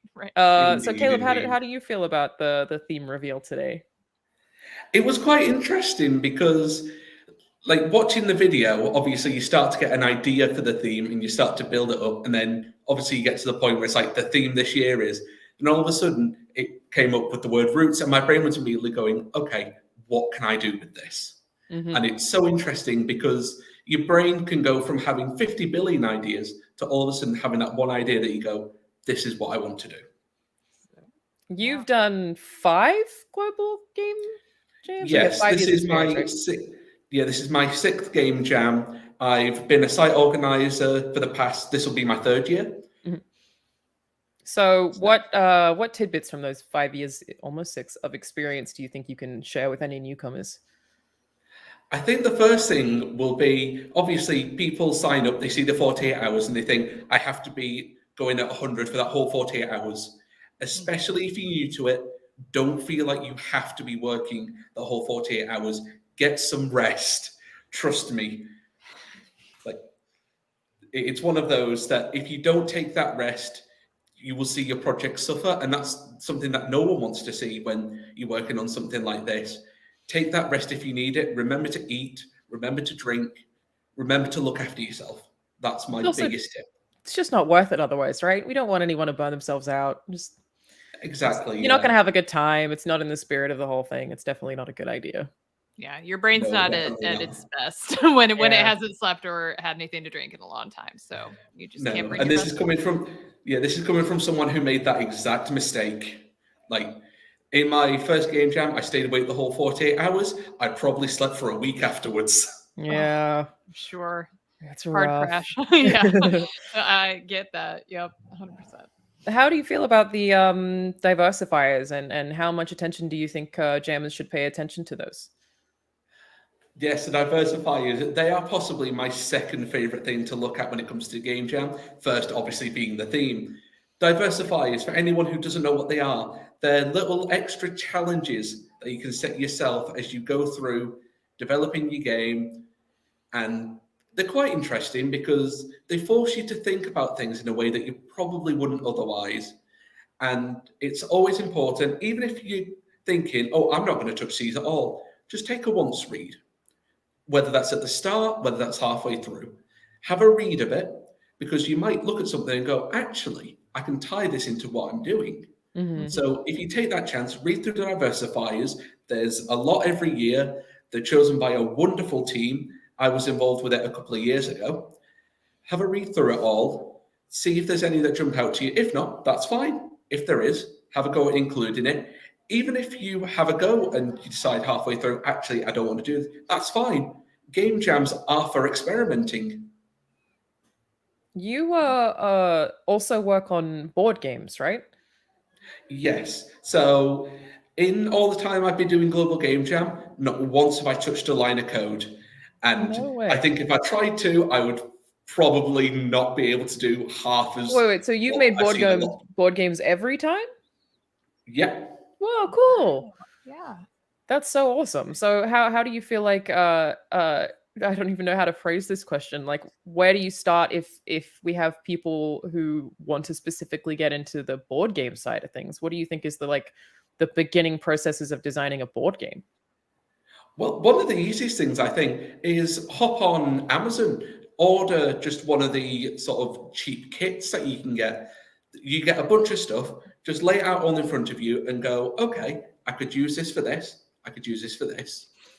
And you just have a think of the things that you've got there, because you don't have to go out and spend 100, 200, however much. Just buy a cheap £20, $20 kit, pop it out in front of you and go, okay, how can I make this work? Very, very cool. I didn't even know those existed. Just I feel like this whole stream so far has been a bunch of like finding out about resources that make barriers to entry so small, which is awesome. Like it's so cool. So when you're designing board games for Game Jam, thinking of the themes in mind, you know, I don't want you to spoil anything if you're participating, but if we're thinking about board games and roots, what comes to your head? Well, it depends on how you look at roots. Like I've seen lots of different comments in the Twitch chat, in the YouTube chat about how people are approaching it. And I think even if I gave you like 5 billion ideas in the call, there's going to be someone who comes up with something else. So it's just have a think on the theme for yourself and think, okay, what does that term mean to me? That's what I've done every year. And I found that it takes on quite an interesting form of its own, because you might even get towards the end and you go, actually, now that I think on it, this theme could also mean this. And even if you can't include it whilst you're in the Game Jam, there's nothing stopping you, like once you've recovered from Global Game Jam, going to another event or even just tinkering in your own time. I think that you can also find more inspiration a lot of the time if you're pulling from something that means something to you personally. I feel like it's a great way to stay motivated and to come up with something cohesive. Is like if you really think about what the word means to you, I think that's a really good tip. Yeah, and really bring heart to the project, definitely. because that, you know, we all know that's what sets incredible creative projects apart, whatever the medium, whether it's board games, video games, not a game at all. So that is such a good approach for sure. Definitely. Yeah, definitely. Caleb, anything you're especially excited about this year? I mean, I'm excited every year. Like, it's one of those that even if everything else in the world seems to go a bit awry, you always know end of January, start of February, Global Game Jam, sitting there. It's there. It's something to enjoy. So I think the experience as a whole is something that everyone can sit down and enjoy. And whether you're doing it on your own, like I normally do, or whether you're working with a whole group, being a site organizer, I get to witness so many incredibly talented people, whether they're just tinkering for the first time or they've got university degrees in game design. Seeing what people can come up with a single theme and 48 hours is absolutely amazing. Definitely. It's kind of nice, like you said, knowing that no matter what, you have this set period of time every year where you just get to be creative. I feel like you're probably excited about it for months. And it's really nice seeing how many people are recurring participants as well. I feel like most people we've spoken to have done it more than one time, and I don't know, it's just such a lovely community. Yeah, definitely. Like the first day that it was announced that sites were being open, I was on there signing up because, it's something to enjoy, as I said. Yeah. So are you a solo or do you work with a team? I used to work as part of a team, but I find oftentimes working solo can be quite an interesting experience in and of itself because it sort of allows you to experience things that you probably wouldn't do when you're part of a group.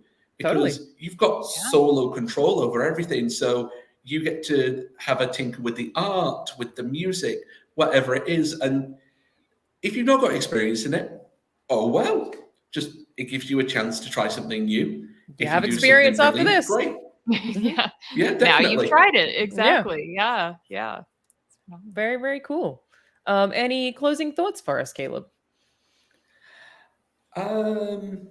Any passing comments you want to leave jammers with? As I've said, enjoy the experience. That is a great motive, and as everybody keeps saying, but I want to reiterate, make sure you sleep and drink water. Andy, yeah, because I'm fairly certain if you forget to sleep or eat, I'm sure we can send Tim down. We'll send Tim to put you down and force you to sleep. No. Don't make him do it, y'all. It's not a good look. Thank you so much for joining us, Caleb, and good luck. We can't wait to see what you come up with. Yeah. Thank you for having me. Thank you, Caleb. Wonderful. It is time to have another discussion about our sponsors real quick. Of course, we saw from them earlier in the show, and it was awesome. Coherence. They make multiplayer games easy, which is very, very cool. It takes just a few moments to configure a scene and game objects so they can see each other over the network. We saw it happen in real time part of the stream. It was just so impressive. Using free cloud hosting options, you can then deploy your project online directly from within the Unity editor and even share your WebGL build hosted at Coherence. Network engine, SDK, and platform that lets you make and run scalable multiplayer games in minutes. A full-featured toolbox for multiplayer networking that gives you everything you need to develop, test, and run your game. Build virtual worlds, room-based games, or a combination of both, automatically scalable in the cloud and on bare metal. And they had one of the cutest ads I've ever seen. It's a really good trailer for Coherence that is, I think multiplayer games are very intimidating, especially when it comes to a game jam. It seems like it's extremely difficult. Coherence makes it look a hell of a lot easier. It looks awesome. Very, very impressive. Phenomenal tool. Yeah. And it is applicable to so much, no matter what kind of computer you're using. It is something that you should check out. It is not just for PC folks. Which is always great. And I believe next up, if they are ready for us, our next community spotlight is with they are ready with Iran. Hello. Would you like to introduce yourself? Yeah, my name is Nargis, and I'm a video game developer, programmer for 7 years now, and I'm here in Cologne, Germany, right now. But yeah. So, what is the situation like for game devs in Iran? Yeah, in general, I think probably you have heard about the recent news and what is happening in Iran. So maybe I skipped that part because we already know this kind of stuff. So yeah, about game developers specifically in Iran now, the biggest challenges is for connecting to work because in general, game development is the best industry that people are pretty much very international and people like to connect to each other all around the world, and which is something that we also need to and like to have conversations, interactions, and everything with all around the world. And this became a very big challenge for game developers now in Iran because the internet connection is a big problem now, and we have very unstable internet connection actually, which is caused from the restrictions from the government and also some other restrictions from outside of the country. Sorry, and like some sanctions which are kind of not directed to the government and instead to the people, so it just bothers everybody. And so yeah, this is the biggest problem, I say. And one of the other problems can be like censorships or some bans that we have, like if you have a female character in your game, they may remove your game from the app stores, local app stores.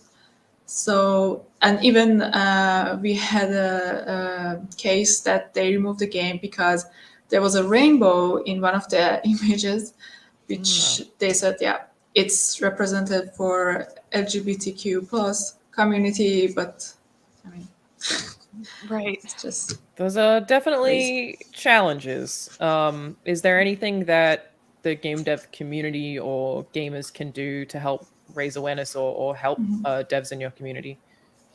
Yeah, we had a game jam recently for women life freedom movement now, which was very good, and we with the media that we had, we could raise a little bit of awareness about what is happening. And in general, I say just like know what is happening and trying to show it to a board that have some oh, you're okay. To stay informed and just to know what is happening. It helps you in any way. Like if you know that the people of Iran are just normal people and are dealing with this kind of stuff, you probably approach them differently. Like they are not like their government, and yeah. Yeah, of course. And that's definitely a tough thing to communicate if you're dealing with censorship. It's something people definitely deal with on a global scale is rocky internet restrictions. What are some of the solutions that Iranian game devs have found for dealing with like poor internet speeds?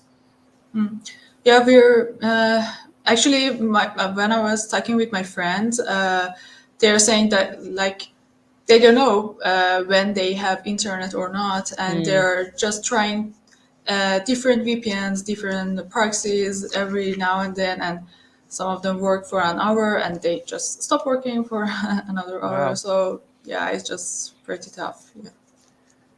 Definitely. Also for tough. freelancers, sorry. Oh no, you're okay. Yeah, freelancer people are also having a lot of troubles and problems. Like, yeah, it's good that we know about this kind of problems that they have, so we can understand better if we are working with people. Yeah. Yeah. So considering some of those difficulties, which are pretty major and make doing anything creative difficult in a lot of cases, is there anything you're especially proud of that's come out of the game dev scene where you're from that you want to give a shout out to, or something that you want to highlight? Not something very specific actually, but I mean, just being a game developer and surviving and continue working. I mean, that's just enough, because you can you can easily give up in this kind of situations. But and also when I saw those many games that people made for the game jam, was just pretty hopeful. Yeah, it just gives you a lot of hope, and you can see that people really care. Yeah, I know there is a link to where people can check out some more from the Women Life Freedom Game Jam, which is it's at itch.io/jam/women-life-freedom. We can leave a link there. There you go. So it's on itch.io, and that's absolutely awesome. There's also a timeline of events for everything that's going on in Iran right now on irantimelines.com. Yes, I read that incorrectly. I read it as irantimelines.com. And we also have a trusted organization who's fighting against injustice in Iran, which is ps752justice.com if you want to check that out. And Amnesty International also has more information. A lot of good resources there. Thank you so much for sharing those. And yeah, you're right that anyone continuing to work and make anything creative under those circumstances at all is super inspiring and awesome. And you're doing an amazing job. So thank you. Thank you for giving me this opportunity to talk. And of course. Enjoy the game jam, and much love and support to everybody in Iran. Thank you so much. Yeah, it's just incredible that you are still making video games for us to all enjoy. So thank you. It is. Thank you so much. Thank you. Alrighty, see ya. Oh, slightly too soon. I was like, bye. Yeah, it's so much of this keeps making me realize how easy my job is. Yes. Just repeatedly. I'm like, and I thought that anything I did was hard, and it's not. Between limited connectivity and, I mean, just censorship and not being able to guess even sometimes where that's going to hit is, it's incredible. Making art and making something as a team in those circumstances is wow. and not giving up under the circumstances is it's incredible. And the woman earlier who was talking about how she couldn't study because the teacher was basically a known predator to women. But so she was like, so I won't then, and I'll learn by myself. And we keep getting these stories that I'm like, damn. Wow. Yeah. I saw an obstacle and I said, nope. and I went around that obstacle. That's why I love these community spotlights, because you see the many different circumstances in which people are still creating and they're still doing it. Yeah. Incredible. I'm like so touched. It's making me emotional. It happens. I'm a softie. What do you want me to say? Gonna cry on me. It's fine. It's casual. So something that I care about a whole lot and try to talk about as much as I possibly can in game dev in general is accessibility. It's something that's super important to me. So I wanted to read a piece from AWS for Games, which is an easy-to-use service and tool set that will make your game fun and accessible, which is a win for absolutely everybody. You can use Amazon to transcribe to create voice commands for your game, Amazon Translate to create cross-lingual chat, or Amazon Poly to create speech in dozens of languages, which is something that can be really prohibitive to a lot of smaller studios. It can be really challenging. Also, all GGJ participants receive $100 in AWS promotional credits, which is awesome. You can send an email to awsforgamesevents@amazon.com to include Global Game Jam in the subject line in your company name, country, and AWS account ID in the body of the email, and an AWS representative will get back to you within 2 business days. So that's definitely something that if you aren't considering it, I would love to see you consider it, because accessibility is super important, and it only gets easier once you've done it the first time. Every time you have to do it after that, it becomes easier to implement because you have solved the problem already. So definitely something worth considering. We're going to jump straight into a video from AWS right now. Whether you're a team of 1 or 1,000, only one thing really matters: making a game that players want to play. Developers are imagining future games that delight players and require solutions to support their dreams. Players expect games to have fast response times and high-fidelity experiences on any device, anywhere in the world. To achieve this, more and more developers are turning to the cloud. AWS for Games provides a broad portfolio of industry-specific products and solutions from AWS and AWS partners to help you build faster, run smarter, and grow your games. AWS for Games portfolio covers 12 solution areas, spanning the 3 phases of game development.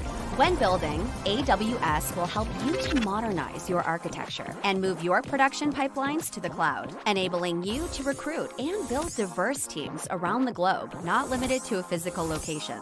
When running a game, AWS can help you streamline operations, deploy the right compute and accelerated networking options to deliver low-latency game experiences, provide real-time and serverless analytics to help better understand player behavior, and help you harden your back-end against DDoS and other malicious attacks. To grow your player base, AWS can help you acquire and retain users with an engaging community experience with Twitch, Amazon Luna, and machine learning tools. With 175 fully featured services and more functionality than any other cloud provider, AWS infrastructure is trusted by over 90% of the largest public game companies, including Epic, EA, Ubisoft, Sony, Nintendo, Zynga, Rovio, and more. Need help getting started? Visit the AWS for Games landing page for a customized onboarding experience. Take one of our structured learning classes or dive deep into the 12 solution areas. Either way, we want to help you create the next amazing game. Welcome to AWS for Games. One of the first Atlantic Canada sites to come online. Hello, Global Game Jammers of 2023. My name is Dr. Rena Webby. My pronouns are she, her. I'm a professor of computer science at Dalhousie University in Halifax, Nova Scotia, Canada. Dalhousie sits on the unceded ancestral territory of the Mi'kmaq. We are all treaty people. This year, Dalhousie University and ShiftKey Labs have teamed up with local businesses and game design companies, as well as nonprofits all around Halifax, to hold one of the first Atlantic Canada sites to come online. To reach an even bigger audience, we have satellite sites in New Glasgow and Yarmouth. In case they can't get to Halifax, we got you covered. The Game Jam has a huge commitment to equitable culture because it includes these aspects of diversity, inclusion, accessibility that we know are necessary to make our field more inviting for people. The diverse element comes from the participation of sites all around the world. That's a commitment we are making to diversity by engaging in this activity that we love, making games together. Our Game Jam sites welcome people of all backgrounds, orientations, skill levels, socioeconomic status, regardless of education level. That means if you're currently working at a retail store but you've always wanted to make games, you can come to this event, and that is inclusive. Game jams are an important opportunity to invite people into our space, to make the tech industry more inviting. And who doesn't want to make games? In this way, we can say that we're giving a commitment to inclusivity, which is important because historically equity-deserving groups have been underrepresented in STEM fields. STEM being science, technology, engineering, and mathematics. This is especially true of computer science. And unfortunately, the game design industry doesn't have the best reputation for culture either historically. Nowadays, we are moving to change the status quo. We are trying to create this culture that brings the fun and enjoyment and passion and love for games, as well as the idea that we can be kind to each other and learn together. Dalhousie is one of the few sites to do both the Game Jam and the Game Jam Next for our younger participants. To encourage youth of all backgrounds to consider STEM as a viable career, we have to engage them early. So nonprofits such as Ignite and Supernova, who are helping us with the Game Jam, are also of great importance here. Alongside our collaborators at Code Ninja Halifax, we prepared design tutorials and exciting programming opportunities for younger coders. The Game Jam also provides an accessible learning platform. So we all learn in different ways. We all grow in different ways, and we all have different interests within the large scheme of games. If you're interested in art, there's a place for you. If you're interested in programming, there's a place for you. If you're a writer, well, games need story and narrative a lot of the time. So there's an accessibility of material. There's more ways to learn than just sitting in class and doing a lecture. We're inviting people to learn by doing, to learn by participating. And it's not just receiving information in this form that you are now. You can learn from each other. If you have come individually, we'll find you a team, no problem. If you're not very good coder, but you want to be, team up with a great coder. If you're already an excellent coder and you want to gain a different skill set, find someone who isn't a coder to team up with and learn from each other. In this way, you can find a place for exploration and interest. At Dell, it's really important too that we think about how you can use computer science to explore and be part of the world. Game jams offer this opportunity to take that part of computer science, that passion that we have for gaming and play, and bring that to engage in this area of computer science and STEM. Game jamming gives us an opportunity to explore new skills, to learn in a safe space, and hey, if the game doesn't work out, that's okay. It was only 48 hours of gameplay and trying.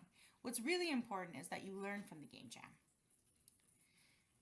Exploration from the game jam can also lead into career opportunities, not just like computer science programs, but also graduate level programs. If you are a PhD or a master's student or interested in doing graduate studies, there are academic groups such as HCI for Good, my lab, that explores games in an academic setting for education, collaboration, or even the design of games and algorithms. You can do a PhD on looking at games for mental health and education to battle stigma, or you might be interested in the design of algorithms. Either way, this game jam is meant to be a fun, collaborative, educational experience, and I'm so excited for all of the new games that we're going to make, and I'm so excited for all of the people we're going to meet. So let's go out there and jam. Bye from Canada. A very big thank you to Rena from Canada there. People Yeah. Awesome to see and agree with everything she said, which I keep saying about everybody, really. It's Everyone's awesome. so great. They're doing such great things. I know. Next up, we have joining us David from Mexico. Hola, Hello. Hi. How you doing? Fine. Here in Mexico, we have an excellent weather, and we are ready to. All the sites in Mexico are ready to begin with the global game jam. That's wonderful. It's a beautiful country. I've only been once, and I hope to go back again this year. I love Mexico. Yeah, it's lovely. I mean, every part of the year is different. What you can see here in Mexico. In the spring, you can see the violet flowers. Oh, wow. November, you can see orange flowers all around. It's an amazing place. Yeah. I'm like jealous. Not that California's not also beautiful, but we don't have the seasons. So what's the game dev scene like in Mexico, and how many jammers do you know out there? Well, it's very interesting because Mexico, sometimes we talk as Mexico as a little country. We talk as Mexico as, for example, Peru or Colombia. But Mexico is, in fact, the same size, more or less, like Brazil. So it's enormous. Oh, sure. Yeah, it's like a lot of countries. So in the north of Mexico, we have one kind of game developers.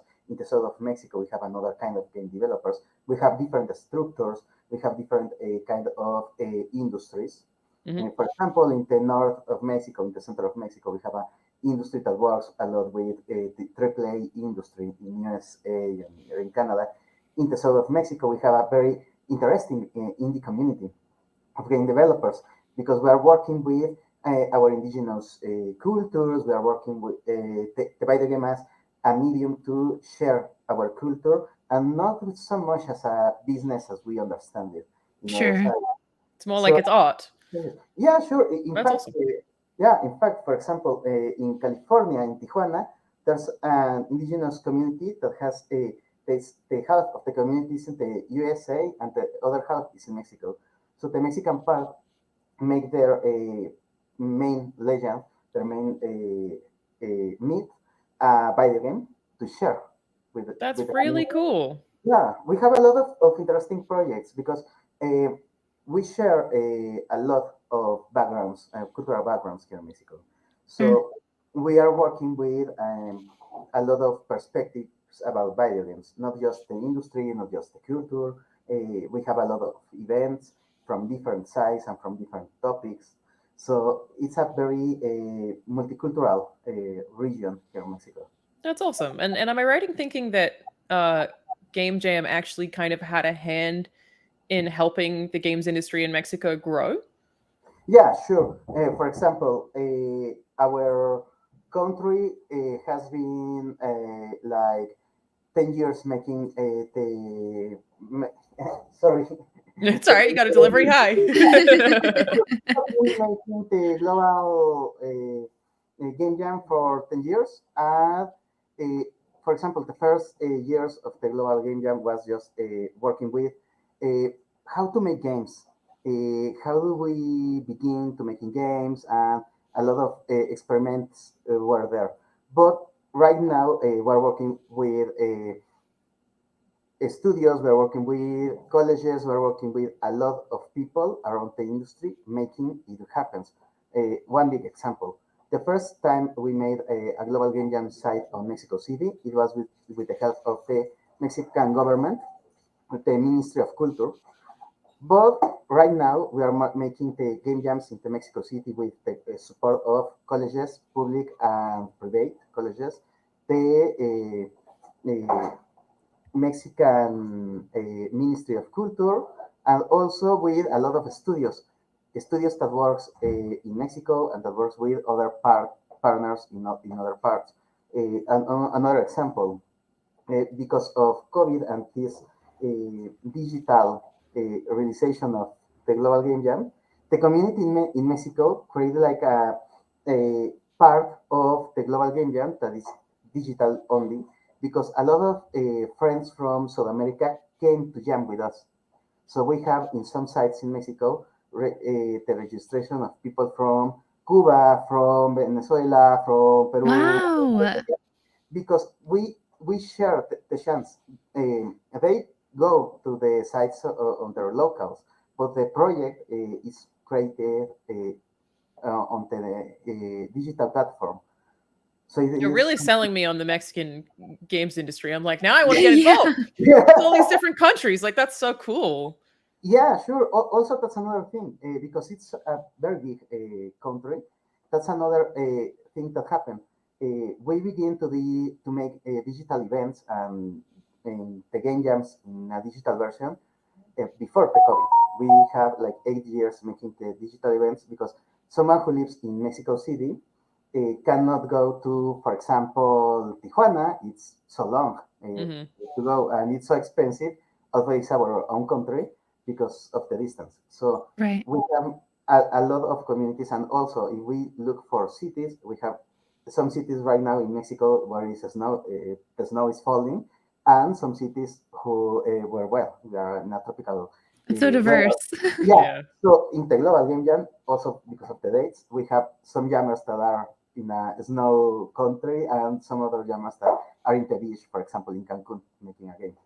Yeah. Wow. I feel like because of those roots that you're talking about, I feel like there's some really, really cool stuff that could come out of the theme from the jammers in your area, especially if the teams who are actually participating in the jam are that multicultural as well. Yeah. Yeah, it will be very interesting. In fact, the games in Mexico are every time very interesting because you could see that maybe they are not so Mexican in the way that we expect, because we already know the mariachis here. And that's not something that Kyle loves so much, but are very interesting because, for example, I remember in a jam a game about a cat that died, and it's like the spirit of the cat returning to the home, and it's very very Mexican because it's like kind of the Day of the Dead.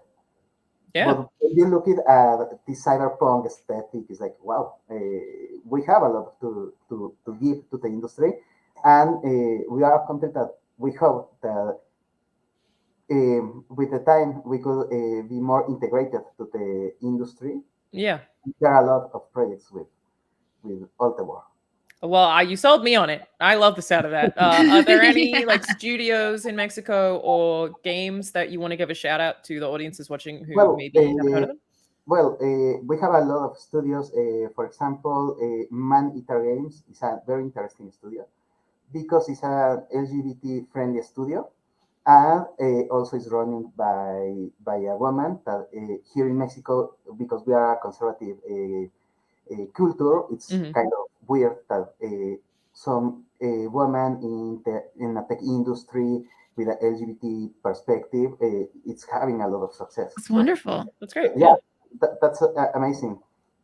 And we have a lot of young designers that I'm going to prepare with hits.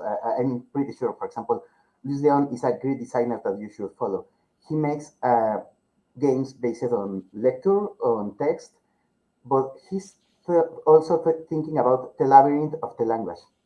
So he makes something very interesting about the labyrinth. That sounds awesome to me. The physical labyrinths on three-dimensional spaces. Those kind of games are amazing. Very, very cool. Yeah. We have a lot of. So where can people find you? I know you said you have a Twitter. Yeah, you can find in Mexico. We have a lot of communities. We have IGDA, we have DevsBG, we have Layout, that is the community that I represent. We need a lot of communities to cover all the country. So if you want any information about Mexican industry, you could contact Foro Layout, Layout Forum, but well, in Spanish, Foro Layout. So you can contact us. We can give you any information that you want about the Mexican industry. And also, well, we have to collaborate much more with some other countries. And as well, if you want some advice with some other Latin communities, we also work with them. So just so cool. I love the enthusiasm, David. It's awesome, and it's Absolutely. Yeah, it seems like you're doing really cool creative stuff, and yeah, really cool creative people too, and from all different backgrounds and cultures, and just like melding together. I'm excited to see what you guys create. Yeah, me too. Yeah, thanks. Awesome. Yeah. Well, everything is for the jammers, and the jammers are the creative spirit. The organizers, we are just the ones who prepare the things.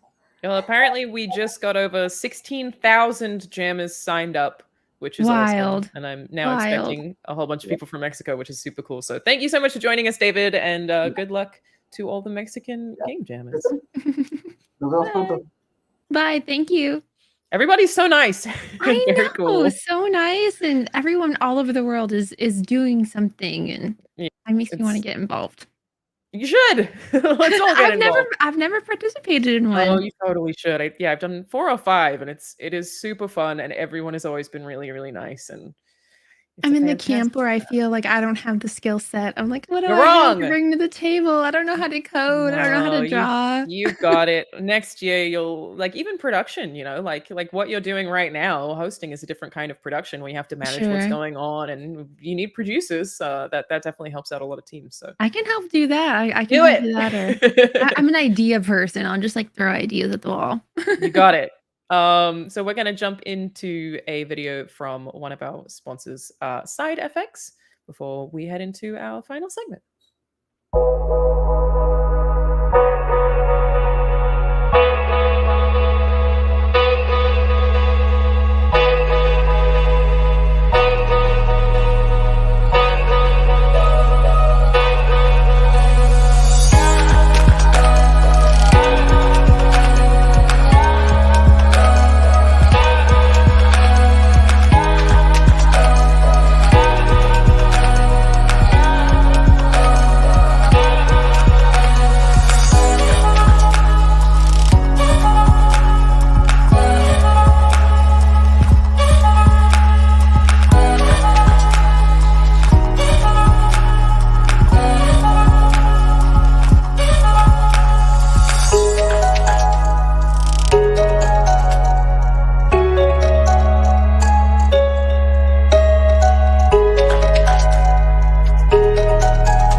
dancing. I know. While they're playing, I keep just jamming out. Just sitting here like, no one can see me. And then I remember that you all can see me while it's playing, and I was like, wait a minute. Like, oh, just kidding. I was wrong. Our next guest is Michael from Triangle Interactive. Hey, how's it going, everyone? I gotta ask about the Too Much Tomato. Oh yeah, that's just kind of my studio name. But I'm here to talk about Triangle Interactive Arts Collective today. Yeah. So what can you tell us? We're a group of indie developers and creative people in the Triangle region of North Carolina in the U.S. We're a pretty new group that's mostly focused on just supporting indies and beginners with game dev. And this is actually our first global game jam, so we're really excited for it. But you have Congrats. participated, in other game jams, right? This is not your first game jam. Correct. Yeah, this is my first global game jam, but not my first game jam. Okay. So what are you doing to prepare for this one? Well, I just learned the theme, and I'm mostly trying to make sure to be a good host and make sure the venue is good, make sure we got good snacks, make sure I communicate kind of like the right attitude to bring into it to everyone in the collective. So yeah, we're really excited for that. What attitude is that you're hoping to, kind of share with everybody? Well, I do actually have a slide deck to share here for 5 Let's do it. tips for That a healthy segue. and happy game jam. Hell yeah. So yeah, I think like a lot of people kind of have a vague idea of what they're trying to get out of a game jam when they start. Like they have this idea in the back of their head that they want to make a game. But I think it's really important to really clarify what your goals are and kind of go into it, in the right headspace. So the first tip that I have is like to clearly define your goal and what you're looking to get out of the jam. That can be a ton of different things, right? I think a great one is just to have fun. You might want to practice a very specific new skill. You might want to make friends with game developers in your area. You might want to learn to collaborate better, especially if you're like a beginner or solo developer. Like, how do you actually work on a team with other developers? And then another one people have a lot is to just like finish anything. Mm-hmm. And so I always recommend, and in our group, we're doing this as well. Like a lot of people will post, I'm a programmer and I want to work on a team, but no one ever posts like, I just want to have fun with this jam, or I just want to practice this one skill. So I think it's really important to both define like what you want to do and what your skills are, and also like what you want out of the experience. So that way, when you're forming teams, you like can kind of mesh on that same aspect too, right? You're all in it to have fun, or you're all in it to make like a hilarious joke game or whatever. So yeah, that's number 1. Number 2 is start really small. Like, I'm sure you hear this all the time from people as their like number 1 game jam tip. It's like, keep the scope really small. Yeah. Because in addition to like people always say like, don't crunch in game jams. And I think that's really important too. But if you scope your game too big, it's going to incentivize you to want to like work and try to finish it. Mm-hmm. And like another way you can avoid crunching on something is to just really scope it down small. So I try to actually, this kind of blends into number 3, is like block out your time and try to leave half of the time for bug fixing and polish. Like in the 48-hour jam, like weekend style, like if you leave that last Sunday entirely for fixing bugs and polishing, it's like you're having such a great day on Sunday. Just add it. You're like, oh, I just thought of a hilarious joke to add into the game. Yeah. Like, what if we make this silly sound effect and just throw it in there?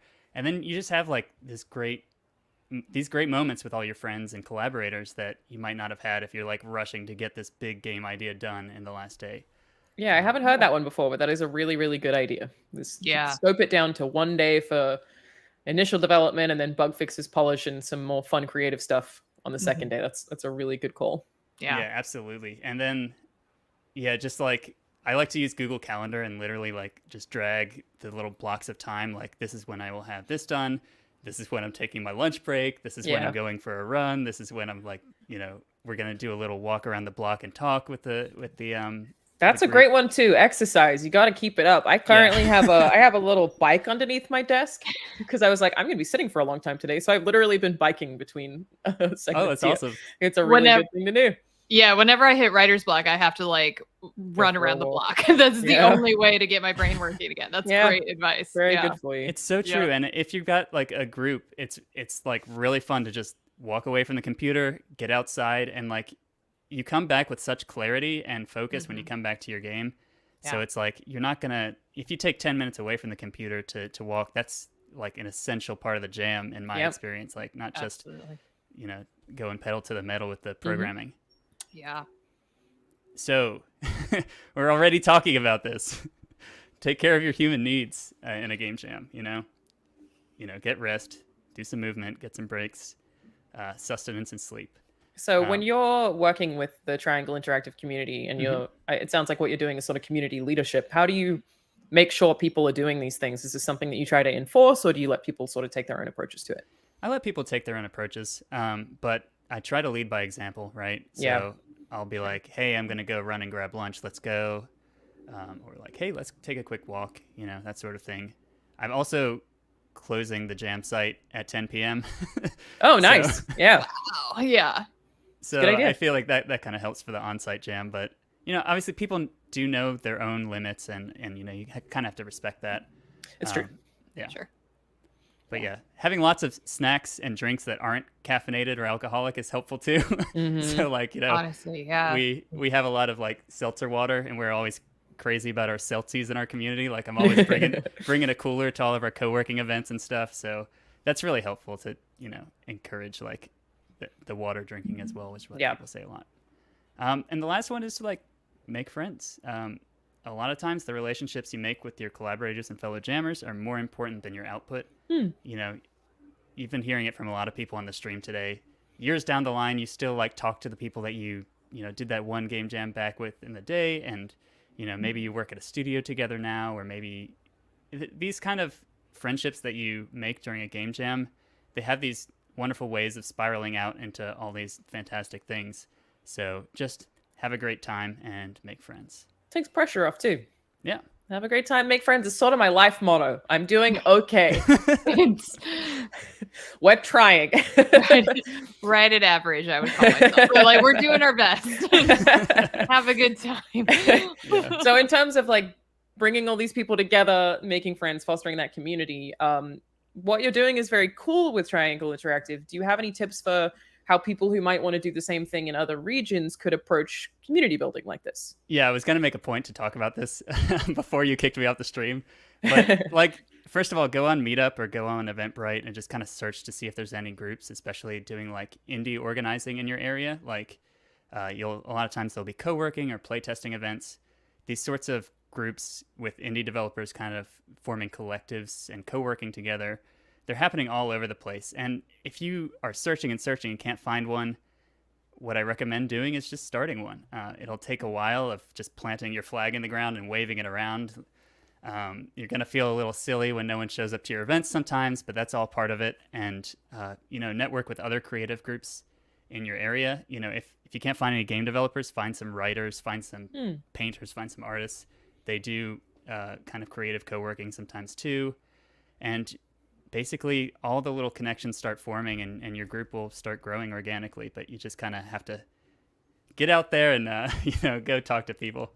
Yeah. This is great advice. Do you have any advice for people for whom, if this is their first game jam or they've done game jams as a solo dev before, maybe this is their first time working on a team?